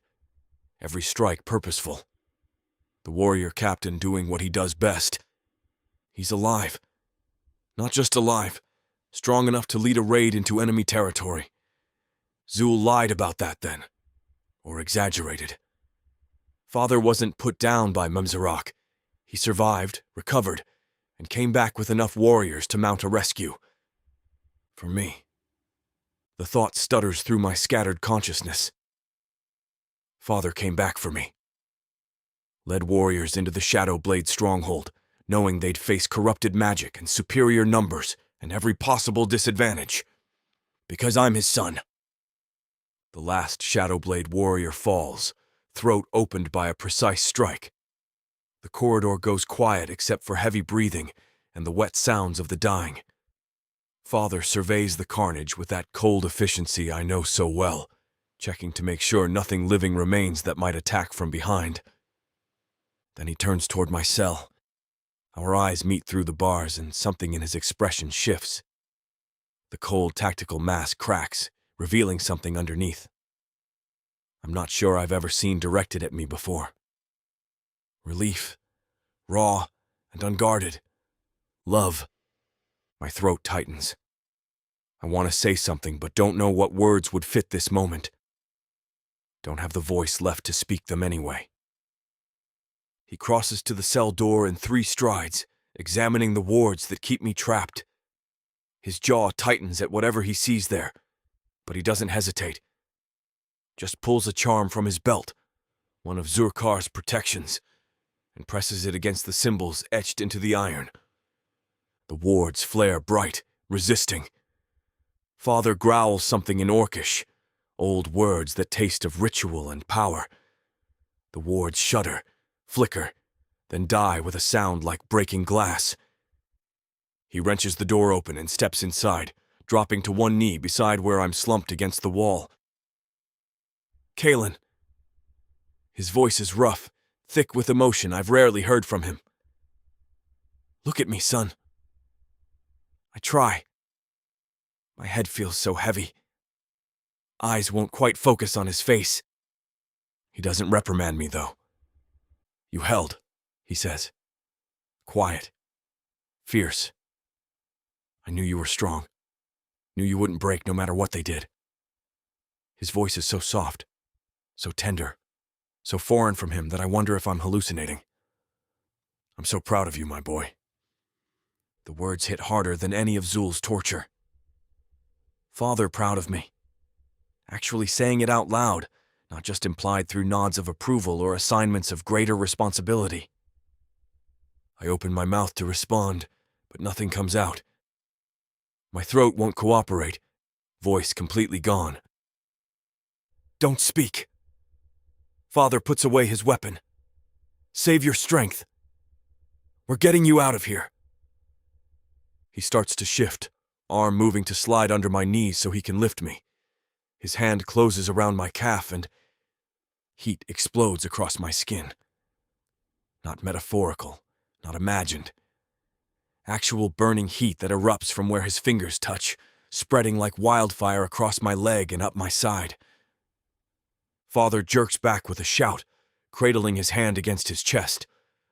Blisters already rising on his palm, angry red welts that shouldn't form that fast from brief contact. We stare at each other, both confused, both trying to understand what just happened. I look down at my leg. The skin there glows faintly, pulsing with that same wrong light I've seen in the Shadow Blade magic. The corruption that's been eating through me isn't just internal anymore. It's manifesting on the surface, turning my body into something that burns anyone who touches it. What? Father's voice cracks. He swallows, tries again. What did they do to you? I shake my head. Don't know. Can't explain. The heat fades slowly, skin returning to its normal color, but the wrongness remains. I feel it coiled inside, waiting to lash out again. Father's expression hardens. The vulnerability from moments ago locks away behind his warrior mask. He's already problem-solving, already figuring out the tactical solution. Thalrek!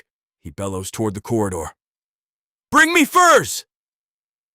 Movement outside the cell. Thalrek appears carrying bundled pelts, eyes widening when he sees me. Whatever's written on my face makes even him pale, but he doesn't hesitate. Just moves into the cell and starts spreading the furs on the floor beside me. These should insulate, Father says. More to himself than me. Keep the contact minimal. They work together, wrapping me in layers of thick fur. It's awkward, both of them trying not to touch my skin directly, but they manage. The pelts are heavy and warm, smelling of wood smoke and the oils used to treat them. When I'm thoroughly bundled, Father tests it carefully. Touches the fur covering my shoulder, waits. No burning, no reaction. He nods, satisfied, then carefully slides his arms underneath me and lifts. I'm bigger than most full-grown orcs, but Father's strength makes it look effortless. He lifts me like I weigh nothing, like I'm still the youngling he used to carry back from training sessions. My head lolls from where I'm slung over his shoulder. Everything hurts. Everything is wrong. The corruption pulses in my veins, spreading further with each erratic heartbeat. I'm dying. I know I'm dying. Can feel it happening in real time, my body giving out piece by piece. But Father came for me, led a rescue deep into enemy territory, called me strong and proud and looked at me with love. Lola's waiting. I promised her. I have to hold on. Escape this world and step into one where romance and magic intertwine across realms, with stories that are not just standalone tales, but part of a vast, interconnected universe. Imagine not just one, but 100 stories, where characters, destinies, and legends cross paths in unexpected ways. 100 audiobooks from the Romantasy 100 book bundle. These aren't just isolated stories. They share themes, worlds, and threads that make every journey feel part of something grander. Fated lovers, ancient prophecies, and the delicate balance between power and passion. Get all of these stories today for a mind-blowing 90% off. That's right, 100 audiobooks for the price of 10. 800 hours of audio where these alpha males prove just how puny the human men of Protheka are. 12 complete series where they show their human women what they've been missing and more. One-time purchase, lifetime access to a universe of interconnected magic and romance. Protheka's magic is eternal. With the Romantasy 100 book bundle, your pleasure will be too.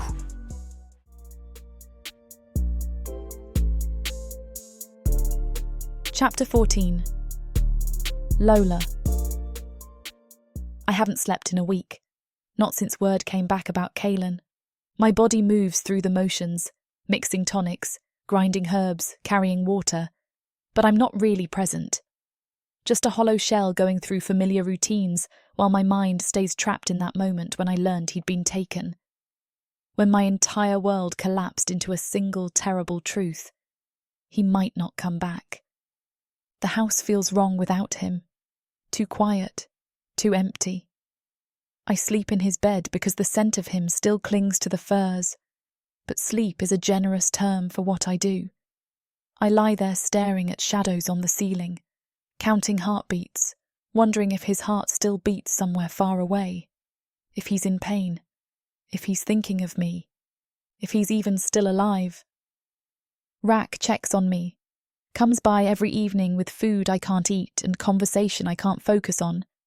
He doesn't tell me empty platitudes about how everything will be fine, doesn't promise me Kaelin will come home safe. Just sits with me in the silence, solid and steady, a reminder that I'm not completely alone, even though it feels like I am. The rescue party left 3 days ago. Zurkar worked himself to exhaustion first, healing the wounded warriors with magic that left him pale and shaking. Most of them were back on their feet within 2 days, bodies knit back together through arcane power I don't fully understand. Then he spent another full day enchanting items, charms and amulets, coating weapons with substances that glowed faintly in the firelight. Protection against whatever corrupted magic the shadow blades wielded. Gorok led the rescue. I watched him ride out with 20 warriors, all of them grim-faced and silent. He didn't look at me, didn't acknowledge my existence beyond a brief nod when I brought water for the warriors' canteens. Why would he? I'm just the human his son claimed. Not worth his notice unless I'm producing warriors for the clan. 3 days. They've been gone 3 days and still no word. The not knowing eats at me worse than any truth could. My mind conjures terrible scenarios. Kaelin already dead when they arrived. The rescue party ambushed and slaughtered. Everyone lost because of a doomed attempt to save one warrior. I try to push the thoughts away, but they creep back in the quiet moments, poisoning any fragile hope I manage to build. I should be working. Zurkar will need fresh supplies when he returns, assuming he returns. The healers are running low on everything after pouring so much magic into the wounded. I need to prep more herbs, more tonics, anything that might help replenish their depleted reserves. The sun hasn't fully risen yet when I drag myself out of Kaylin's bed. My body feels heavy, limbs weighted with exhaustion I can't quite shake. How many days has it been since I actually slept? Not just laid down, but truly slept, sinking into that dark oblivion where nightmares can't reach. Too many. I splash cold water on my face from the basin near the door, trying to shock myself into alertness. It doesn't really help, just makes me wet and tired instead of just tired. I run damp hands through my tangled hair, not bothering to properly braid it. What's the point? No one cares what I look like. Kaylin isn't here to tease me about sleeping wild or tuck loose strands behind my ears. The walk to Zurkar's feels longer than it should. My feet catch on roots I normally step over without thinking. The morning air bites cold against my skin, but I barely feel it, too numb inside to register physical discomfort. Other clan members are already moving about their day. Warriors training in the practice yard, their grunts and the clang of weapons a familiar rhythm. Females working on various tasks, tanning hides, weaving baskets, tending cooking fires. Life continues despite everything. The world doesn't stop just because mine has. I pass Thorn's dwelling and force myself not to look, not to wonder if he's heard anything. If messengers came in the night with news I wasn't privy to, would they even tell me? I'm not Kaylin's mate officially, not bound to him through ceremony, just a human he claimed, a warm body in his bed. No, that's not fair. That's the exhaustion and fear talking, poisoning how I remember what we have. Had, have, still have. He's coming back. He has to come back. Zurkar's shop appears through the trees. The familiar structure usually brings comfort. This is where I've spent most of my time since arriving in the clan, learning healing arts and useful skills. Where Zurkar treated me with patience and kindness, even when I was just a broken thing Kaylin dragged home. But something feels different this morning. I slow my steps, confusion cutting through the fog of exhaustion. Voices inside, multiple voices speaking urgently. The door stands slightly ajar, unusual this early. Zurkar typically meditates before beginning his day's work, sitting in silence while dawn breaks. I push the door open wider, stepping across the threshold. The scene inside stops me cold. The shop is chaos. Herbs scattered across the workspace like someone swept them aside in a hurry. Tonics knocked over, their contents pooling on the wooden surface. The organised system Zurkar maintains so carefully completely disrupted. One of the healers, Protheka, I think her name is, slumps against the far wall. Her face is ashen, eyes closed, chest rising and falling with laboured breaths. She looks like she's been drained completely, magic pulled from her until nothing remained. Goric stands near the entrance, back pressed against the wall. His posture is rigid, arms crossed over his broad chest. Blood stains his armour, dark and dried. His expression is harder than I've ever seen it, jaw clenched so tight I can see the muscle jumping. He's back. The rescue party returned. Hope flares in my chest, sudden and sharp enough to hurt. They're back. Which means... Zurkar stands at the centre table, hands hovering over something covered in furs. His shoulders hunch with exhaustion, violet eyes half closed as he concentrates. Magic pulses from his palms, visible as faint blue-green light that washes over whatever lies beneath the pelts. My heart hammers. The covered shape is large, orc-sized, broad shoulders and long limbs creating recognisable contours under the bundled furs. Kaylin. It has to be Kaylin. They brought him back. Footsteps behind me, heavy and familiar. I don't turn, can't tear my eyes away from that covered form, but I know who approaches before he speaks. Lola. Rak's voice is rough, like he's been shouting or crying. I came to find you when I heard they were back, but you're all ready. He trails off. Doesn't need to finish. I'm here. Standing in the doorway staring at the table like my gaze alone might make the furs move. might confirm what I desperately hope is true. Is it him? My voice comes out small, broken. Rack, is it? Yeah. He moves beside me, one massive hand settling on my shoulder, gentle despite his size. It's him. They got him out. The tears come before I can stop them. Hot tracks down my cheeks, relief so overwhelming it makes my knees weak. He's here, alive. They brought him home. I don't care that Gorok is watching. Don't care that I'm just a human who shouldn't presume anything. My feet move on their own, carrying me toward the table, toward Kalen. He's right there, right in front of me after a week of not knowing, of imagining the worst, of lying awake wondering if I'd ever see him again. Kalen. His name breaks on my lips. I reach for the furs covering him, needing to see his face, needing confirmation that he's real and breathing, and Zerkar's hand shoots out, catching my wrist before I can touch the pelts. His grip is firm but not painful, holding me back with surprising strength for someone who looks half dead from magical exhaustion. I look up at him, confusion cutting through my relief. What? Rack, Gorok. Zerkar's voice carries authority despite its weariness. Go get more water, and find another healer who still has magic to spare. Vreka is spent, and I need assistance. Gorok pushes off from the wall without argument, already moving toward the door. Rack squeezes my shoulder once before following, though his expression is troubled. The door closes behind them, leaving just me and Zerkar and the still form on the table. Silence stretches. Zerkar's hand remains on my wrist, keeping me from reaching for Kalen. His violet eyes study my face with an intensity that makes me want to squirm. You can't touch him. The words are gentle but firm. Final. I shake my head. That doesn't make sense. What? They did something to him, Lola. Zerkar releases my wrist, but positions himself between me and the table. Whatever corrupted magic they used, it's changed him, made him... He pauses, searching for words. Dangerous.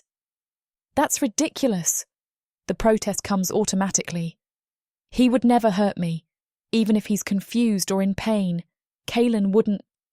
It's not about what he wants. Zerkar's expression is grave. His body burns anyone who touches him. Physical contact triggers a reaction he can't control. Gorok got blisters just trying to carry him. I stare at him, process the words but reject what they mean. No, that's not. He's right there. I just need to see him, to... Lola? But I'm already moving past him, already reaching for the furs covering Kalen's face. I need to see him, need to confirm with my own eyes that he's breathing, that he's real. After a week of nightmares, I need this. My fingers find the edge of the pelts and pull them back. Kalen's face appears, and my breath catches. He looks terrible. Skin too pale of a green, lips cracked and bloody. Dark circles shadow his eyes even though they're closed. His breathing comes shallow and uneven, each inhale seeming to require effort. But he's here, alive, real. Kalen. I breathe his name like a prayer, like an incantation that might wake him. My hand moves on its own, reaching to cup his cheek the way I've done 100 times before, needing the confirmation of his warmth against my palm. My fingers brush his skin. Pain explodes through my hand. Not metaphorical, not imagined. Actual searing pain that shoots up my arm like I've plunged it into fire. I jerk back with a cry, cradling my hand against my chest. Blisters rise on my fingertips where I touched him, red and angry, skin already peeling at the edges. The kind of burns that come from prolonged contact with flame. But I only touched him for a second. I stare at my ruined fingers, at Kalen's still form, at the impossible reality before me. He's right here, within reach, close enough that I can see the rise and fall of his chest, can hear each laboured breath. But I can't touch him, can't hold his hand or stroke his hair or press my forehead to his the way I do when he's troubled. The sobs tear from my chest before I can stop them. Raw and broken, grief pouring out of me in waves. He's here and he's not, returned but unreachable, alive but transformed into something I can't even hold. What did they do to him? The question comes out choked. Desperate. Zurka, what did they... I don't know yet. Zurka moves to my side, examining my blistered fingers with gentle efficiency. He doesn't offer empty comfort, doesn't lie and tell me everything will be fine. But I'm going to fix this. I swear to you, Lola. I will find a way to reverse whatever corruption they planted in him.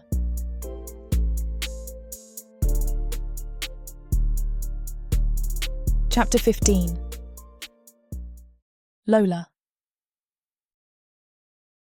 I sit beside Zurka, watching the shallow rise and fall of Kaylin's chest beneath the furs. My hand throbs where the blisters were, past tense because Zurka already healed them, green-blue light knitting the damaged skin back together until no trace remained of my moment of stupidity. The pain lingers in my memory, though, sharp and unforgiving. 2 more healers came and went while I sat here frozen. They hovered over Kaylin with their hands outstretched, magic pooling in their palms and washing over his battered body. I watched the deep gashes across his torso seal themselves, flesh knitting back together in ways that should be impossible. Cuts on his arms and face closed, leaving behind smooth green skin where moments before there was torn and bloodied tissue. The colour is returning to him now. Slowly, like watching ice melt or dawn break, incremental changes that accumulate into something visible. His skin no longer carries that sickly pale cast. The grey undertones that made him look more corpse than living orc fade with each passing hour. He's just resting. That's what Zurka said after the other healers stumbled out, drained and shaking from the expenditure of magic. Just resting. As if that simple phrase can explain why he still hasn't woken, why his breathing remains shallow, why heat radiates from his body in waves that make the air around him shimmer. The shop feels too quiet. Just the 2 of us now, me and Zurka in Kaylin's unconscious form. Everyone else scattered to their duties or collapsed in exhaustion. I should probably leave too. Should go back to Kaylin's house and wait for news. But I can't make my legs work. Can't force myself to walk away when he's right here. Zurka drains another tonic, the one I mixed for him an hour ago. It's designed to replenish magical reserves, a blend of Fortisia leaves and other mana-rich herbs ground into powder and mixed with water. He makes a face at the taste. It's bitter as hell, I know, but drinks it down without complaint. You should eat something, I tell him. My voice sounds strange, flat and distant like it's coming from someone else. Later. He sets the empty cup aside, violet eyes still fixed on Kaylin. Need to stay alert in case there are complications. Complications. Such a clinical word for whatever corrupted magic burns beneath Kaylin's skin. I stare at him, at Kaylin, not Zurka, trying to reconcile this motionless figure with the male who left 2 weeks ago. The male who kissed me goodbye and promised he'd be careful, who told me he'd be back before I even had time to miss him. Liar. The thought comes unbidden, and I push it away. Not his fault. None of this is his fault. Have you figured it out yet? The question emerges quieter than I intended. How to undo it? Zurka is silent for a long moment, long enough that dread starts pooling in my stomach again, cold and heavy. No. The single syllable lands like a death sentence. I've never seen magic like this before. It's not shadow work, not exactly. It's something older, deeper. He rubs his face with both hands, exhaustion carved into every line of his features. Whatever they did to him, it's integrated into his body now, woven into his blood and bone and breath. I wrap my arms around myself. So what does that mean? It means we focus on making him better first. Zurkar's voice carries certainty even through his weariness. Get him stable, get him healed. Then we worry about unravelling whatever sickness they planted in him. But you can unravel it. Not a question. I need it to not be a question. You can fix this. He looks at me then, really looks at me. His expression is gentle but honest. I'm going to try. It's not the reassurance I wanted. Not the absolute promise that everything will be fine and Kaelin will wake up whole and I'll be able to touch him again without my skin blistering and peeling away. But it's all I'm going to get. Hours pass. Time loses meaning in the dim interior of Zurkar's shop. Sunlight shifts across the floor, marking the day's progression in ways my mind can't quite track. I sit. I watch. I count Kaelin's breaths like they're precious things that might stop if I lose count. Zurkar makes me eat something, dried meat and bread that tastes like ash in my mouth. I force it down anyway because arguing takes energy I don't have. He eats too, mechanical and efficient. Neither of us speaks much. What is there to say? The afternoon stretches into evening. I should be exhausted. Should feel the bone-deep weariness that comes from a week of not sleeping properly, from emotional upheaval and fear, and the violent swing between despair and hope. But I'm numb to it. Everything except the need to keep watching Kaelin exists somewhere far away, too distant to matter. His breathing changes. It's subtle at first, just a slight shift in the rhythm I've been tracking for hours. Deeper inhales, longer pauses between breaths. His chest rises more fully beneath the furs, expanding with something that looks almost like normal breathing. I lean forward, hands gripping the edge of my seat. Zurkar. He's already moving, already crossing to the table with movements that belie his exhaustion. His hands hover over Kaelin, not quite touching, reading something I can't see or feel. Magic, probably. Some arcane sense that tells him what's happening beneath skin and bone. He's stabilising. Relief colours Zurkar's words. Coming back to consciousness. My heart pounds so hard it hurts. After hours of sitting here watching him lie motionless, the idea that he might actually wake up seems impossible. Too good to be true. Kaelin's eyelids flutter. Once. Twice. A furrow appears between his brows like something hurts, like awareness is fighting its way back through layers of darkness. Then his eyes open.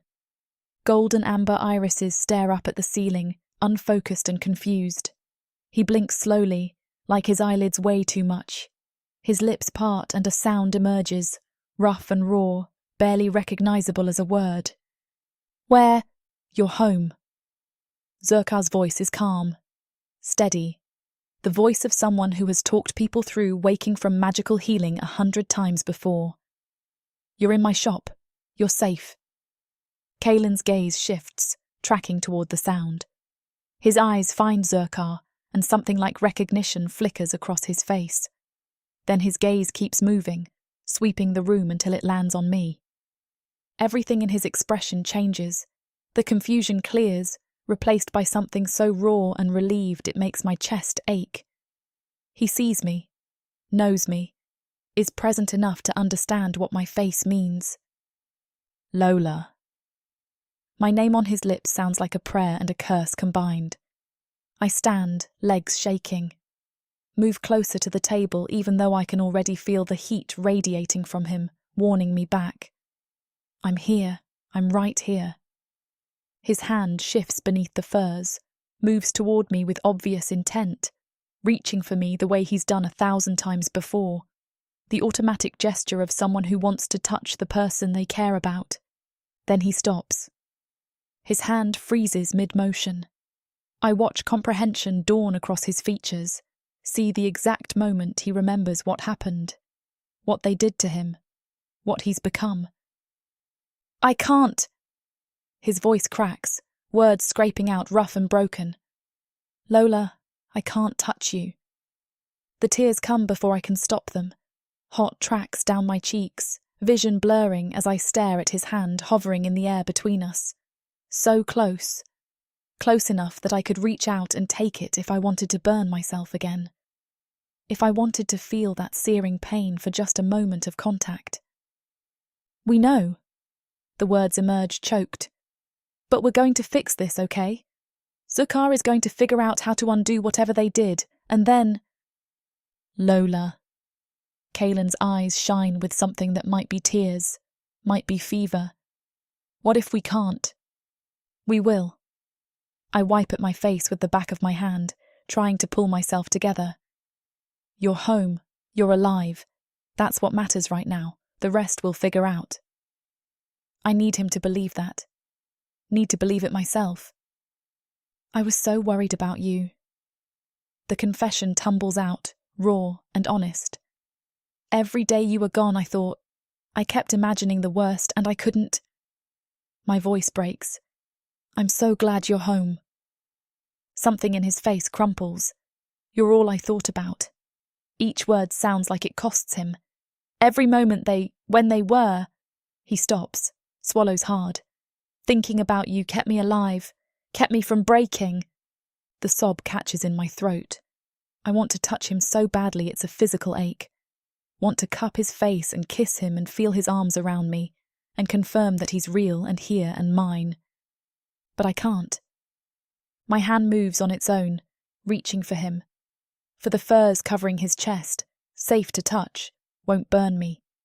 My palm presses against the pelts, feeling the heat beneath, feeling the rise and fall of his breathing. I love you. The words come out as a whisper, raw and true and terrifying to say when he's lying there broken and changed. I love you and I need you to fight this. Need you to get better. Kaylin shifts beneath the furs. His hand, the one that was reaching for me before he stopped himself, moves to cover mine. He keeps the pelts between us, careful not to let our skin meet. His palm presses down over my knuckles, the weight of his hand solid and real even through the layers separating us. I've always loved you, Lolianne. He's never said it before. Not like this, not with such absolute certainty in his voice. From the moment I found you in those woods, before I understood what it meant. I've loved you. The tears won't stop. I press my free hand over my mouth, trying to muffle the sounds escaping my throat. We'll get through this. His voice is stronger now, more like the Kaylin I know, determined, stubborn. Whatever they did to me, whatever this is, we'll find a way past it. I nod because I can't speak, because if I open my mouth, I'll fall apart completely, and he doesn't need that right now. He needs me to be strong. But I don't feel strong. I feel like I'm barely holding myself together. His thumb moves against the back of my hand through the furs. The closest thing to a caress he can manage. It's not enough. Will never be enough. But it's something. I promise you, he says. I'm not going anywhere. I want to believe him. Want to trust that determination in his voice and the warmth of his hand over mine and the fact that he's here and awake and talking. But I can feel the unnatural heat radiating from his body. Can see the way sweat beads on his forehead despite the chill in the air. Can sense something wrong beneath his skin. Something dark and corrupt that Zukar doesn't know how to fix. What if we can't save him? What if whatever they did is permanent? What if this is all we get? Stolen moments with furs between us, heat and distance, and the constant threat of burns if we're not careful.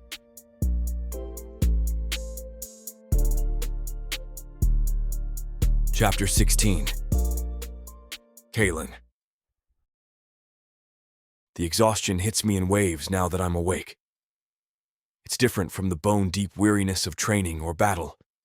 This feels like someone hollowed me out and filled the space with lead. Every movement takes effort. Every breath requires conscious thought. But I'm alive. That's more than I expected when they dragged me into that pit. I sit on the edge of the table, furs still draped across my shoulders, despite the heat pouring off my skin. The contrast is bizarre. I feel like I'm burning from the inside out. Yet Zukar insists on keeping me covered. Something about containing the corrupted magic, keeping it from affecting others. My father stands near the doorway, arms crossed over his chest. He's been silent since I woke, just watching me with an expression I can't quite read. Pride, maybe. Or relief. Possibly both mixed with the frustration of not being able to fix this immediately. Zurkar moves around his shop with practiced efficiency, gathering supplies I can't identify. Herbs, vials, things that clink and rustle. His white hair catches the fading sunlight streaming through the windows, making him look more ethereal than usual. You need rest. Zurkar doesn't look up from whatever concoction he's preparing. Your body has been through extensive trauma. The healing magic stabilized you, but recovery will take time. How much time? The question comes out rougher than I intended. Depends. Zurkar finally glances at me, violet eyes assessing.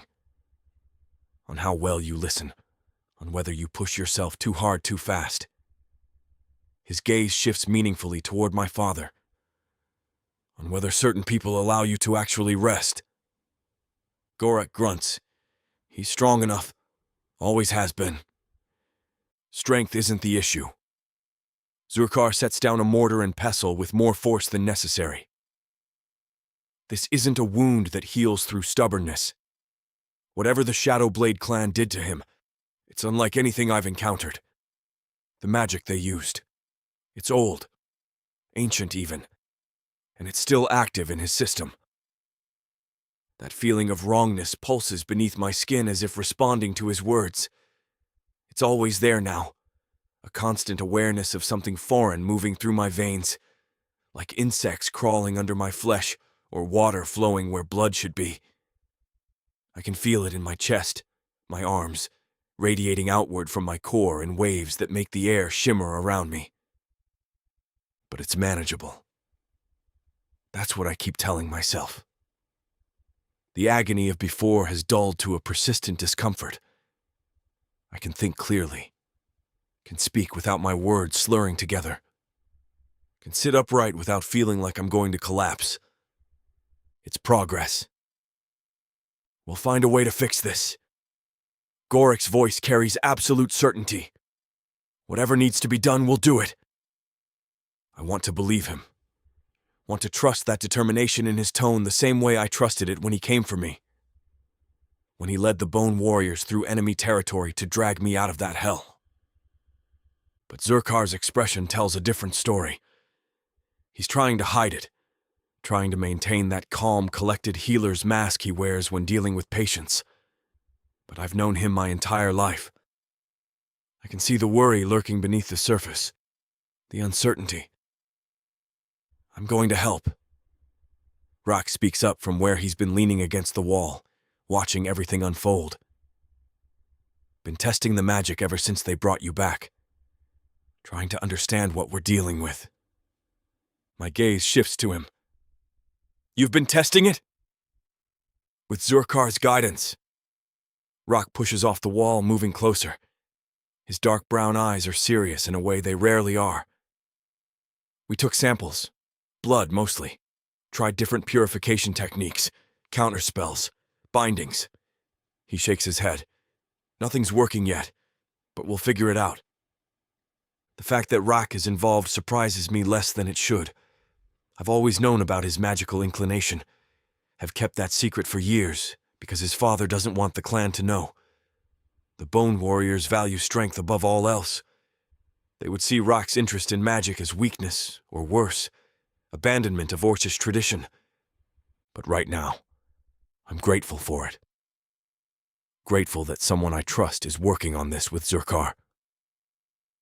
In the meantime, Zurkar says, drawing my attention back to him, you need to go home and rest. No training, no sparring, no exerting yourself until we understand this better. I nod because arguing would be pointless. Besides, I'm not sure I could lift a weapon right now, even if I wanted to. The exhaustion is too heavy, pressing down on me like a physical weight. I'll help him back. Rock moves toward the door, already reaching for another fur from the pile near the entrance. Make sure he doesn't collapse halfway there. I can walk on my own. The protest is automatic. Sure you can. Rock's grin is sharp. Just like you could fight off an entire clan by yourself. That's different. Humor me. Zurkar crosses to us, holding out the fur. Wrap this around yourself. It's enchanted. Should help contain the heat and magic leaking from you. I take it with a grimace. Being bundled up like an invalid grates against every instinct. But I'm not stupid enough to ignore practical advice from the clan's shaman. The fur settles over my shoulders, heavier than normal pelts. I can feel the magic woven into it. A subtle dampening effect that makes the wrongness beneath my skin feel slightly less pronounced. Lola! Zurkar's gaze shifts to where she's been standing near the table. Silent. Watching me with eyes that haven't left my face since I woke. You should go too. Get some rest. It's a dismissal wrapped in concern. But I catch the underlying message.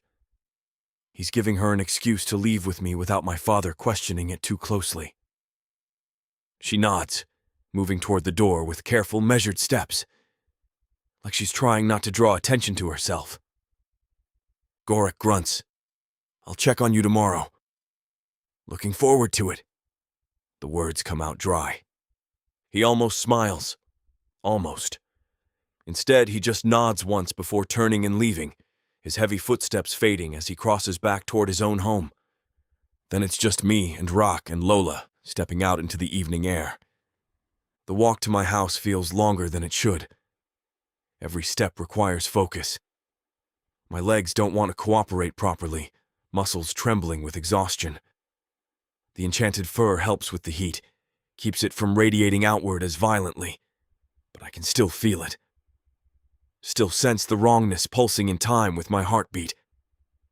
Rock keeps pace beside me, not touching but close enough to catch me if I stumble. He doesn't say anything, just walks and waits and makes stupid faces at me when I glare at him for hovering. Lola trails behind us. I can feel her presence like a physical thing, awareness of her location burning into my consciousness. Every few steps I glance back. Need to confirm she's still there. Still real. Still mine even though I can't touch her. The door to my house swings open easily. Inside, everything is exactly as I left it. Furs piled on the sleeping platform, weapons hanging on the walls, the fire pit cold and dark in the center of the room. Home. I made it home. The realization hits harder than expected. For days, weeks, maybe, I lost count. I didn't think I'd see this place again. Didn't think I'd survive whatever they were doing to me. But I'm here. I'm standing in my own house, breathing air that doesn't reek of blood and shadow magic. Sit down before you fall down. Rock guides me toward the sleeping platform, one hand hovering near my elbow without quite touching. I sit because the alternative is collapsing. The furs beneath me are soft and familiar, their scent carrying memories of better times, of Lola curled against my chest, of lazy mornings and stolen moments between training sessions. All things I can't have right now. I'm going to help Zurkar figure this out. Rock crouches in front of me, his expression serious. Whatever it takes, we'll find a way to undo what they did to you. I know. And I do know. If anyone can solve this, it's Zurkar and Rock working together. Just don't put yourself at risk for me. I'd do whatever I needed to for you, Kalen. And I know he would. But I also know how the clan would react if they knew that their next chieftain was one of the best magic wielders. They believe in strength, and after facing the Shadow Blades, no one would take well to it. He straightens, glancing between me and Lola. You two need anything before I go? We're fine. The words come out automatic. Liar. But he's already moving toward the door. Rest. Don't do anything stupid. I'll be back tomorrow." Then he's gone, door swinging shut behind him with a soft thud that echoes in the silence. I stare at the closed door for a long moment. Then my gaze shifts to Lola, who hasn't moved from where she's standing near the entrance. She looks exhausted, dark circles under her eyes, tension carved into every line of her body. Her silver blonde hair is disheveled, like she's been running her hands through it repeatedly. Beautiful, even worn down by worry and fear. She's the most beautiful thing I've ever seen. "Come here." My voice comes out rougher than I intended. She moves toward me slowly, carefully, like I'm something fragile that might shatter if she approaches too quickly. When she reaches the sleeping platform, she stops just out of reach, close enough that I can smell the herbs clinging to her from hours spent in Zurkar's shop, close enough that I could touch her if I wasn't afraid of what would happen. "What do you need?"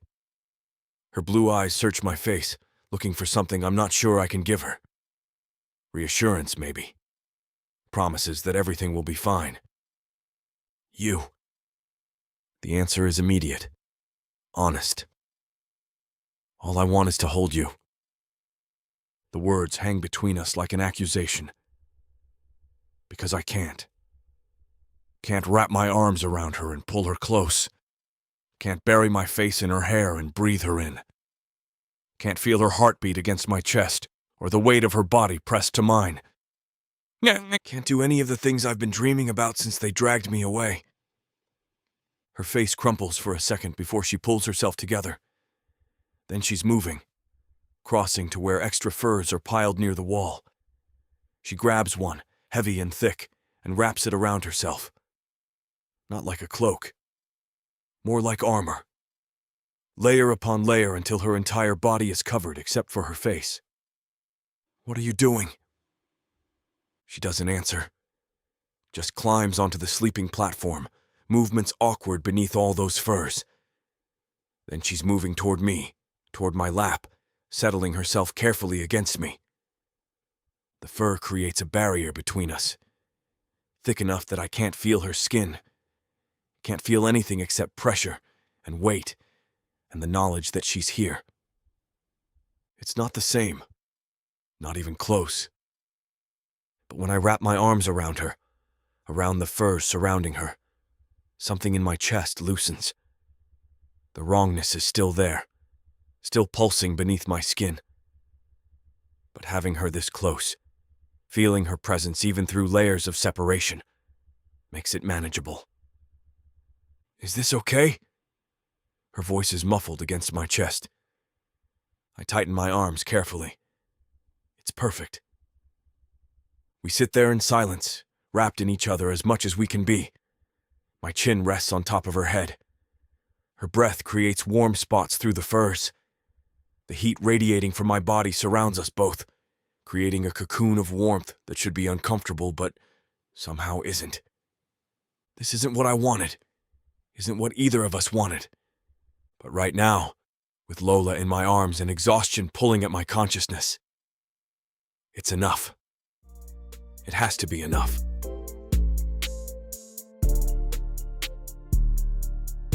Chapter 17. Lola.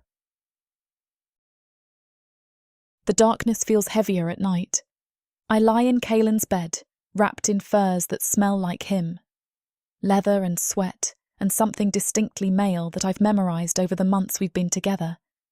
But the scent is all I have now.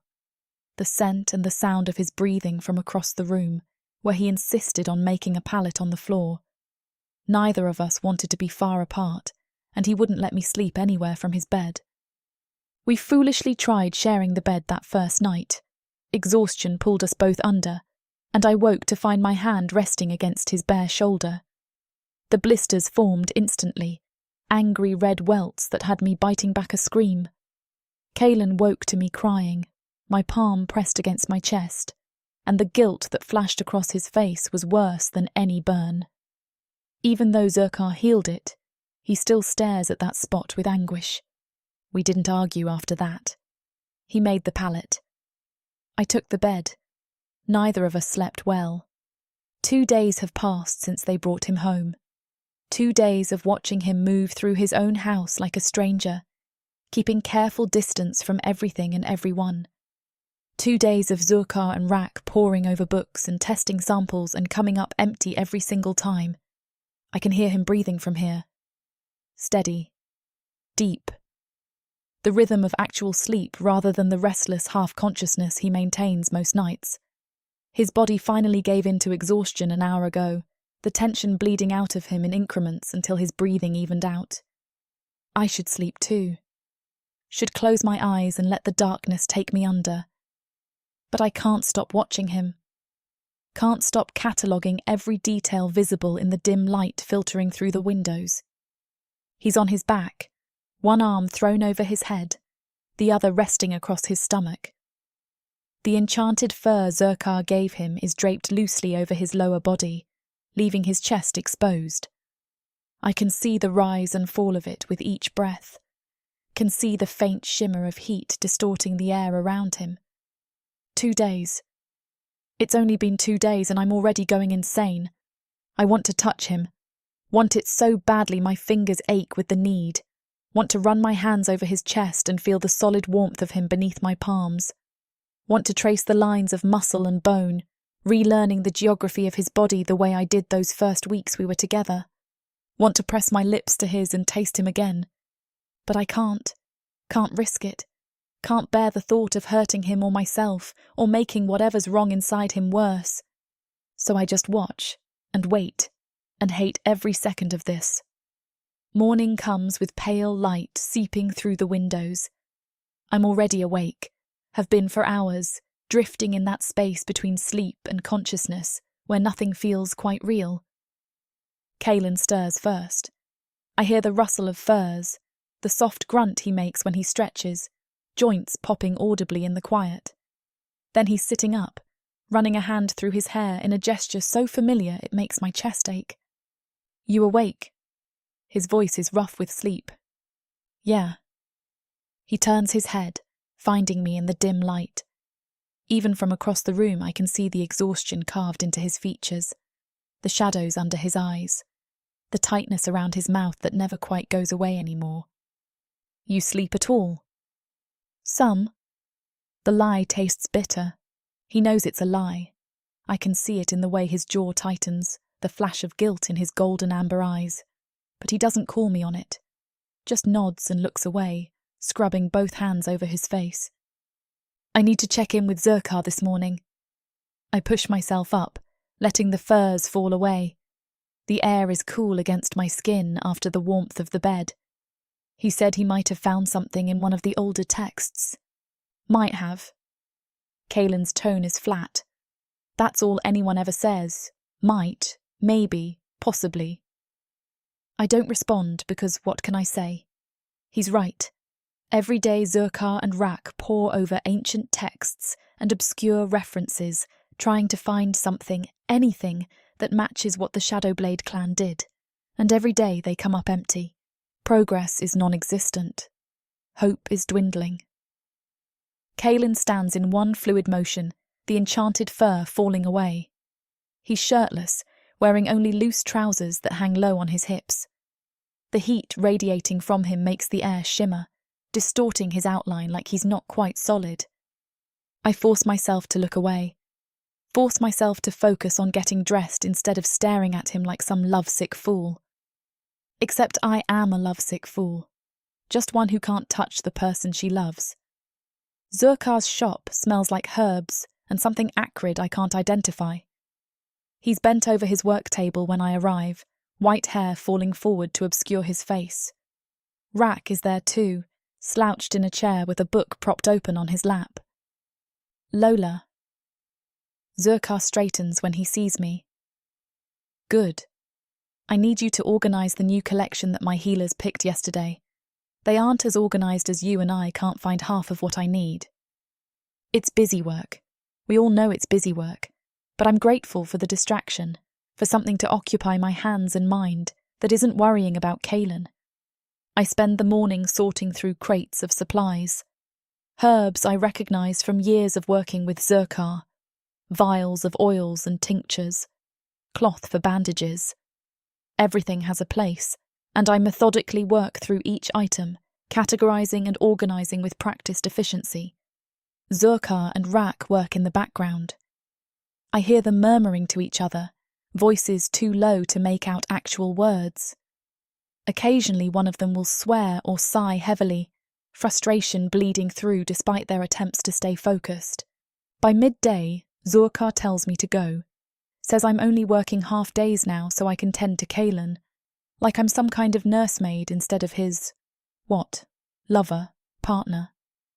We never actually defined it beyond knowing we belong to each other. The walk back to Kalen's house feels longer than it should. My feet drag with each step, reluctance pulling at me even though I want to see him, want to be near him, I stop outside the door, pressing my palm flat against the rough wood. On the other side, I can hear movement. Kalen pacing, probably. He does that a lot now when he thinks no one is watching. I push the door open.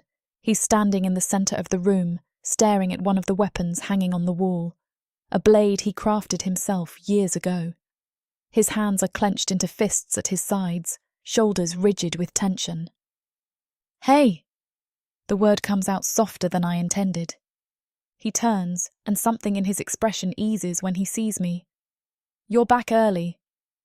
Zurkar sent me home, said I'm working shorter hours now. To babysit me. To spend time with you. I move further into the room, keeping the usual distance between us. There's a difference. His mouth quirks in something that might be a smile if it reached his eyes. Is there? Yes. We stare at each other for a long moment. The air between us feels charged, heavy with all the things we want to say, but can't find words for. Want to go for a walk? The suggestion tumbles out before I can second-guess it. The weather's nice. We could use some air. He considers this, gaze flicking toward the door and then back to me. Yeah. Okay. The next week passes in a blur of sameness. We fall into a routine that feels both natural and completely wrong. I wake in his bed while he wakes on the floor. We eat breakfast together, sitting on opposite sides of the room. I go to Zurkar's shop for half the day while Kalen does whatever he does, paces, broods, stares at weapons he can't use without risking hurting someone. Then I come home, and we walk. Sometimes through the forest paths near the settlement, sometimes along the river that cuts through Bone Warrior territory. It doesn't really matter where. The point is just being together, moving, talking when we can find words and existing in companionable silence when we can't. Rak comes by most evenings. He brings updates from whatever research he and Zurkar are doing, though the updates never contain actual progress. Just more dead ends and theories that lead nowhere. But Rak's presence helps. He makes Kalen laugh with stupid jokes and ridiculous stories. Makes me laugh too, when I forget for a moment how wrong everything is. He's good at that, at making unbearable situations slightly more bearable just by being himself. The days bleed together. 1 week becomes 2, 2 becomes 3, and nothing changes. Kalen seems physically fine. His body has healed from whatever torture the Shadowblade clan inflicted.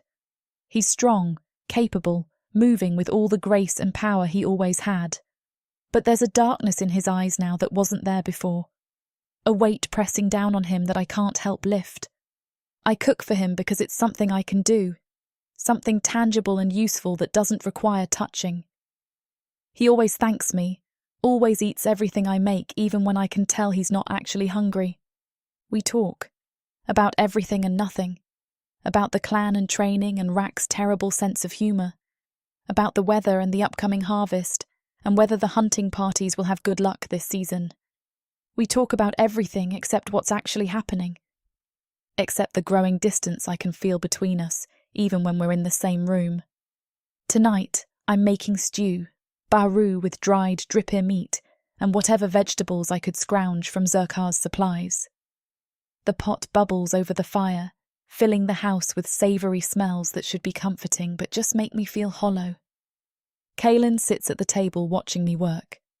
He does that a lot now, just watches, like he's trying to memorise every detail for when I'm not here.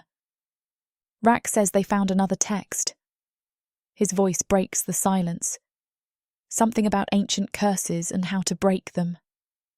I stir the stew, keeping my movements steady even though my heart lurches. That's good, right?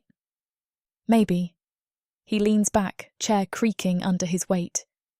They've said that before. They'll figure it out. The words sound hollow even to my own ears. Will they? I turn to look at him properly. He's staring at his hands, fingers splayed on the table surface. The heat radiating from him makes the air shimmer, and in the firelight, he looks almost otherworldly, dangerous and beautiful, and completely out of reach.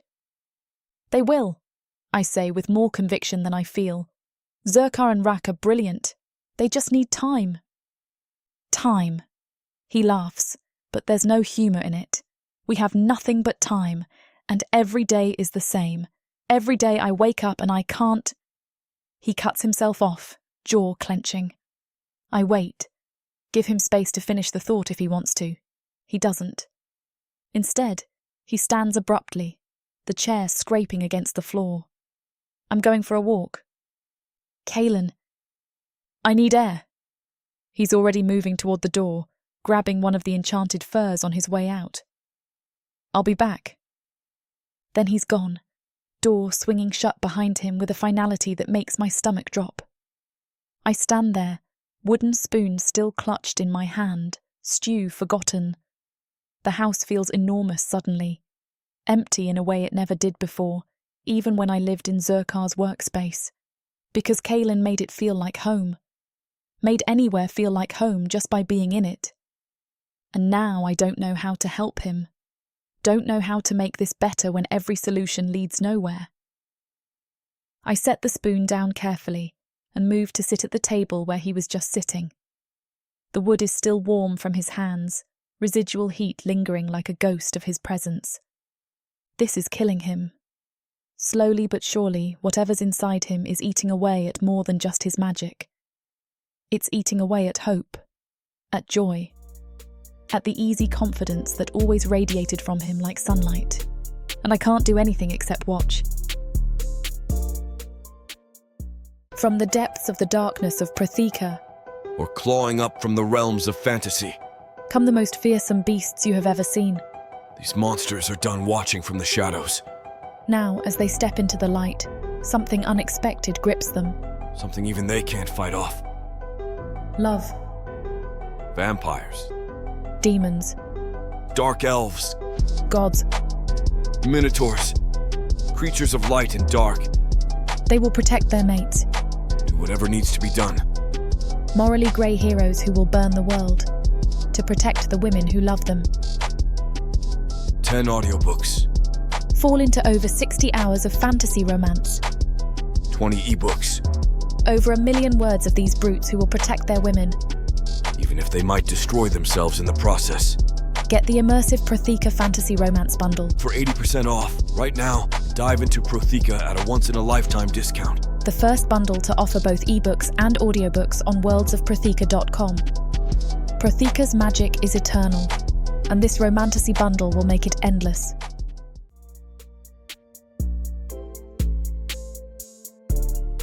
Chapter 18.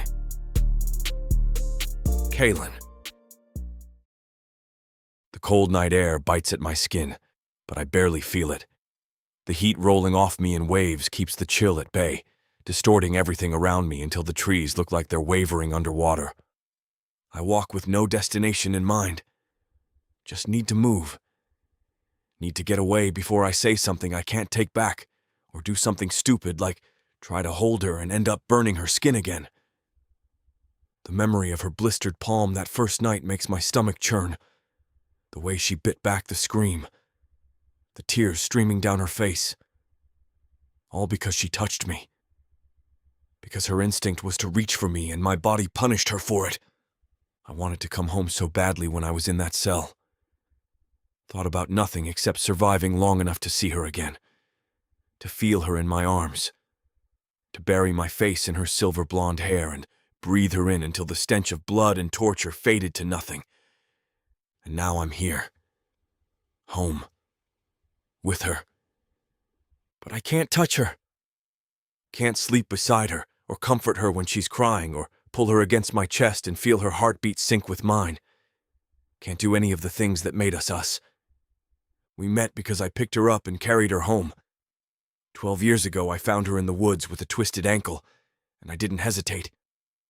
Just scooped her up like she weighed nothing and held her close, promising to keep her safe. I couldn't do that now. Couldn't carry her if she needed me to.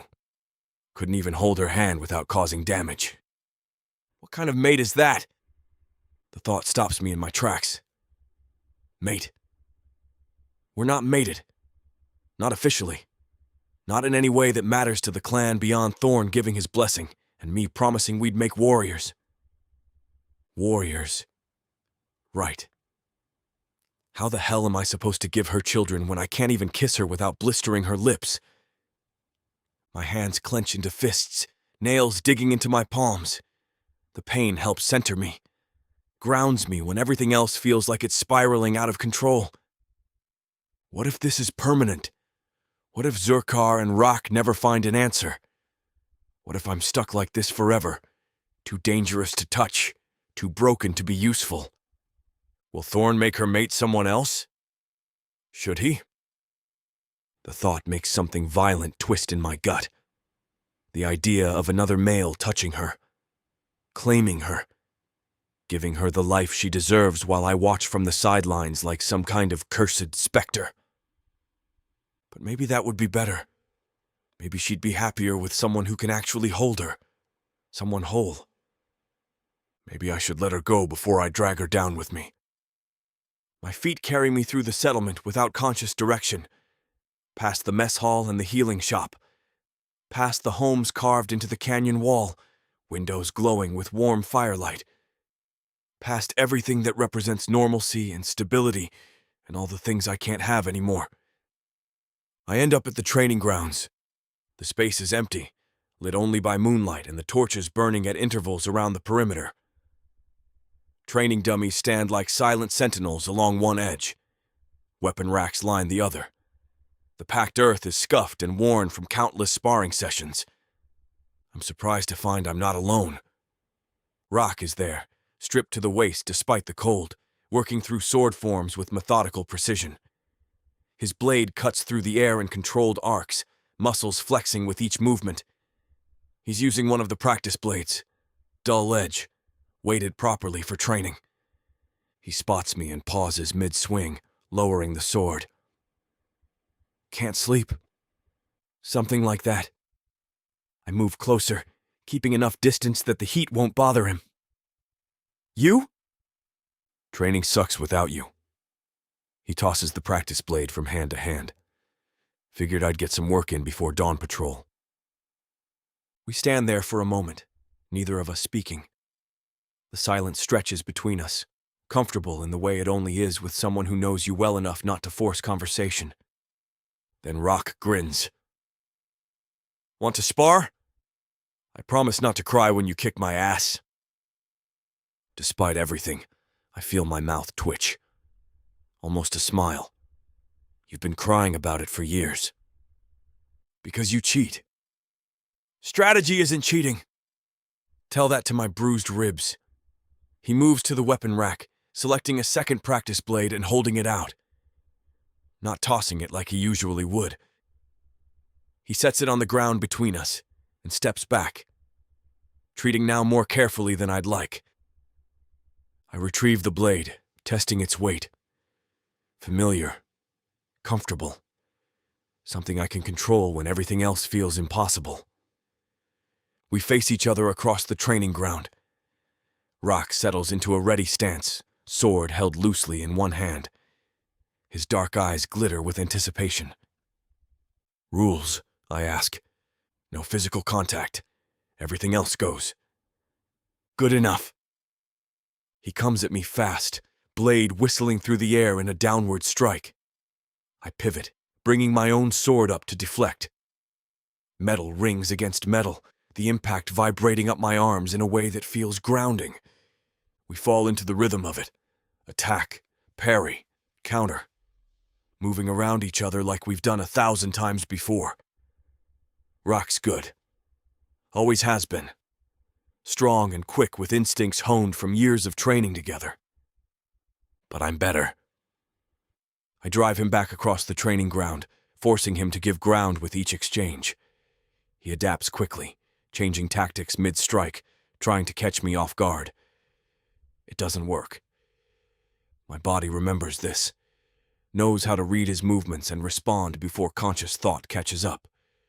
Sweat beads on my forehead, runs down my spine.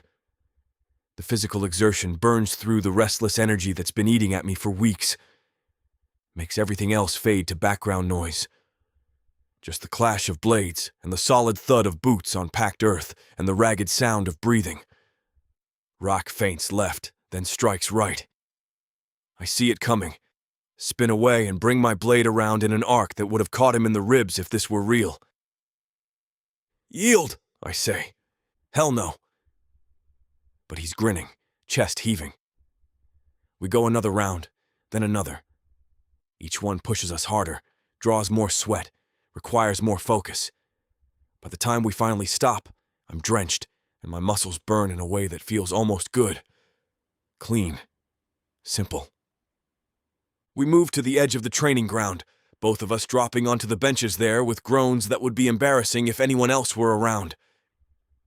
Rock scrubs a hand over his face, flinging sweat. I forgot how much you enjoy beating the crap out of me. You make it easy. Jerk. But there's affection in it. We sit in companionable silence, catching our breath. The night air is cooler now, or maybe I've just burned through some of the excess heat. Either way, it feels good. Feels almost normal. I'm struggling, I say finally. The words come out rougher than intended. Rock doesn't respond immediately. Just reaches for a water skin he left nearby and takes a long drink before passing it over. I accept it carefully, making sure our fingers don't touch. I know, he says eventually. Everyone knows. That's supposed to make me feel better? No, just stating facts. He leans back, bracing his hands on the bench behind him. You and Lola are putting too much emphasis on it. I nearly choke on the water. Too much, Rock. I can't touch her. I know that. But you can still be together. Still joke and laugh and go for walks and eat dinner. You can still talk to her like she's your person instead of some fragile thing you're terrified of breaking. He turns his head to look at me directly. You're treating this like it's already over. The accusation stings because it's too close to what I was thinking earlier. About letting her go. About stepping aside so someone else can give her what she needs.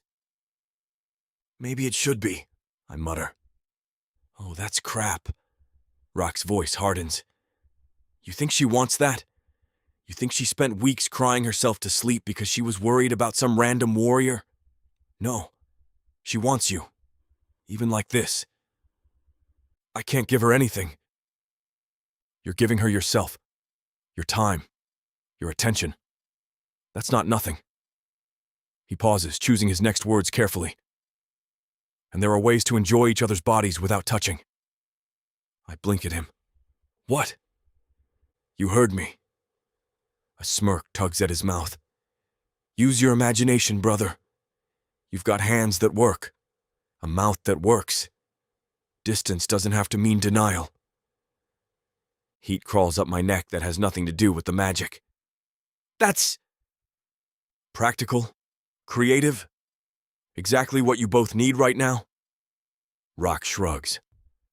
Look, I'm not saying it's ideal, but you're acting like this curse means your relationship is over when it doesn't have to be. You just have to adapt. I stare at him, mind racing. Try to picture what he's suggesting. Me and Lola finding ways to be intimate without contact. Watching each other. Talking each other through it. Making it work despite the limitations. It seems impossible. And yet, you need normalcy before this magic eats your relationship alive, Rock continues. Both of you.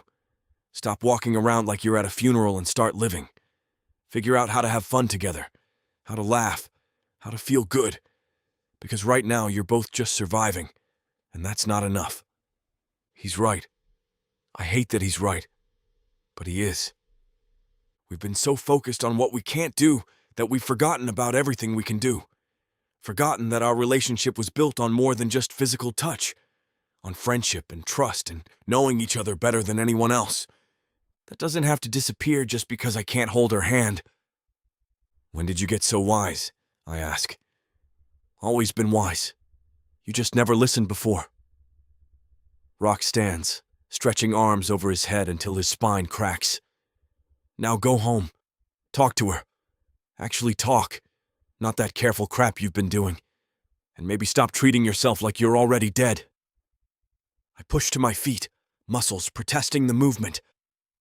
The practice blade is still clutched in my hand, and I carry it back to the weapon rack, slotting it into place with the others. Rock watches me, expression unreadable in the torchlight. Thanks, I say finally. That's what brothers are for. He claps me on the shoulder, or tries to. Remembers at the last second and pulls back, hand hovering in the air between us. The gesture still lands, though. The intention behind it.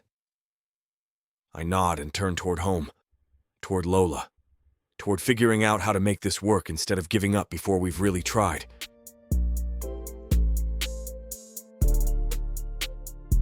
Chapter 19. Lola.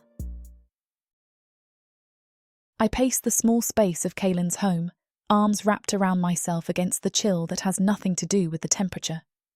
The fire crackles in the hearth, casting dancing shadows across the stone walls, but it does little to settle the anxious energy thrumming through me. He left angry, frustrated. I saw it in the tight line of his shoulders, the way his jaw clenched before he stormed out into the night without a word. And I don't know how to fix it.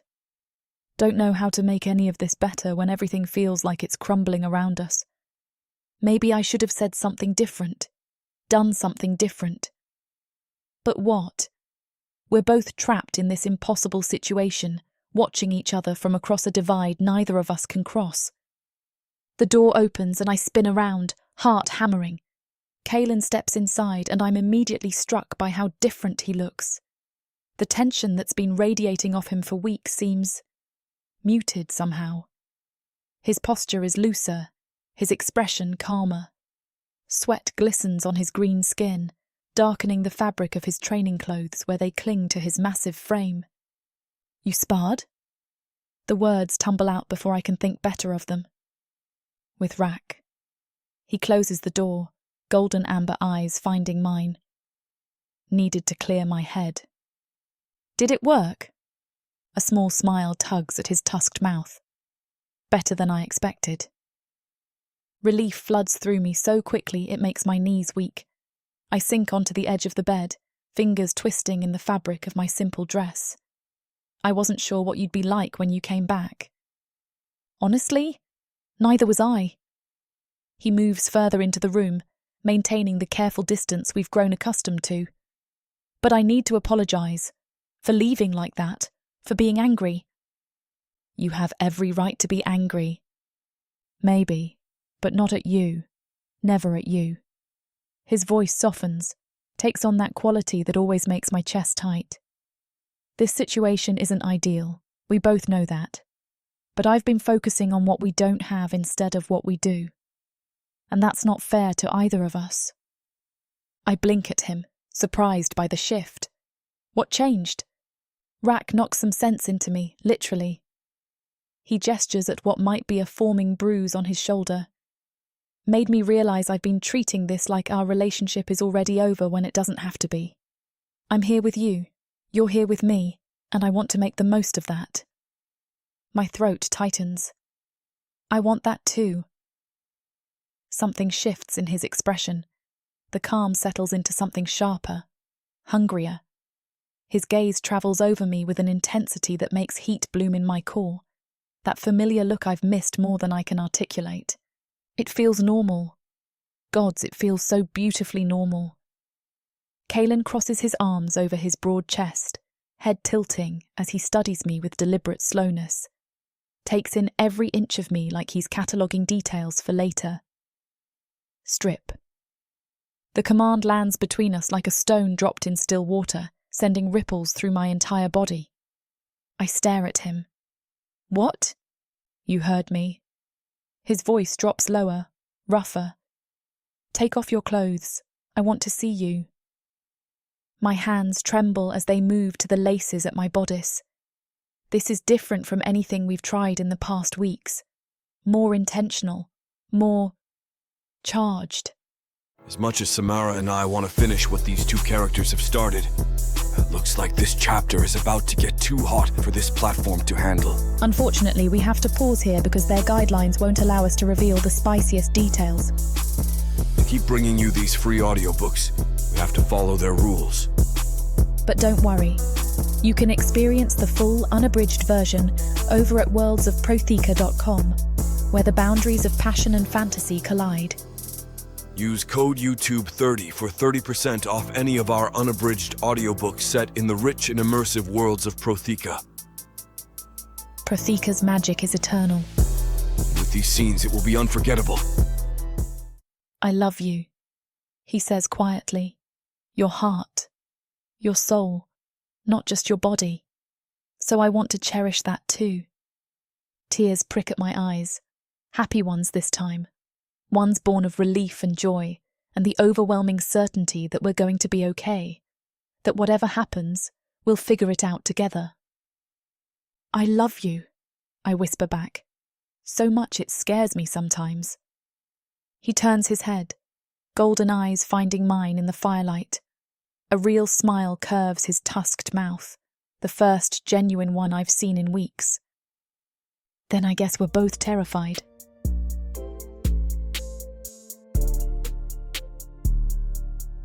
Chapter 20.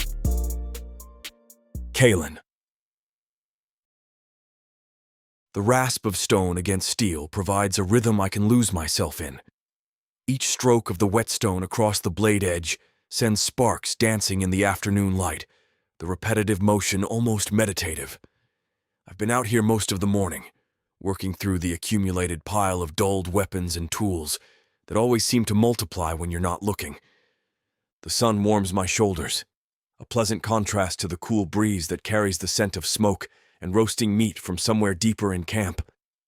Normal sounds, normal smells, normal work. I test the edge of the hunting knife with my thumb, satisfied when it bites into the thick green skin without resistance. Sharp enough. I set it aside and reach for the next blade, rolling my shoulders to work out the stiffness from hours of repetitive movement. It's been 3 days since Rock knocked sense into me. 3 days since Lola and I found a new rhythm that doesn't involve constant frustration and resentment eating away at what we have. 3 days of remembering how to be us again, even if the circumstances aren't ideal. She left before dawn this morning, heading to Zurkar's shop for her usual duties. I'd watched her dress in the dim pre-dawn light, memorizing the curve of her spine and the way her silver blonde hair catches even the faintest illumination. She'd smiled at me over her shoulder, that soft, secret smile that's just for me, and I'd felt something settle in my chest that had been restless for weeks. We're going to be okay. Whatever Zurkar finds, however long it takes, we're going to figure this out together. The whetstone scrapes across the blade with a satisfying ring. I'm already planning what to make for dinner tonight. Maybe that stew Lola loves, the one with Bergona and samana that Mora taught me to prepare. Anything to see that smile again. Footsteps pound across packed earth, fast and urgent. I look up to see Rock running toward me, his broad frame moving with surprising speed for someone built like a brick wall. His brown eyes are wide, his expression tight with something that makes my gut clench. Kalen. He skids to a halt, breathing hard. You need to come with me. Now. The blade clatters to the ground as I surge to my feet. What happened? Just... He gestures frantically toward Zurkar's shop. Come on. I don't waste time on more questions. Whatever has rocked this worked up can't be good. We take off at a run, weaving between dwellings and training grounds. Warriors pause in their drills to watch us pass, curiosity on their faces. Your father, Rock says between breaths as we run. He snapped. Ice floods my veins. What do you mean he snapped? He went to Zurkar 3 days ago, had him enchant more weapons, create more charms. Then he gathered a handful of warriors and left. Left where? But I already know. The answer sits in my gut like a stone. Back to the Shadow Blades. Rock's voice goes tight. He wanted to find a cure for you. Wouldn't listen to reason, wouldn't wait. Just went. My father went back to that place. Back to the camp where they held me, tortured me, broke me apart piece by piece with their corrupted magic. The same magic that now lives under my skin like poison. Is he? I can't finish the question. Can't voice the fear that my father might be dead because of me. He's fine. They're all fine. Rock grabs my arm, pulling me to a stop just outside Zurkar's shop. But you need to see this. He pushes open the door and I step inside, eyes adjusting to the dimmer interior. Zurkar stands near his workbench, violet eyes fixed on something across the room. Several warriors line the walls, hands on weapons, and there, bound and kneeling in the center of the space, Zul. The world tilts sideways. My vision tunnels until all I can see is that yellowed green skin, those reddish-brown eyes that glow with corrupt magic, the thin frame that belies the power he wields, the sneering mouth that spoke such terrible things while he tore me apart. Nausea rolls through me in waves. My hands shake. Heat floods my skin, the curse responding to my emotional state like it always does. I can feel sweat beading on my forehead, my temperature spiking dangerously high. Fury follows close behind the nausea, pure incandescent rage that makes my vision go red at the edges. This creature, this thing, is the reason I can't touch Lola, can't hold her, can't feel her skin against mine or bury my face in her hair or any of the 1,000 small intimacies I took for granted. Kaelin. Gorik steps out from where he'd been standing in the shadows, and I tear my gaze away from Zul to look at my father. Battle-scarred and massive, gray hair pulled back in its usual warrior's knot. His red eyes meet mine, something fierce and determined burning there. I told you I would fix this. Father. My voice comes out rough, strained. What did you do? What needed to be done? He crosses his arms over his broad chest. You're my son. No one hurts my son and lives. Zurkar moves closer, pale green skin marked with his ritual white paint. I can't do anything, Kaelin. The magic is too corrupted, too specialized. But he can. His violet eyes flick to Zul. He's the one who cursed you. He's the only one who can remove it. Zul laughs, a sharp, brittle sound that makes my skin crawl. You think Zul will help you? You're fools. All of you. Zul will get free eventually, and when I do...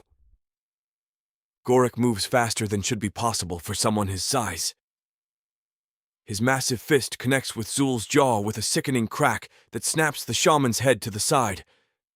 Blood sprays from his split lip.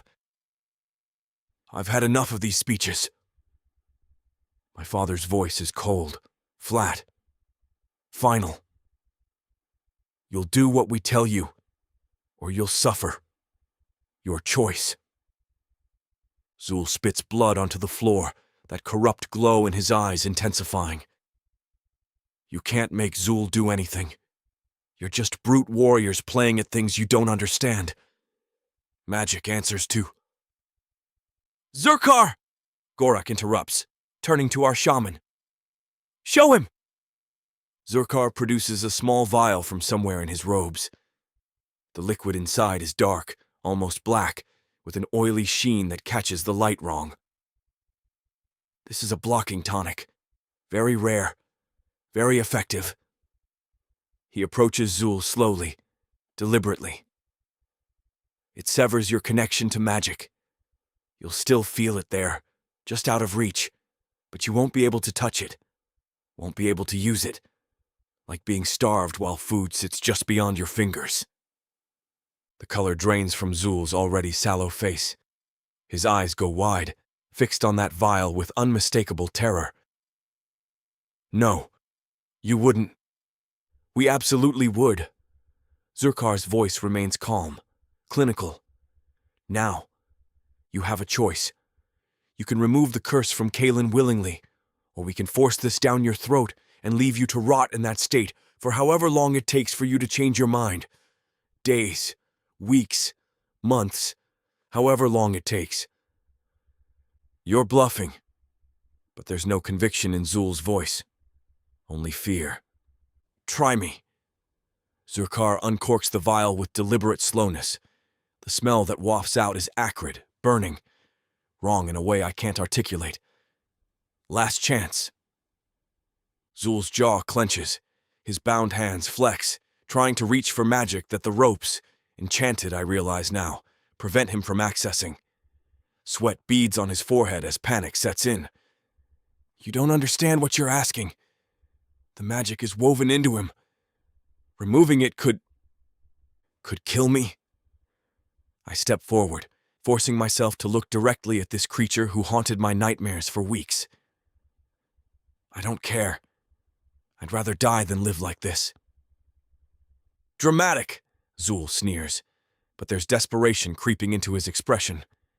You'll survive. You won't like how it feels, but you'll survive. Then do it. Gorak moves closer, looming over the bound shaman. Now. And if Zul refuses... Zurkar tips the vial, letting a single drop fall to the floor.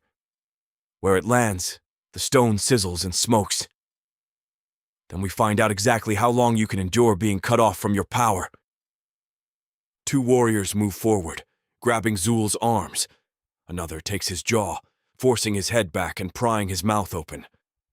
Zurkar raises the vial, positioning it directly over Zul's open mouth. Wait! The word comes out strangled, panicked. Wait! Zul will do it! Zul will remove the curse! Just don't give me that! Zurkar pauses, violet eyes cold and assessing. You'll remove it completely? No tricks, no secondary curses, nothing that will harm him further?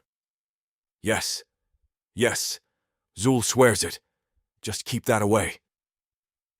The warriors release him but don't step back. Zurkar corks the vial again but keeps it visible, a constant threat. If I sense even a hint of deception, you'll drink every drop. Understood? Zul nods frantically. His hands shake as he extends them toward me, still bound but with enough movement to work. Come here. Closer. Every instinct screams at me to stay away, to keep distance between myself and this creature. But I force my feet to move, closing the gap until I'm standing directly in front of him. Close enough to smell the corruption that clings to his skin. Close enough to see the fear and hatred warring in those reddish-brown eyes. This is going to hurt, Zul says, and there's savage satisfaction in his voice. A lot. Just do it. He begins to chant, words in a language I don't recognize twisting through the air like smoke. His hands move in complex patterns, fingers tracing symbols that leave glowing trails.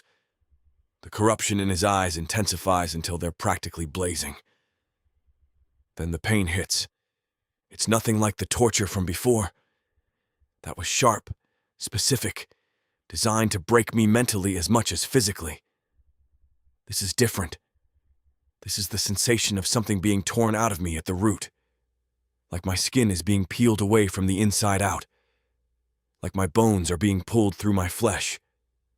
I drop to my knees, teeth clenched against the scream building in my chest. Fire races through my veins, following the pathways the curse has carved over weeks of festering in my system. Every nerve ending lights up in agony. Rock moves toward me, but Zurkar stops him with a hand on his chest. Don't touch him. Not until it's done. The chanting continues, growing louder, more insistent. Zul's hands move faster, the glowing symbols multiplying until they swarm around me like angry insects. The heat under my skin intensifies to an unbearable degree. I can feel my temperature spiking, climbing higher than it ever has. Then, just when I think I can't take any more, something breaks. The curse rips free all at once, pulled from my body in one agonizing yank.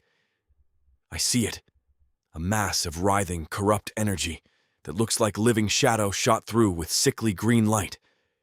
It hovers in the air between Zul and me for a heartbeat, then dissipates like smoke and wind. The relief is immediate and overwhelming. The constant heat under my skin vanishes. The pressure that's been building behind my eyes for weeks releases. The nausea that plagued me constantly just stops. I collapse forward onto my hands, gasping. Sweat drips from my face to puddle on the stone floor. My muscles shake with exhaustion, but underneath all of that is something I haven't felt in so long, I almost don't recognize it. Normal. I feel normal. Kalen, Rock's voice, cautious and hopeful. I look up at him, managing a nod. I'm okay. I think it worked. He moves closer, slowly extending his hand. I stare at it for a moment, hardly daring to hope. Then I reach up and clasp his forearm in the traditional warrior's grip. His skin is cool against mine. Solid. Real. And completely unharmed. No blistering, no burns, no heat radiating from my body that could hurt him. Joy crashes through me so powerfully it brings tears to my eyes. It worked. Rock, it worked. He grins, that broad, infectious smile I haven't seen enough of lately. Told you we'd figure it out. Gorik steps forward, offering me his hand. I take it and he hauls me to my feet, steadying me when my legs threaten to buckle. You're free of it, he says, voice gruff with emotion. No more curse. No more threat at touching anyone else. Lola. Gods. Lola. I can touch her again. Can hold her. Kiss her. Feel her skin against mine without fear of hurting her. The reality of it hits me like a physical blow, stealing my breath. My father releases me and moves to where Zul still kneels, producing a blade from his belt. The steel gleams in the low light. He offers it to me, hilt first. He's yours, Gorik says simply. For what he did to you. For the curse. For everything. Your kill. I take the blade, testing its weight. It's perfectly balanced, the edge sharp enough to part skin with barely any pressure. A warrior's weapon. A killing tool. Zul looks up at me, corruption still burning in his eyes, but fear there too now. You won't do it. You're too soft, too bound by your precious honor. I drive the blade through his throat mid-sentence. Blood spurts hot across my hands as I rip the steel free. Zul makes a gurgling sound, hands scrabbling uselessly at his ruined neck. The corrupt glow in his eyes flickers, dims, dies.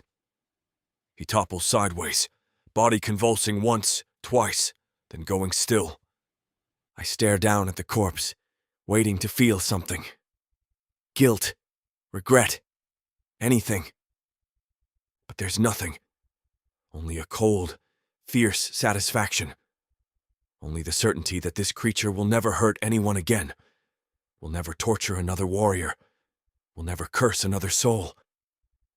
It's done. I say, voice steady. He's dead. Zurkar moves forward, already pulling ritual components from his robes.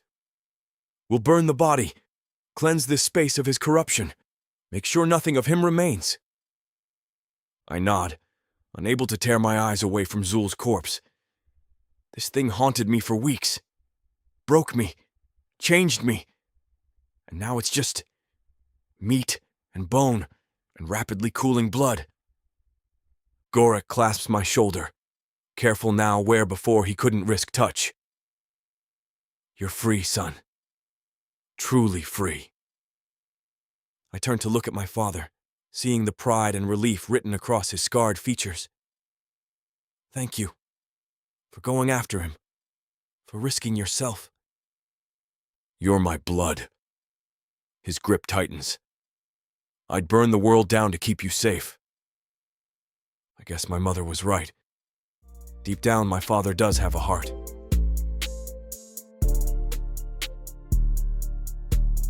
Chapter 21. Lola. The weight of the basket pulls at my arm, filled with roast herb and blue frost. I spent most of the afternoon gathering from the higher slopes. My fingers ache from digging through rocky soil, and there's dirt caked under my nails that I'll need to scrub clean before Zurkar will let me touch his more delicate preparations. But it's a good kind of tired, the satisfaction of work well done. The late afternoon sun warms my shoulders as I walk the familiar path back toward camp. Smoke rises from cooking fires, carrying the scent of roasting meat and something sweeter, maybe bread baking in one of the clay ovens.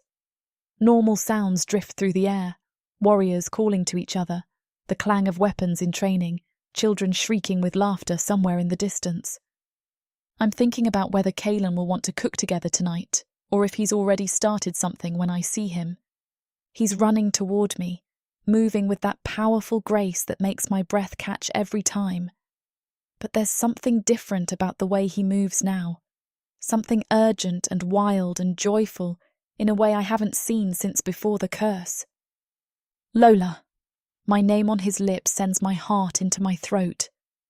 The basket slips from suddenly nerveless fingers, herbs scattering across the packed earth. I don't care. Can't care about anything except the fact that he's closing the distance between us at a dead sprint. Then I'm in his arms. The reality of it doesn't compute at first. My brain stutters, trying to process the impossible. His hands on my waist, lifting me clean off my feet. His chest pressed against mine, solid and warm and safe. The familiar scent of him surrounding me, leather and stone and something uniquely Kalen. No blistering skin, no burning heat radiating from him that forces me to pull away. Just him, holding me, touching me. A sob tears from my throat before I can stop it. Then another.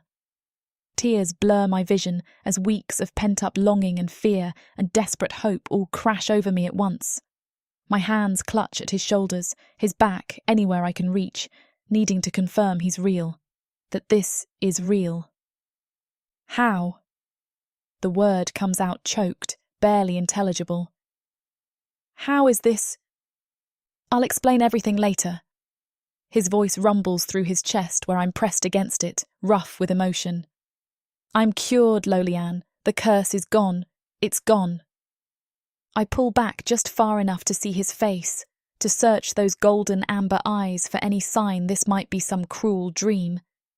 But there's only fierce joy there, and relief so profound it makes my chest ache. His tusks gleam as he smiles at me, that rare, unguarded smile that transforms his whole face. You're really... I can't finish the sentence. Can't voice the question because I'm terrified of the answer being anything other than yes. I'm really cured. He cups my face in both hands, thumbs brushing away the tears streaming down my cheeks. The touch is gentle, reverent, like I'm something precious. I can touch you again, hold you, feel you. Then his mouth is on mine, and nothing else matters. The kiss is desperate, hungry, Weeks of denial and longing poured into the press of lips and tongue. I taste salt from my tears and something darker, more primal, need and want, and mine all tangled together. His hands slide into my hair, angling my head to deepen the kiss, and I melt against him with a sound that's part sob, part moan. My fingers find the leather ties at his shoulders, clutching hard enough that I'm probably leaving marks. I don't care. Can't care about anything except the fact that he's here, he's real, he's touching me, and I never have to let go. When we finally break apart, both gasping, he rests his forehead against mine. I need you, he says, voice gone low and rough. Right now, I can't wait. Heat floods through me, pooling low in my belly. Then don't! He sweeps me up into his arms like I weigh nothing, one arm under my knees and the other supporting my back. I loop my arms around his neck, burying my face against his throat to breathe him in. His pulse hammers against my lips. Kaelin, people will see. I don't care. His grip tightens possessively. Let them see. Let everyone in this camp know you're mine. The walk back to his dwelling passes in a blur. I'm dimly aware of warriors pausing to stare, of voices calling out questions or congratulations that Kaelin ignores completely. His focus remains fixed ahead, jaw set with determination, moving with single-minded purpose toward home, toward privacy, toward being able to show me exactly how much he's missed this. The door slams shut behind us with a finality that makes my pulse spike. He sets me on my feet, but his hands never leave my body, sliding down my sides to grip my hips. The heat in his eyes could melt stone. This scene is about to get too steamy for this platform's comfort. And as much as we'd love to keep going, their guidelines say we need to stop here. To continue releasing these free audiobooks on this platform, we've got to play by the rules. But the passion doesn't end here.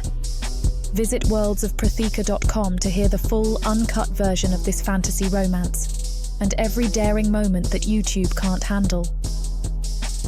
Use code YouTube30 for 30% off unabridged audiobooks in the worlds of Protheka. Don't let YouTube hold you back. Immerse yourself in a world of magic, danger, and unfiltered passion. Protheka's magic is eternal. Listen unabridged and you'll never want to go back. We won't. I pull him down for another kiss, this one soft and sweet. We'll never take this for granted. Never take each other for granted.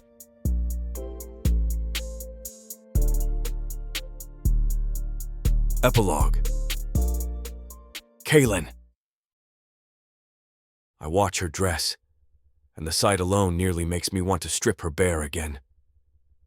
She stands in front of the small bronze mirror I traded for last year, pulling her hair over one shoulder as she works the laces of her dress. The soft morning light filtering through the window catches the silver blonde strands, making them shimmer like moonlight. Her fingers move with practiced efficiency, but there's a slight tremor in them that tells me she's nervous. Can't blame her. I'm nervous too, though I'd never admit it out loud. 7 days. It's been 7 days since the curse broke, since I could finally touch her again without fear. 7 days of barely coming up for air, of learning her body all over again, of making up for lost time. We've left this dwelling only when absolutely necessary. For food, for water, for the bare minimum of clan duties that can't be ignored. Even then, I resented every moment away from her.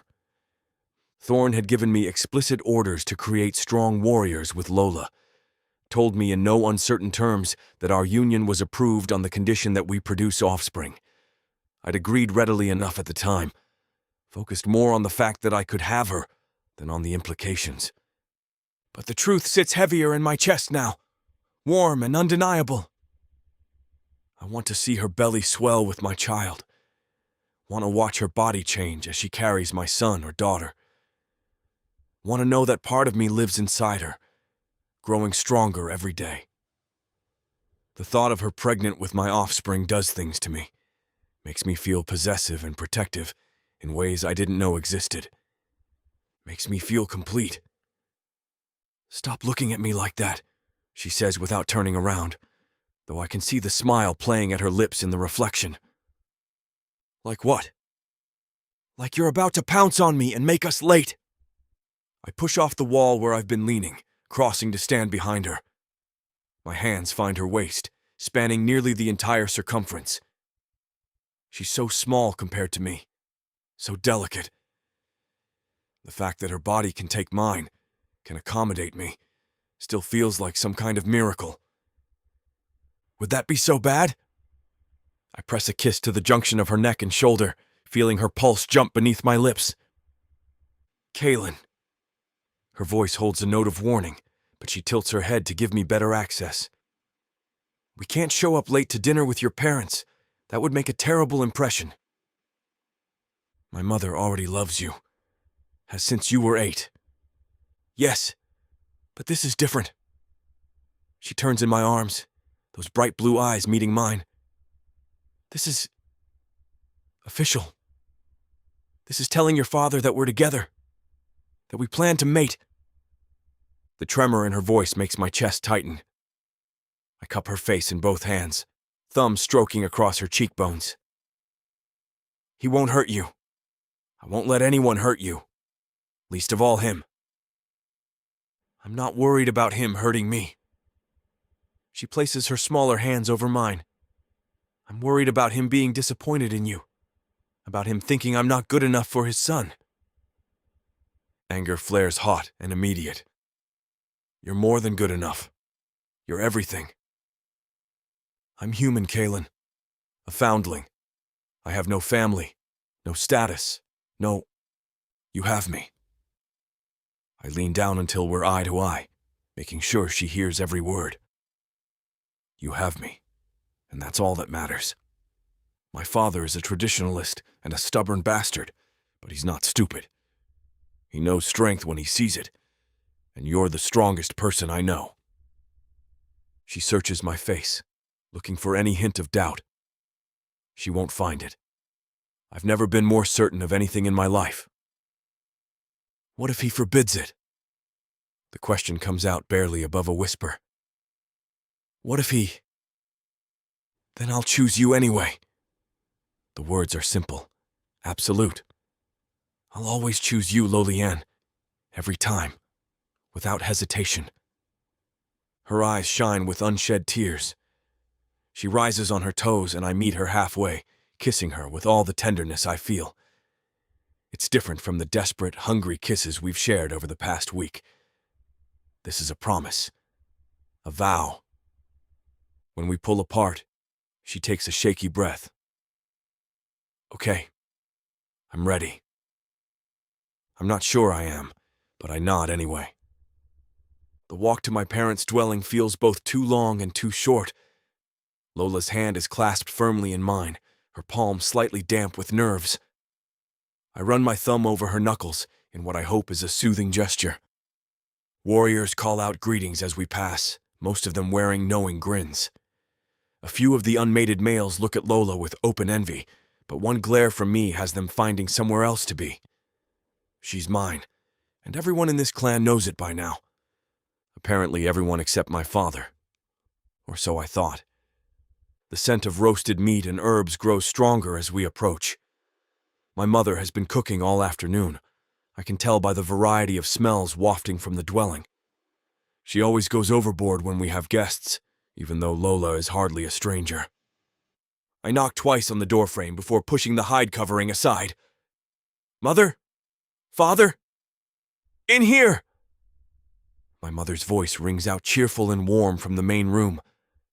We step inside, and I have to duck slightly to clear the entryway. The dwelling is exactly as I remember from childhood. Weapon racks along the walls, furs draped over furniture, the skull of the first razor beast my father killed mounted above the hearth. It smells like home.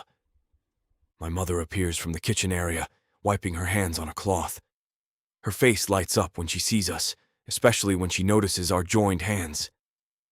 "Kaylin, Lola, come in, come in. Dinner is almost ready." She pulls Lola into an embrace, and I watch my female's shoulders relax slightly at the warm welcome. My mother has always had that effect on people. She's the balance to my father's stern intensity. It smells amazing, Mora, Lola says, her voice steadier now. Thank you for having us. Nonsense. Your family. My mother cups Lola's face with genuine affection. Now come, sit. Gorik is in the other room, but I'll call him. No need. My father's voice cuts through the warmth like a blade.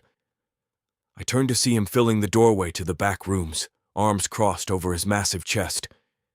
His iron-gray hair is pulled back in its usual warrior's knot, and those piercing red eyes sweep over Lola and me with an intensity that makes my spine straighten instinctively.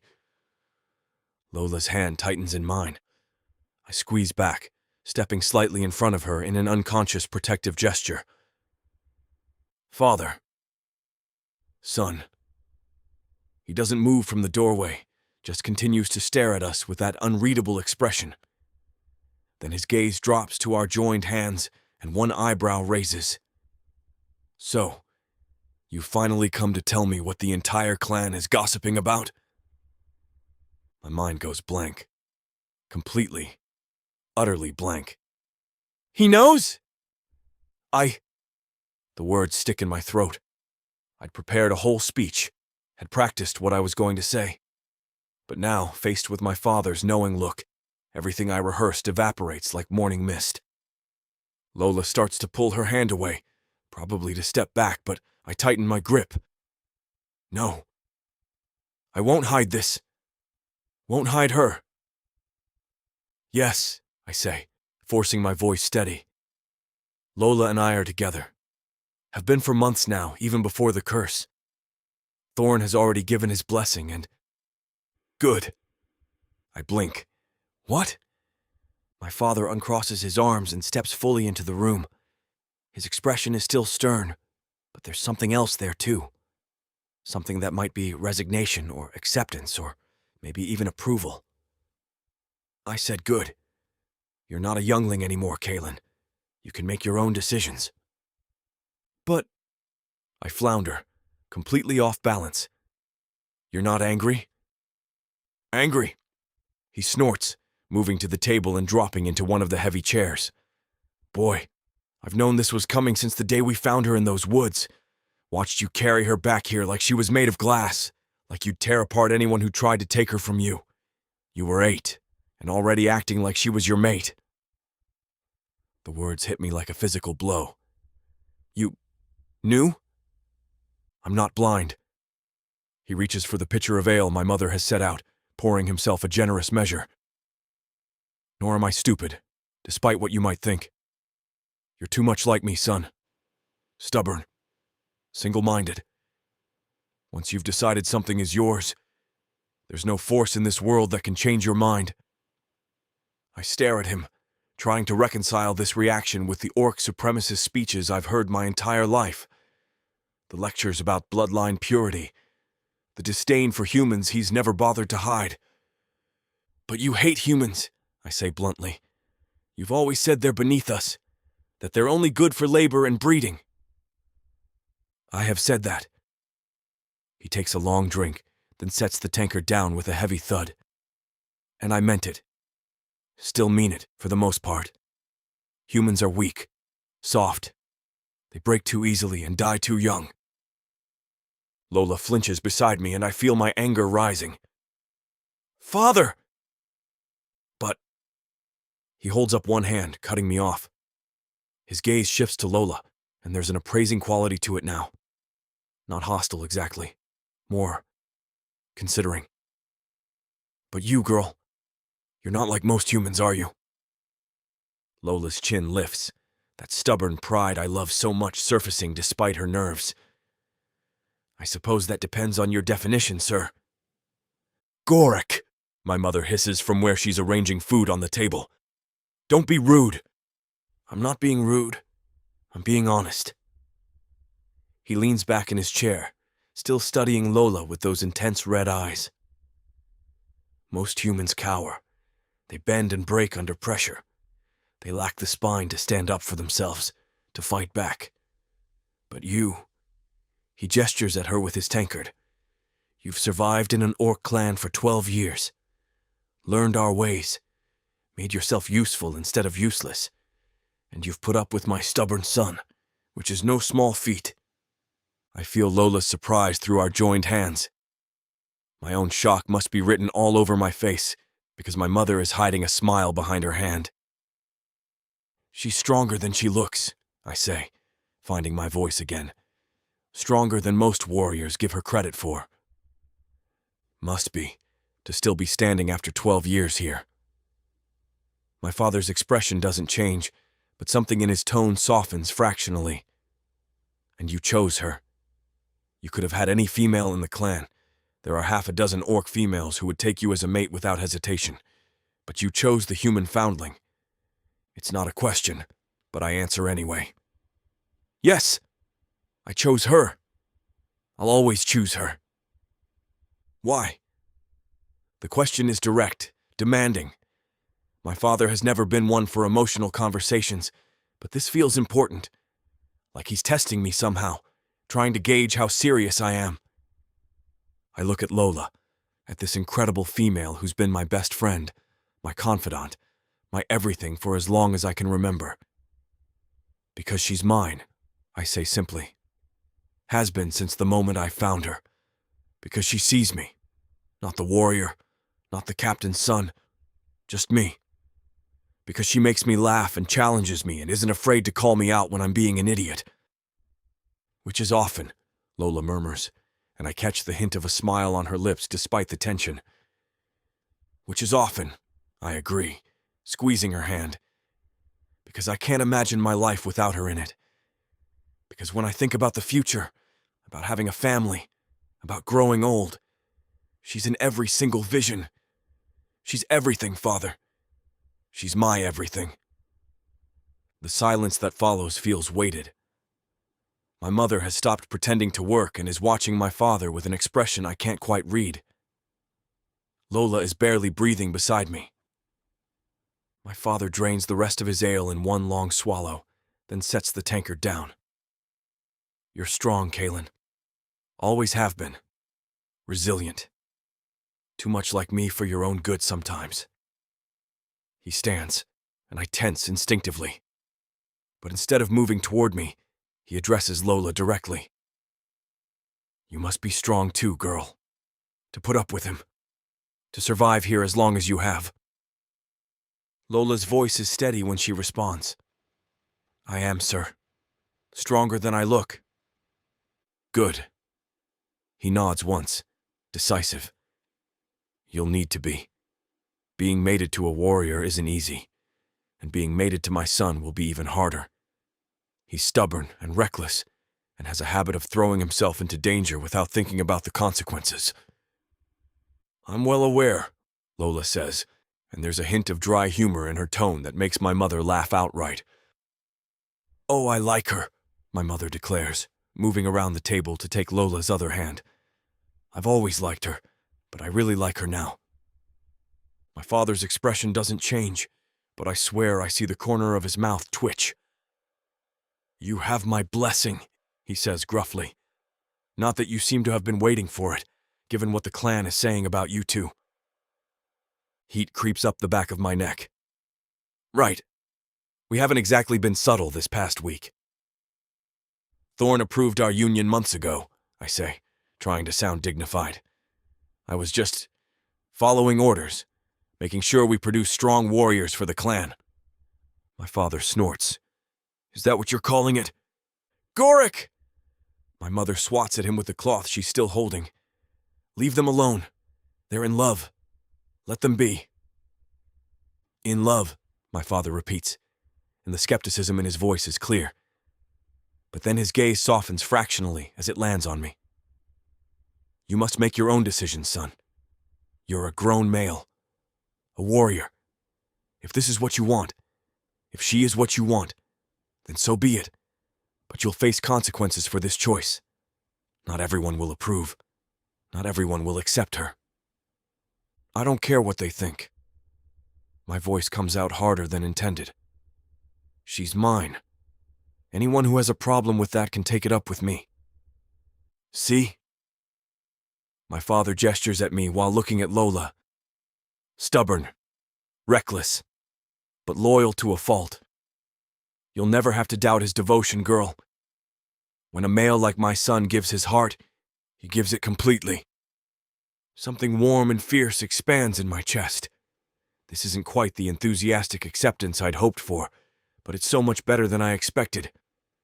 My father, the traditionalist, the orc supremacist, the male who's lectured me my entire life about bloodline purity, is giving us his blessing, is accepting that his son chose a human. Thank you, Father.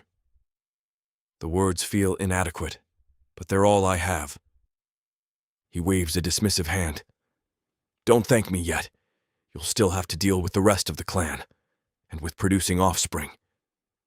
His gaze sharpens. You are planning to give me grandchildren, aren't you? Gorik!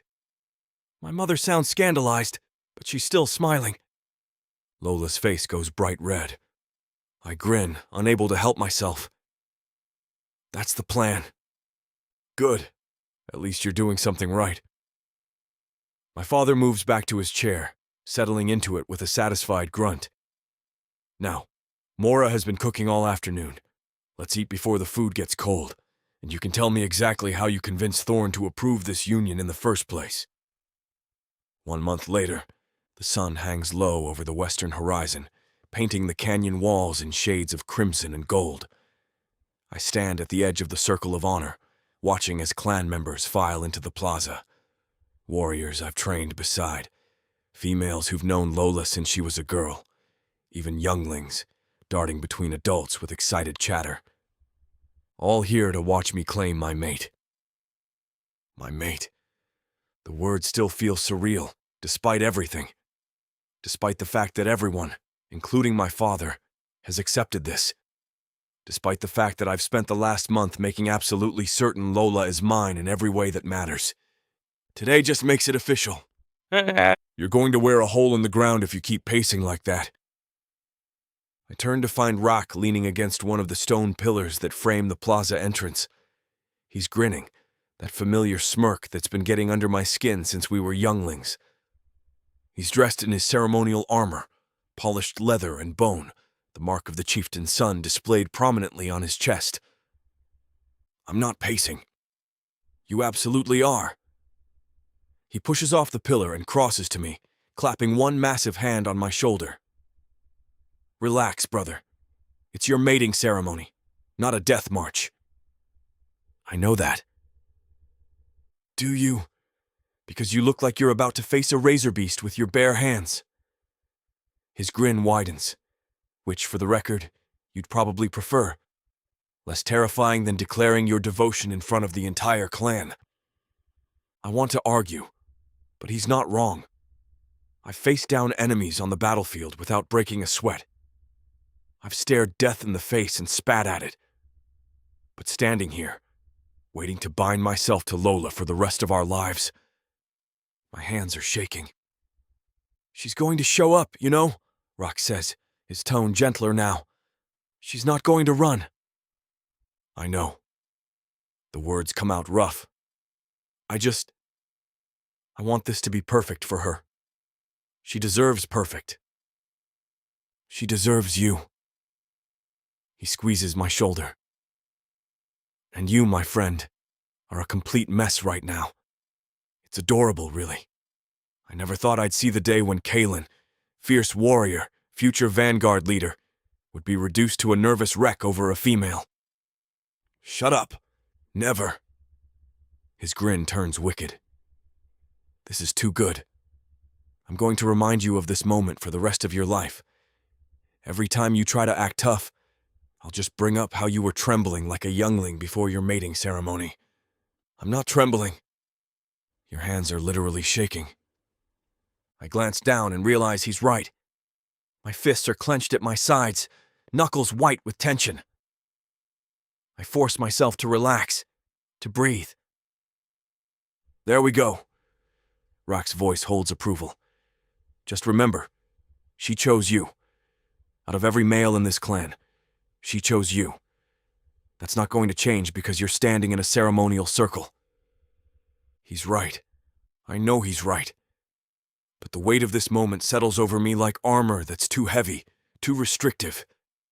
This isn't just about me anymore. It's about Lola. About giving her the respect she deserves, the recognition she's earned. About making sure every single orc in this clan knows she's mine, and I'm hers. The plaza continues to fill. I spot my mother near the front, her face radiant with joy. She's been planning this for weeks, making sure every detail is perfect. My father stands beside her, his expression stoic as always, but there's something in his eyes when he looks at me. Pride, maybe, or respect. Whatever it is, it makes my chest tight. Kalen. Zurkar's voice cuts through my thoughts. I turn to see the shaman approaching, his white hair braided with herbs and flowers for the ceremony. Violet eyes study me with an intensity that's almost uncomfortable, like he's seeing straight through to my soul. Shaman. I bow my head in respect. Nervous? There's no point lying to him. Zurkar has always been able to read me better than most. Yes. Good. A small smile crosses his weathered face. You should be. What you're doing today, binding yourself to another for life, it's not a decision to be made lightly. The fact that you're nervous tells me you understand the weight of it. I do. Then you're ready. He places one hand on my shoulder, and I feel the familiar tingle of his magic. Not healing exactly. More like centering, grounding. I've watched you grow from a youngling into the warrior you are today. I've seen your strength, your honor, your devotion, and I've watched you love that girl since the day you carried her into our camp. My throat tightens. She's everything. I know. His smile widens, which is why I'm honored to be the one conducting this ceremony. It's not every day I get to bind two souls who are so clearly meant for each other. Rock makes a choking sound that might be a laugh. Are you going soft on us, old man? Zurkar's gaze shifts to him, one eyebrow raised. Would you prefer I conduct your mating ceremony with all the warmth of a winter storm? When I finally find a female willing to put up with me? Absolutely. Rock grins. But for now, I'm just here to watch my best friend make the biggest commitment of his life, and probably embarrass himself in the process. I'm not going to embarrass myself. We'll see. Before I can retort, a hush falls over the plaza. I turn, following the collective gaze of the clan, and my breath catches. Lola. She stands at the edge of the circle of honor, backlit by the setting sun. My mother stands beside her. She'd insisted on helping Lola prepare, on treating her like the daughter she never had. And looking at Lola now, I understand why my mother has been glowing all week. She's stunning. Her silver blonde hair falls in loose waves past her shoulders, woven with small white flowers that seem to glow in the fading light. She wears a dress I've never seen before, pale blue fabric that flows around her like water, cinched at the waist with a leather belt decorated with bone beads. Mother's work, no doubt.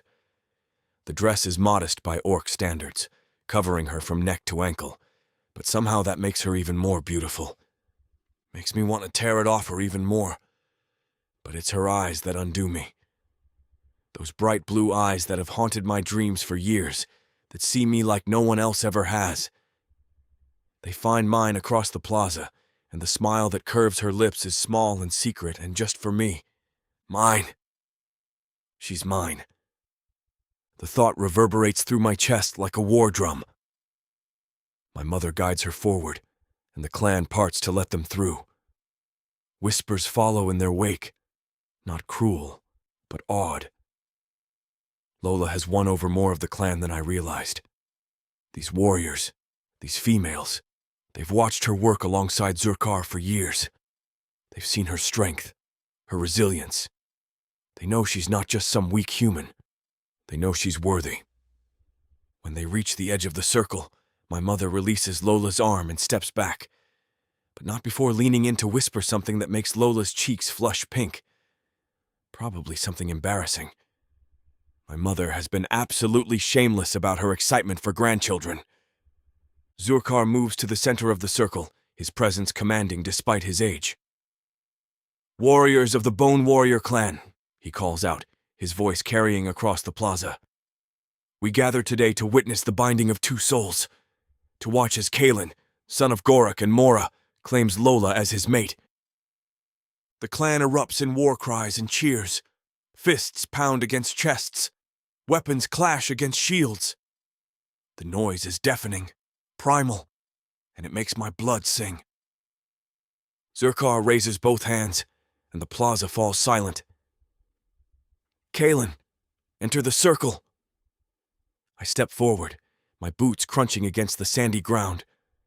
The circle has been drawn with sacred herbs and ringed with flowers, reared blossoms that smell sweet even from here.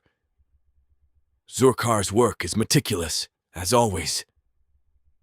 When I reach the center, I turn to face Lola. She's still standing at the edge, and I can see the nervousness in the set of her shoulders, the way her hands clasp together in front of her. "Lola." Zurkar's voice is gentle now. "Enter the circle." She takes a breath, then another, and then she's moving, stepping across that threshold with her chin held high. Every eye in the plaza tracks her movement, but she only looks at me. The moment she's inside the circle, something shifts. The air feels heavier, charged with magic and promise. Zurkar begins chanting in the old tongue, words I don't fully understand but feel in my bones. He lights a bundle of dried herbs, and smoke curls up between us, cleansing, purifying. He circles us slowly, wafting the smoke over our heads, our shoulders, our hands. The scent is sharp and earthy, grounding me in this moment. When he completes the circle, he sets the herbs aside and picks up 2 lengths of braided rope. The ceremonial bonds. My breath catches as he approaches. These ropes have been blessed, woven with flowers and herbs that represent prosperity and fertility. They're sacred. Binding. "Give me your hands," Zurkar instructs. I extend my right hand. Lola mirrors me, her smaller hand trembling slightly as she places it in mine. Our palms meet, and that familiar spark races up my arm, the one I've felt every time I've touched her since the curse broke. Zurkar takes the first rope and begins winding it around our joined hands. His movements are deliberate, ritualistic. "In the sight of the war god and the enchantress," he intones, "I bind these 2 souls, male and female, warrior and healer, protector and protected." He winds the rope higher, securing our hands together. "Kalen, son of Gorak." Zurkar's violet eyes meet mine. "Do you swear to protect this female? To provide for her, to shelter her, to fight for her against any who would do her harm?" "I swear it." My voice comes out stronger than I expected. "With my life." "Do you swear to honor her, to value her counsel, to respect her strength, to stand beside her as an equal?" "I swear it." "Do you swear to love her, to cherish her in times of plenty and times of hardship, to be faithful to her until your last breath?" "I swear it." The words feel like an oath carved into my very bones. She's mine. She's always been mine. Zurkar's expression softens. Then he turns to Lola, beginning to wind the second rope around our hands. "Lola, daughter of no clan and every clan." His voice carries across the plaza. "Do you swear to stand beside this male, to support him, to counsel him, to be his strength when he falters?" Lola's voice is steady when she answers. "I swear it." "Do you swear to honor him, to trust in his protection, to value his devotion, to build a life with him?" "I swear it." "Do you swear to love him, to be faithful to him, to bear his children if the gods allow, to walk beside him until your last breath. Her eyes shine with unshed tears. I swear it. He's mine. He's always been mine. The echo of my own words sends a jolt through me. Zurkar finishes binding our hands and steps back, raising his arms to the sky. War god, greatest of warriors, hear me! His voice booms across the canyon. Do you bless this union? Do you recognize the strength in these two souls? Silence falls. This is the moment where the war god either shows his approval or his displeasure. Usually nothing happens. The silence is taken as acceptance. But this time, thunder rolls across the clear sky. The entire clan gasps. I feel Lola's hand tighten in mine, her pulse racing beneath my thumb.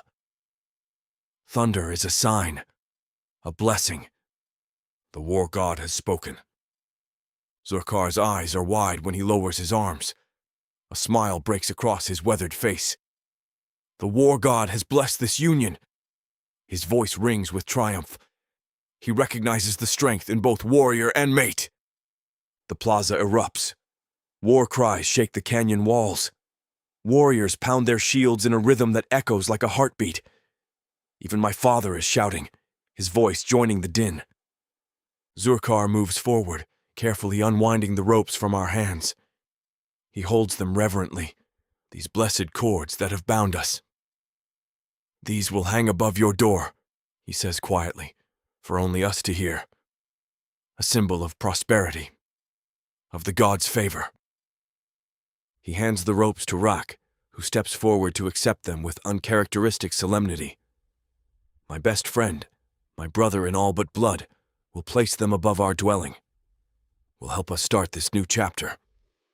Zurkar places one hand on my shoulder, the other on Lola's. What the gods have blessed, let no one divide. He pauses, his violet eyes dancing with mirth. You may kiss your mate, Kaelin. I don't need to be told twice. I cup Lola's face in both hands, tilting her head back. Her eyes are bright with tears and joy and love.